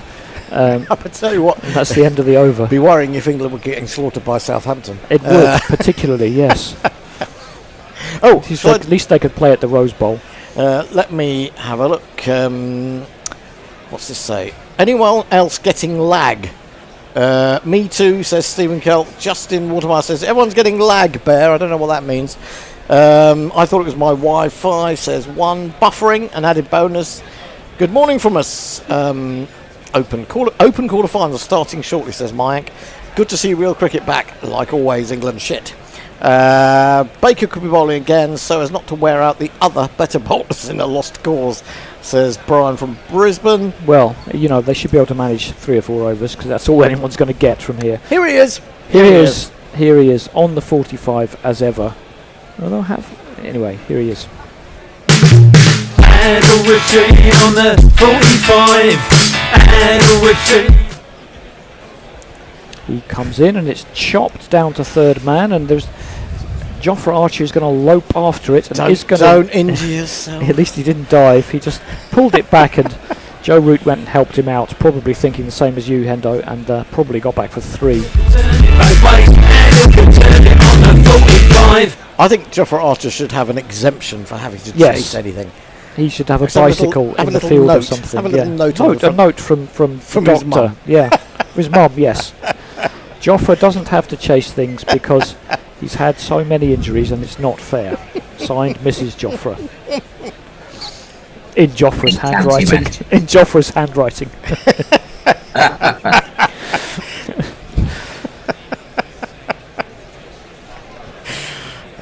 Did you ever do that? Forge a note from your mum? Oh, I don't know. Did you know anybody who did it? I think I had a couple of people did that in high school. Do you know, I got sorry. The clipped one out to deep mid-wicket for a single. I've got a feeling it was one of those things that you really always wanted to do. Yeah. But never, well, I certainly never quite had the nerve. Actually saying that the dog ate your homework. Rashid is in again, tosses it up, and he did something funny with that one. But Markram negotiated it. Yeah. I want to see Ray and Ahmed in this team, though, I have to say. Got to give him a go. How long can Adil Rashid keep going? That one seemed to be a little more out of the front of the hand. It's punched past cover. Sweeper's going to have to do some work, which he does. It strikes me that Rayan Ahmed, they're all talking about he's got 500s in the county championship, all at a really quick rate. Division 2, right? Okay, Division 2, but he has, and what I've seen of those innings. It's pushed up to mid-off for no run. What I've seen of those innings, he's hitting the ball very straight and very well. Is he going to be the new Rehan Ahmed has 5 first-class hundreds, don't you know? Once Adil Rashid retires. And they'll bat him at 10. Yeah. I played back to Adil Rashid, picks it up, and there's no run. Tidy enough over, something a little bit different, but it's still 95 for naught off 15. Only question remains, are South Africa going to knock this off for 10 wickets? Any thoughts, Dave? Well, it was just on what you were discussing. I'd like to see Rehan Ahmed as well. He's done everything that's been asked of him this year. Would have benefited from his time in county cricket. As you say, those 5 centuries for Adil Rashid were over quite a period, whereas he hasn't got them all this season. Oh, he's 10, okay, but hasn't how many has Rehan Ahmed hit this season? I think it's 5 this year. Yeah, 5 this season. 5 this year, which is yeah. You only play the team in front of you, and that must be really encouraging. He's bowled really well as well. Shame he didn't figure in the final. Yeah, and he just seems to have, as soon as he gets into the England camp, they just seem to then ignore him. He's the drinks boy. Yeah. Baker's down the leg side again. Maybe our commenter wasn't wrong, and they are just going to bowl Baker and give everyone else a rest. Eric says, nice to see England mirroring the US Open.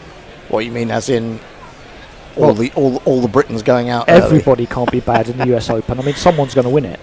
Or is he just saying? I think he's talking about English. Well, is he talking about golf or tennis? This is no, he's talking about tennis. Right. It's on at the moment. Baker comes in again. That's a better ball. Is pushed past that short cover though. The sweeper will pick it up. Should just be the one. See, this is the kind of I can see Baker bowling like this. If there was a little bit in the pitch and a little bit in the air for him on that sort of day. Okay, you look at his figures, none for 70. He could have 2 or 3 wickets if there's a bit of movement for him. I mean, he's certainly quicker than Sam Cooke, isn't he? Who is a very skillful bowler, but not particularly. The talk is that he's 78 miles an hour on average. He's not going to get the best batsman out, even if he does move it. Baker is in again, short, and gets up a little bit on Rickleton, who doesn't realise for a moment where the ball's gone. It does go behind the umpire and they'll get through for a single. Andrew Kissel says, hi there you guys, I got to Scarborough safe and I enjoyed my birthday yesterday too. Was that where Liam Dawson basically single-handedly smashed Yorkshire all over the shop and then took a couple of wickets as well?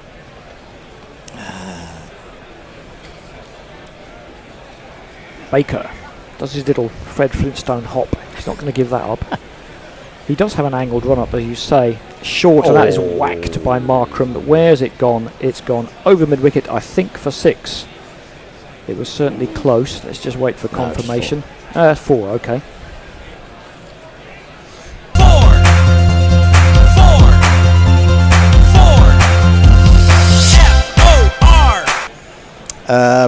I think because I was lagging, the lag problem seems to have been resolved now. I was lagging behind with the tweets. My dad gave me a bunch of signed sick notes. Yep. Says Lockie. On to middle and leg, clipped into the leg side. Rashid shows just enough interest to prevent the run. I just wonder if I can, by some sort of hypnotism, magic powers, I can, on the basis that this is going to be done within the next 5 overs, whether I can, by the power of mind control, get Tony to go and pick up the car so I don't have to walk to it. If you had that power, could you think of something more useful to do with it? Not really, no. Not right now. He's not moving. Comes Baker, full and shovelled directly into the ground and up to Joe Root at short cover. So basically, Baker is the highest scorer in this game. Is this going to be some kind of awful record for ODI figures on debut? I fear it is. I just hope that I don't think that those that know cricket will actually lay into him or anything, or say he's been pushed up too soon. Although you could argue that. I think it would be nice to take him off before that happened. It may be too late. I'm not sure. I guess they're hoping that he'll pick up a wicket, and then that would just give him a bit of a lift. Yeah, something to take away from the game. It doesn't look very likely, though. I've got to be honest with you. No. 102 for no wicket. Quick game's a good game. That's what everybody seems to feel, especially Markram, who's on 68 or 45. He faces up again. Length ball chopped down to third man, and Cars with the fielding, a bit of an ooh. Has been a little bit of indifferent bounce in the outfield, but they are professionals, suspect to handle that. I think we're going to get a drinks break, would you believe, with only 29 needed to win. got to sell crap to everyone. Jingles are distorting pretty badly today. Okay, I'll turn them down a bit. Lockie 6. Mayank is never short of getting in a little jab. Have England already morally won? I need to argue that with the betting company as to why I should have won my bet on England. They should have refunded you for being so stupid. It's always cool to complain when free stuff isn't perfect, says Lockie. Yep. Stephen Kelch says this is definitely a moral victory. Eric says Mayank is at risk of deportation. Hello, what's Tony Cam standing there for? Can't hear what you're saying. Okay.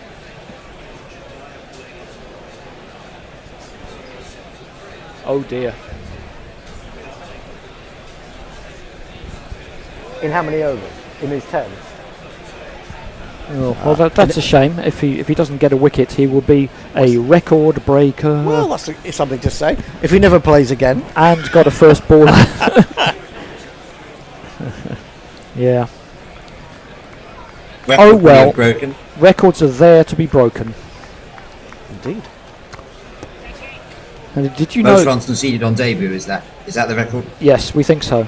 Do you know James Milner is both the second youngest and second oldest player to score in the Premier League?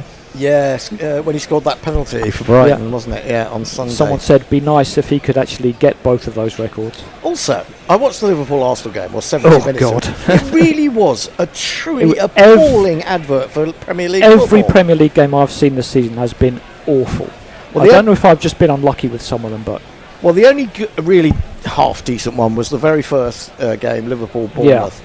Yeah. But there have been some weird decisions, like you were talking. Chelsea seem to be benefiting from incredible... Yeah, they've had two, refereeing largesse, don't they? And of course they need to because they haven't got any money.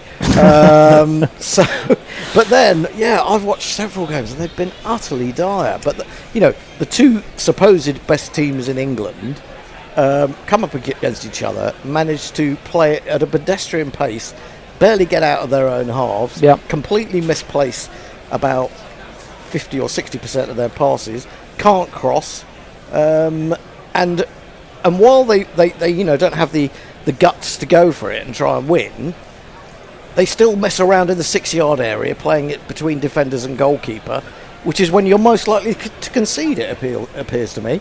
So, it's crap, basically. I'm not going to disagree with any of that, no. I think that's entirely in line with what I've seen. I don't like this playing out from the back thing. I think you should get it into the other half and then play your football. That's the way. People absolutely hate it at QPR, but we haven't really got a goalkeeper that can do it. That's the problem. Well, I think that's the trouble. I mean, when you see even really the top teams getting into trouble doing it, you think, what's the point? Why? I mean, I guess the idea must be that when it works, you can play through the press and create more opportunities going forward. But it's even if you've got all the stats, it's hard to convince people of that, because when it goes wrong, it goes super wrong, and you concede a goal that really looks terrible. So it's a hard sell. It is a hard sell. We saw City do it, and we cost them a goal, and we saw Alisson nearly do it on. back. I went to watch it. I watched the game a year before. I think it was in level 9 of the football pyramid, and they were doing it both sides. It's just a fad, isn't it? It's just a fad. Well, we'll see. Rashid is in. Ooh, indeed. It is a thickish edge from Markham. It went past it. Joffrey's Leave it. not going to catch that one, even if he did kill himself diving for it. So thankfully he did give up on that one. 1, 2, buckle my shoe. 3, 4, shut the door. He's a bit unlucky there because the slip is actually quite wide, but he needed to be considerably wider. He needed to be. Markham just got enough on that, yes. Yeah. But he lured him into the drive and he got the edge. Moral victory. Yes, another one. Rashid is in again. It's short and it's punched and it's beaten cover point, and there's no one on the boundary, and that is also going to be 4. 1, 3, feed Markham must be thinking, why couldn't you useless sod score some more runs so I could get 100? Well, you know, he's got his last innings in England, wasn't it? It was the 100 in the World Test Championship final. Mm-hmm. So likes batting in likes England. here. Yeah. Tossed up by Rashid, and that is in the air, but it bounces in front of who is that? Bethel? No, is it? 39. Looks quite tall. Looks a bit too tall for Bethel, but it Don't know. He'll want to stay anonymous because it wasn't a great piece of fielding. 20 to win. And England, the lights are on, and England's best hope is a power cut at this point. The lights are on, but soon everybody will be at home. It's happened before in cricket, in dubious circumstances. That one is punched past cover by the left-hander. There is a sweeper this time. It's Baker, and that'll just be 1.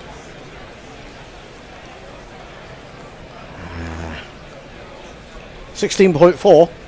Well, they've had 100 balls. 113 for no wicket. Haven't lost any wickets. Only 130. That's not a very good 100 score, no, is it? Not particularly. Doesn't really need to be. Pushed a bit through by Rashid, but still beats short cover, and it's going to go up to wide mid-off for another single. Maharaj's 4 wickets. Was that, good bowling, or was it just mopping up the tail? Don't think it was bad bowling. He certainly got the last 2. He got rid of jacks. They were tumbling so fast I couldn't really keep up. I didn't realise he'd taken 4, to be honest. Yeah, he got Bethel, the one that bounced off the keeper's gloves. Oh, yeah. And he got Baker at the end. That one is defended by Rickleton into the offside. He knows he's not going to get 50, and he's just trying to return a nice 39 not out. End of the over. That's so dissatisfying, a 39 not out. I didn't mind it. At least I was not out. Right, let's have a look at some more tweets. Deportation, I think you mean free holiday to Norway, healthcare and socialism, says Mike. Hopefully the Premier League stays awful. City losing was icing on the cake as a Man United fan. Because they're doing so well. I won't say the words Grimsby Town in the same sentence. Anis Mohammed says, unless you are Ian Mulder, who believes that legends should keep the record. Oh yes, of course he does. I think that's good. I think that was unbelievably sanctimonious. Really? Even Lara said he should have gone ahead and beaten the record. They get through for 2 there for deep point. I don't think Lara would have said that had he beaten the record. Sonny's performance, says Stephen Kelp, is clearly also a moral victory for a debutant. Lockie 6 says not bowling the lad, as in Ben Duckett, was the fatal error. Mike has left ear has the TV radio they give to Amex holders in the stadium to listen while watching tennis. Right ear has you lot. My brain is frazzled. I'm not surprised. Cars is in, slower ball, played out to backward point, picked up for no run. The lad would be a whiz at tennis, says Eric J001. Pirate Badshaw says, with a name like Sonny Baker, I'd advise a career shift to saxophonist. Yes. Yeah, I think we may have said that once or twice. The fans are drifting out as if it's 5-0 down at home. Any South African fans in the ground, I don't think there will be many, will be doing that Cheerio song. Cheerio. We can see you sneaking out. We can see you sneaking out. Yes. Cars is in again. Short, whacked away by Markram. Oh, 1 bounce. Can he maybe get 100? Maybe you can contrive it. Actually, it might be one of those. What's he got to do? He needs 12. He needs 15. Yeah, it's one of those that you can manipulate, possibly. So what he really needs is 2 fours and a 2, and then a 6 to finish off with. Or I think batsmen from other countries might try to do it. Not mentioning any names. India. Really commanding shot, that. It was a very good shot. Sat and waited for it. Punches that one into the offside. He'll only get a single. God, it's only 5 to 5. It's time for Crackerjack. Sorry, certain age. My studio arrival time, Hendo, was due to be 5:30. So, I'm looking forward to coming over to the new studios in Lewisham again. And, very nice. That's waiting on the time. Are you in on Thursday by any chance? I'm actually at Lord's. That's the plan at the moment. So unless you want some, on the spot reporting, on the scenes, on the spot reporting, then I might not be audible. Rickleton plays that one straight back down the pitch. Cars picks it up. Extra Fluffo, which is a great name, says, good morning. Suppose you already know Cummins has fucked his back. If supposedly, you don't, Cummins has fucked his back. Well, I saw a story saying he'd be all right for the Ashes, but it hadn't occurred to me that he wouldn't be. When did he do his back? Last week, I think. Oh, what, in the one-day series against South Africa? Well, I don't know when he did it, but that's when it came out. Oh, okay. I missed that. Cars, once again, in a bit of a flash by Rickleton, but Markram be happy because there was no run. He's back on strike. South Africa need 12 to win. Markram needs 14 for 100. And I should just expect, because of the timing of it, all of the GPL entries missed by about 1 million runs. How many entries did we have in the end? Well, I don't know, but it was about 80 for 3 when we started, so I expect they all got it horribly wrong. Mike says, all jokes aside, this is an ODI. 2 years short of the World Cup. No more ODI Super League. Does it really fucking matter who wins or loses? Not Feels really. like it's just a fucking waste of time, really. Well, welcome to international sport. In the sense that, pretty much everything you do in life is a waste of time. So, yeah, I mean, it's entertainment. Well, it's entertaining for South Africans today. Rashid tosses it up. Oh, you think he's out? Yes, he is. It's caught this time. Was it a no ball? Was it a free hit? Don't think so. Smith, I thought I saw Smith. Who's wicket keeping if Smith's in the air? Butler. Do they think Butler's better wicket keeper? Well, I know. I think it's because they pushed Smith up to open. I was going to say it didn't make a ton of sense, seeing as Smith is England's test keeper. Yeah. Anyway, all of that aside, he's taking quite a good catch at cover for anybody, never mind a wicket keeper. And Markram's dreams of another 100 in England are laid to rest for now. It's a great catch. It's a good catch, yeah. Very good catch. One-handed diving to his right. Most of these wicket jingles these days are just slagging off the batsman, and they're not very appropriate when he's got 86 and won the game. Let's try this one. There was nothing I could change. I was gonna go out strange. Just the shot he's played. Yeah, one hand, right in the outstretched fingers. Actually, I mean, you look We've at done in the flight there. Yeah, and you look, he's actually leaning back, isn't he, as he plays that shot. He played a couple a little bit aerially prior to that, yeah. But that one he really didn't get. But it still took a fantastic catch to get rid of him. Well, England have got their names on the score. This is like this is like when Richard Kone scored the 1 in QPR 7. It's Coventry 7, QPR 1. Oh yeah, it was 5 goals by half time. It was, yes.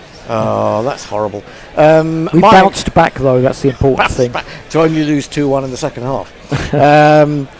Mike says, has a team ever come back from 5-0 to at least draw? If so, surely England have a chance here. I once watched a game at Coventry v Forest in the League Cup when I lived up there, and Coventry took a very quick 4-0 lead. All the Forest fans left after about half an hour. Forest came back to get it to 4-4, and then Coventry snatched a winner. I know. I can think of a few 4s. I can't think of a 5 off the top of my head, unless there was something's in the back of my mind, a 6-all in the 50s or something. Oh, there were some mad scores in the past, weren't there? Probably on Boxing Day. Yeah. Right, some more. Eric J001 says, I've seen a gnome fishing. Gnomus haducus, says Extra Fluffo. The lad just needs to avoid being stolen from his garden. This is all jokes at the expense of Ben Duckett. Oh, I see. Mike says, if you think prices in England at sport are expensive, a shitty cheeseburger is $19.50, 15 to 16 quid. A can of beer, about 12 ounces, is $16, and a small pepperoni pizza is $21. Where is he? He's at the US Open. Yeah, tennis. makes sense. Prices for food astronomical in Las Vegas when I was there. I don't. I mean, you're pricing everyone out of the market in sports these days. I just don't. You'd think so. I Apart just don't from get it. Yeah, the CEOs who yes. go there to steal hats from children. What was that? I did see that headline. Yeah, it was quite something. The tennis players. The tennis player is signing his hat and Right. giving it to a little kid. Yeah. And this guy next to him just goes whomp and takes it like that. Goes, yeah, I got hats. And his wife goes, yay, and puts it in his purse. And it turns out he was the CEO of a company in Poland. In Poland? Yes. And was he Polish? He was Polish, yes. And some statements came out purporting to be from him and his wife, but they weren't, which slightly muddied the water. But he was still a dick, and everyone thinks Who was signing the cap? Was it Swiatek, Polish? No, it was Markovic or someone. I don't know tennis so much. Up and away by Bavuma. Didn't go very far, and it's going to be reeled in by Jacks, I think. Pick up a couple. I don't think Rickles even going to get to 39, to be honest, now. No, he's going to have a 34 not out. Very Looking disappointing. a little bit chubby, Bavuma, unless he's got does. 4 sweaters on, which he might have, to be it's fair. 18 degrees in Leeds today. Balmy Yorkshire weather. Yeah, absolutely. As distinct from balmy. He's hit that one again, more up than out, I think. Dear, but the fielder has just fallen over. I think that one's Bethel. Seemed to be right underneath it and then just slipped over, and he's laughing, as everybody does these days when they make a terrible blunder. I need to see that, don't we, in full? Yeah. What are you laughing at? Have some shame. Oh no! Yeah, he goes back from mid-on, then his feet go out from under him. He could have got there. Yeah, it wasn't straight to him. He had to run No. back over his shoulder. Those are the most difficult ones. Out to the front of the hand from Rashid, tipped around the corner by Bavuma, but it's going to be no run. Well, Bavuma's just gone out there to have a bit of fun, hasn't he? Well, why not? Only 7 required. Think of your average man. Here we go, lads. Come back on. A regular-sized hot dog, $9, and $11.50 for a footlong. Well, I told you it's £8.50 at a county game for a pint of lager at the Oval. It's just crazy. It's expensive enough to go to sport, let alone then have to take out a mortgage to buy some refreshments. And those places that stop you taking don't let you take your own in. food, Yeah. it's an absolute liberty. It is a liberty. I mean, that is kind of a freedom for people. Take your own sandwich. I agree. Outrageous. Don't get me started. Well, can England take this past 20 overs? 8 more runs needed. Cars is in. That's the first ball. It's played down into the ground by Rickleton, and he jumps up and fields. Any thoughts on this impending defeat from what you've seen, David? I wonder whether you're going over or under the 8 runs in this over. Probably under. Cars is bowling okay, and Rickleton doesn't seem too bothered about an early finish. Yeah, I mean, be interesting to see if England can pick themselves up. That ICC one-day international world rankings was quite revealing, wasn't it? England at 8th at the moment. Not good. That one is driven out to Duckett. He picks it up. There's no run. Isn't there a one-day cup in February or something in Pakistan? Do you know? Oh, surely not, because then it'll have to be in other parts of the world to accommodate India, won't it? Yeah, but weren't India threatening not to play and all of that? Isn't that next year? That's the Asia Cup, isn't it? No, that's not what I'm talking about. Or did we already have it? Like last February? I don't know. Great knowledge on Guerilla Cricket.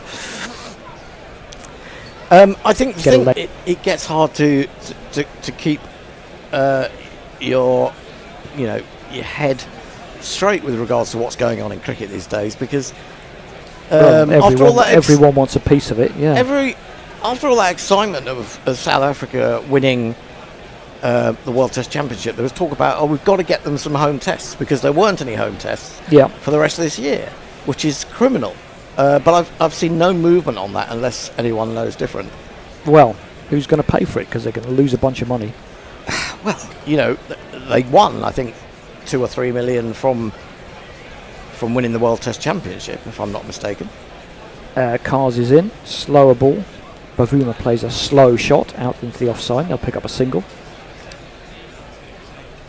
And of course, the women's World Cup is going to be much more lucrative than the men's World Cup.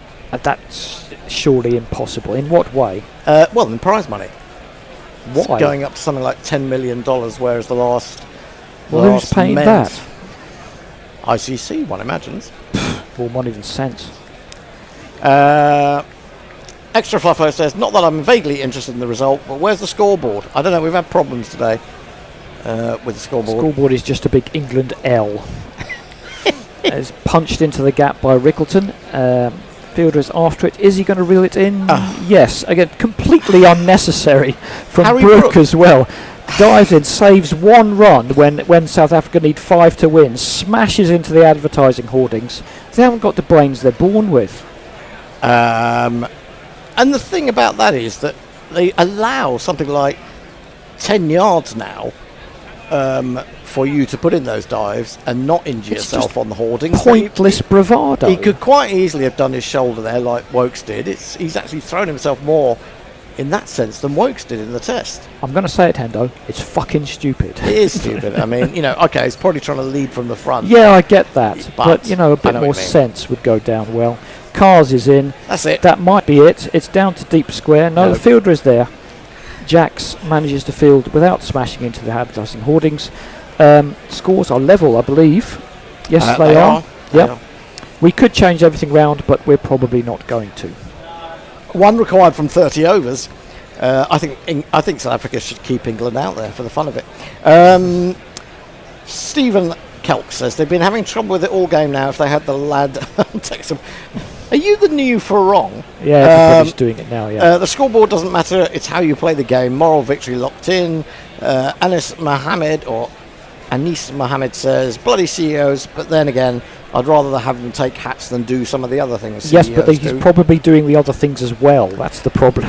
Lockie Six says, and great compassion shown here by Lockie Six, who says, CEOs need hats too.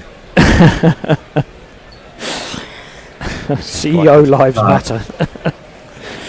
Into the offside to the fielder. Have they got the run? I think no. Nope. Wanted it, but there's really no point getting run out, is there? Steve Keltz says, that kid has the rest of his life to find another hat. Well, he was given a hat, by the player found the kid and gave him a hat and had a chat with him and everything, blah, blah, blah. Tosses it up, over the top again, 1 hand off the bat. In fact, he's going to be out. That'll teach him. Jacks with the catch. Respect to the game of cricket, or that is what will happen. Temba Bavuma. This time I can give him a derogatory jingle. You silly little boy, what on earth were you playing at? Oh, that's one of mine. I did enjoy clipping that. And funnily enough, on a day of disaster for England, Adil Rashid comes out of it quite well. Yeah, 2 wickets. A couple of wickets for not very many runs. Stephen Coates says, got to go. Thank you. Are you going to miss who wins, Stephen? Thank you for the coverage. Company as usual. And thank you for England for... Oh, no, forget that. It was a young Polish kid, was it Maciek? Sounds right, yes. Yeah, is he Polish or was he... maybe I'm getting mixed up with Makak, who is Czech. I had to Google his name. It's that Polish. Luckily, he reached out to the kids' parents, got them tickets the next day, and took pics and hung out with the lad. Not the lad, as in Ben Duckett. Which is why the CEO was later arguing that it was all fine. Lockie Six also says he returned the hat and apologised after a massive backlash. Yeah, after he was caught, like everybody apologises. Yeah, that's the world we live in. Hate hats full of nits and flaky scalps. That is also true, yeah. David B is very screechy. He's very quiet. I think his microphone's not working very well. Is it? It's emergency measures. I'm at the Marylebone campus of the University of Westminster. I intended to be at the studio, but had to abort just at the last minute because of the situation in the match. Right. Okay. So you made it as far So as London. you just blundered into a university and demanded to use their Wi-Fi. Oh! Now this is where I was, but it's emergency measures. Another That's wicket. out as well. England back in the game as Tristan Stubbs plays a reverse sweep. He's even more disrespectful than Temba Bavuma. Moral victory after moral victory. You flipping muppet! This is fun. This is And fun. the crowd are giving it large, and I don't blame them. So he just had a reverse sweep at one, bang on off stump, didn't get anything in front of it, and in fact it's hit middle stump, and England players are all laughing. I think he got a bit of bat onto that to play. It was going to get hit off stump, and I think he hit it onto middle stump. Pulled it onto his own stumps. It was the googly, but there you go. The Western Terrace is trying to get some excitement from that. Is he on a hat-trick then? Yes, he is. And a batsman who I'm sure... I didn't even jingle Stubbs or Bavuma, sorry, I was miles away. But I'll jingle this batsman who surely had his shorts on 2 minutes ago. He's doing a big pray for his one run. Okay, save it for when you need it would be my advice. Eric says, Cadbury's flaky scalp sounds good. Only the crumbliest, says Extra Fluffer. You have to know the advert, I suppose. T20 World Cup next year. The ODI World Cup isn't for 2.5 years. And that comes from Messi Jez, who's always on top of these things. Still alive after his tour of England. I'm glad to see it. Still alive, still awake. Eric J says the World Cup is not enough. I think he's trying to get Bond titles out of Bond film titles out of cricket. I take it Brooke lost his mind again, says Fluffo. Hi all, says Dara Azizi. How is this T20 going? Right, well, it's going to be Donald Beavis. Ha ha ha ha ha ha. Where is he?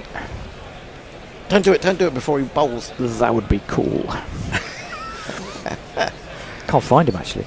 Anyway, he'll probably get the runs before or get out. Oh, no, he's a little bit more sensible than his captain and senior pro. He wound up though. He wound did up a little there, bit, and yeah. then he had to stop himself, didn't he? Actually, I checked. Oh no, there he is.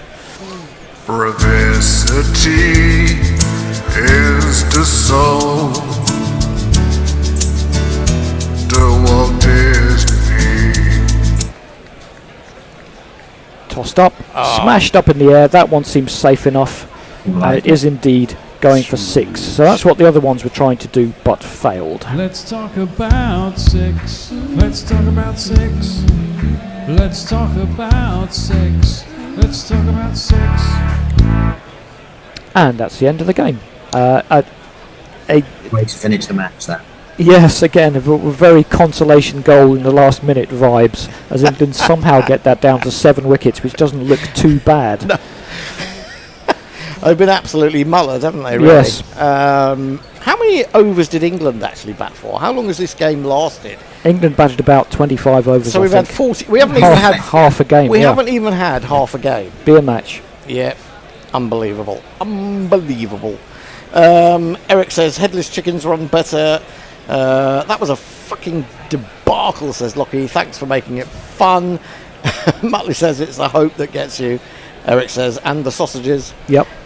This really was a moral victory, says my. Don't be surprised if Athers and NASA try to spin it like that. Really? I don't think they will. Thanks for the stream, primates. Love and sausages. See you all Thursday. Extra Fluffer says, is there a sausage World Cup? I like our chances. Yeah, I'd like to see that. Well, it wasn't. You can't beat the Germans, though, can you? I suppose not. Well, I don't know. I'm not sure I'm that keen on German sausages. Well, that was tremendously disappointing for all of us, really, apart from South Africans. Yeah. And even maybe for South Africans. I mean, I suppose it can be fun slaughtering rivals, but you'd want a bit more of a game, wouldn't you? Yeah, you'll take what you can get, though. But it's a massively disappointing day for England. Only Jamie Smith getting significant runs, and when he wasn't hitting it beautifully, he was playing and missing. So it was a bit of a strange. Well, Rashid got 3 wickets in the end. Rashid picks up 3 wickets, so a good day for him. And this was, of course, a South African attack without Rabada. So he's still got to come back. I think he's nursing a bit of an injury. Great knock from Markram, but then, that's the way, isn't it, these days? When a team has got a low score, they tend to go out to try and finish it quite quickly. He made 86. Rickleton, he got to 31 not out of 59. Bavuma 6, Stubbs out for a first baller. And Brevis just one big 6 did it. 20.5 overs, 137 for 3. That's probably about what we were expecting at half-time, 20 overs. Yeah. Rashid took all wickets, 3 for 26. Carson on for 24. Archer bowled really well, 5 overs, none for 8. And could it have made a difference if that appeal for LBW had been reviewed? I don't know. Baker, well, he'll have better days. Yeah, you certainly can't have worse, can he? No, you feel for him. I mean, it is unfortunately a record for most expensive figures on ODI debut in Earth history, which isn't great, but so it goes. In a parallel universe, he would have taken a hat-trick today, but you have to go and in a very parallel universe. Don't know where that may not even be that parallel. Anyway, that's it from us. No one else is bothering to come back. We're all just shell-shocked and fed up. No, we'll be back. We'll be back on Thursday, and tomorrow is another day, and such and such. Absolutely. I mean, England have a habit of being brilliant or awful, don't they? And sometimes they start series of any sort quite slowly. So we shall see. We're at Lord's, weather permitting, on Thursday. I think is it a 12:30 start or is it a 1 o'clock again? I'm not 100% sure. Sorry? It's a 1 o'clock again. Oh, that's good, okay. This today was a day-night game that didn't reach the night. It didn't reach the night. Oh, it's a short chat. I wonder how much people paid for their tickets. Anyway, yes, the second Metro Bank ODI is at 12:30 according to Sky Sports, but we will be on air at about 10 to 1, hopefully a little bit earlier than we were today when we were a bit late and tardy getting on. But until then, if we can line up the theme tune, let me just have a quick check and see if there are any more interesting tweets. Not really. Not really. Oh, Sonny Baker was playing, says Extra Fluffo. Anyway, everyone should view the Messi and Will interview. Like and share, he says. Will was one of those interviewed by Messi when he was on his sojourn over to the motherland earlier in the summer. I guess that's on YouTube. Go and have a look at those. I think he's done a few. So until Thursday, it's goodbye from Andy. It's goodbye from the Bear and Tony. It's goodbye from David, who's already gone. It's goodbye from Annie, who was here earlier. Goodbye from Forthy. And it's goodbye from me. Goodbye. Guerilla Cricket. Guerilla Cricket. Whoa. Guerilla. Take charge, man the barricades, patrol the cover boundary. At last the time is come, this is a cricketing emergency. Hear this call to arms for every cricket revolutionary. Take up your bats and stumps for the test match insurgency. At first they tried to silence us, but we would not be silenced. They threatened us with lies, so we threatened them with violence. Che Guevara, Sangakkara, Joseph Stalin, Douglas Jardine, Robespierre, Darrell Hare, Vladimir Lenin, O'Brien Kevin, Guerilla Cricket.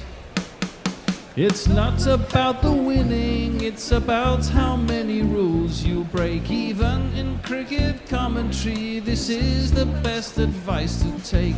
Pick Guerilla Cricket, it's the finest choice you'll ever make. There's so much more to cricket than rev counters and a slice of cake. At first they tried to sanitize us and clean up our act.